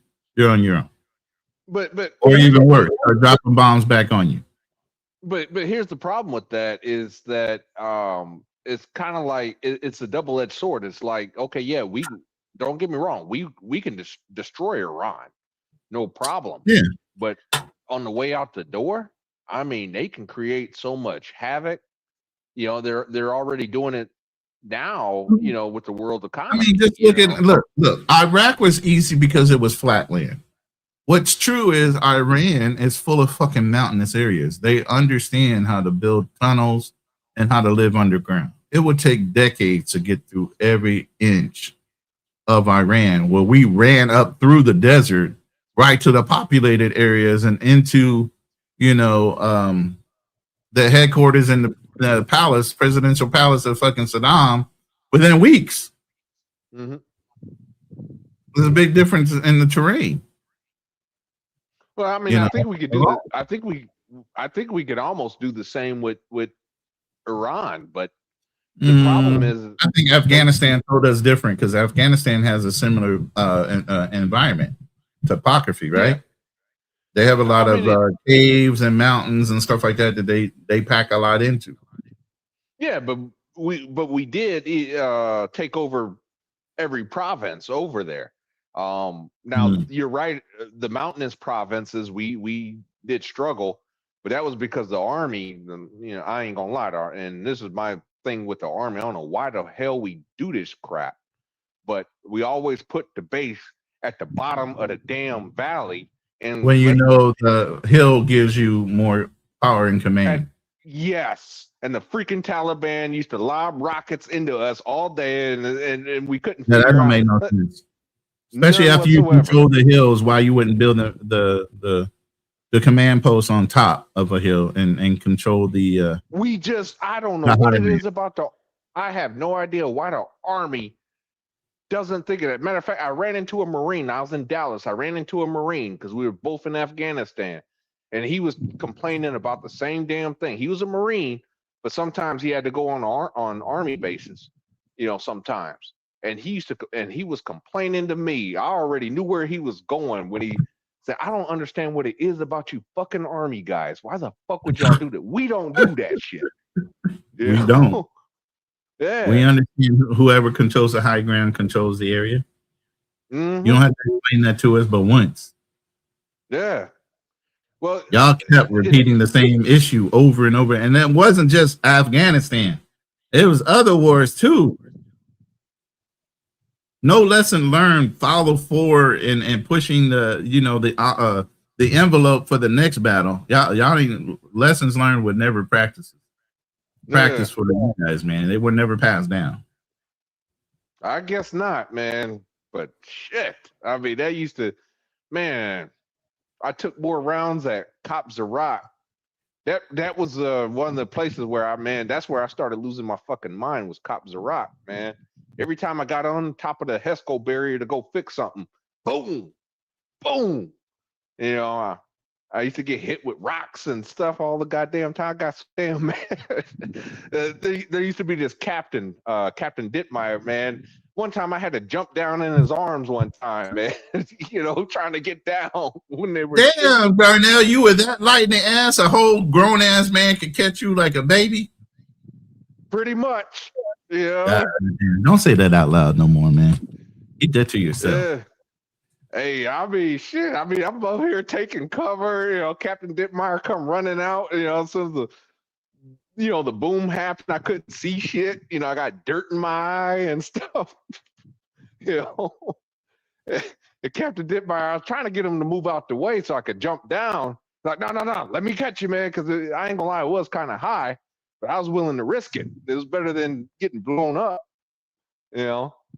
Like, no, let me catch you. He ended up catching my ass. Mm-mm. Yeah. All right. Thanks for sharing, Darnell. Yeah. All right, brother. I'm gonna let you go because I'm about to get up out of here and push this button, man. Yeah, I go appreciate ahead, man. everybody hanging with me for 4 hours and 18 minutes as the clock crows. Great live. I appreciate y'all. We'll be doing it soon again, hopefully. But I know Fearless about to go on vacation, so kind of catching him on a live while he's traveling is going to be hard based on the internet. So we'll see. Yeah. But you know, I panel search the hell out of places. So I'll be on Charlie GNTV or somebody's show. But go ahead. If I could just say one quick thing, like I said, I might be this summer. I'm going to be going under the knife sometime. It's not scheduled yet, but I'm going under the knife sometime this summer. So if I'm not around or whatever, it's just. I'll be praying for you, brother. Just give us a heads up, man. I'll put you on the prayer list. I appreciate that. You know, I am told it is a safe procedure, so nothing should happen. But just in case it does, if I'm not around, hey, I want to say thank you for having me on your show, you and Fearless. Black Man Travels. Just want to say I appreciate you guys. Just in case anything does happen. Yes, sir. All right, fellas.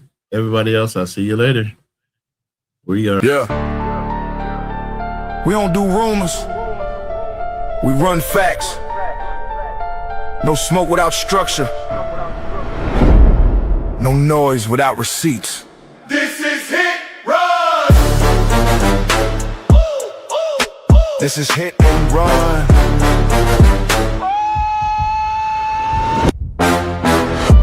I've walked through deserts with boots full of sand. Carry more weight than most men understand. Steel in my spine, cold in my chest. You test what we built, you better come correct. This ain't no gossip, this ain't no show.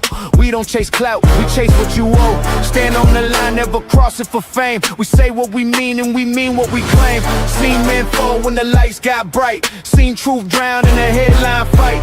We pull it back, break it down slow.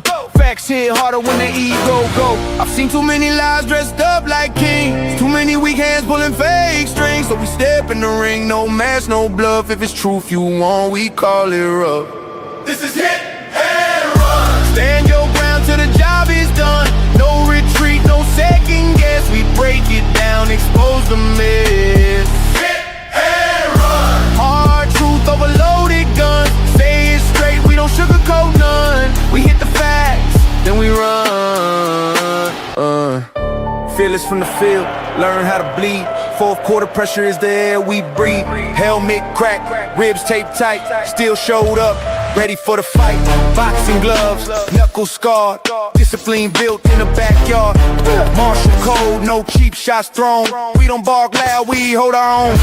Market's listening and I know your grind. Carrying weight on your back and mine. Bills on the table, world on fire. Trying to keep your name clean in the wild. We ain't here to preach or beg, just sharpen the blade and protect your head. Truth ain't loud, it's cold and clear. That's why you tune in when we appear. I've seen men lose what they work to build. Over pride, over ego, over quick, cheap thrill. So we told that line, never sell our name. Legacy every week, guard that flame.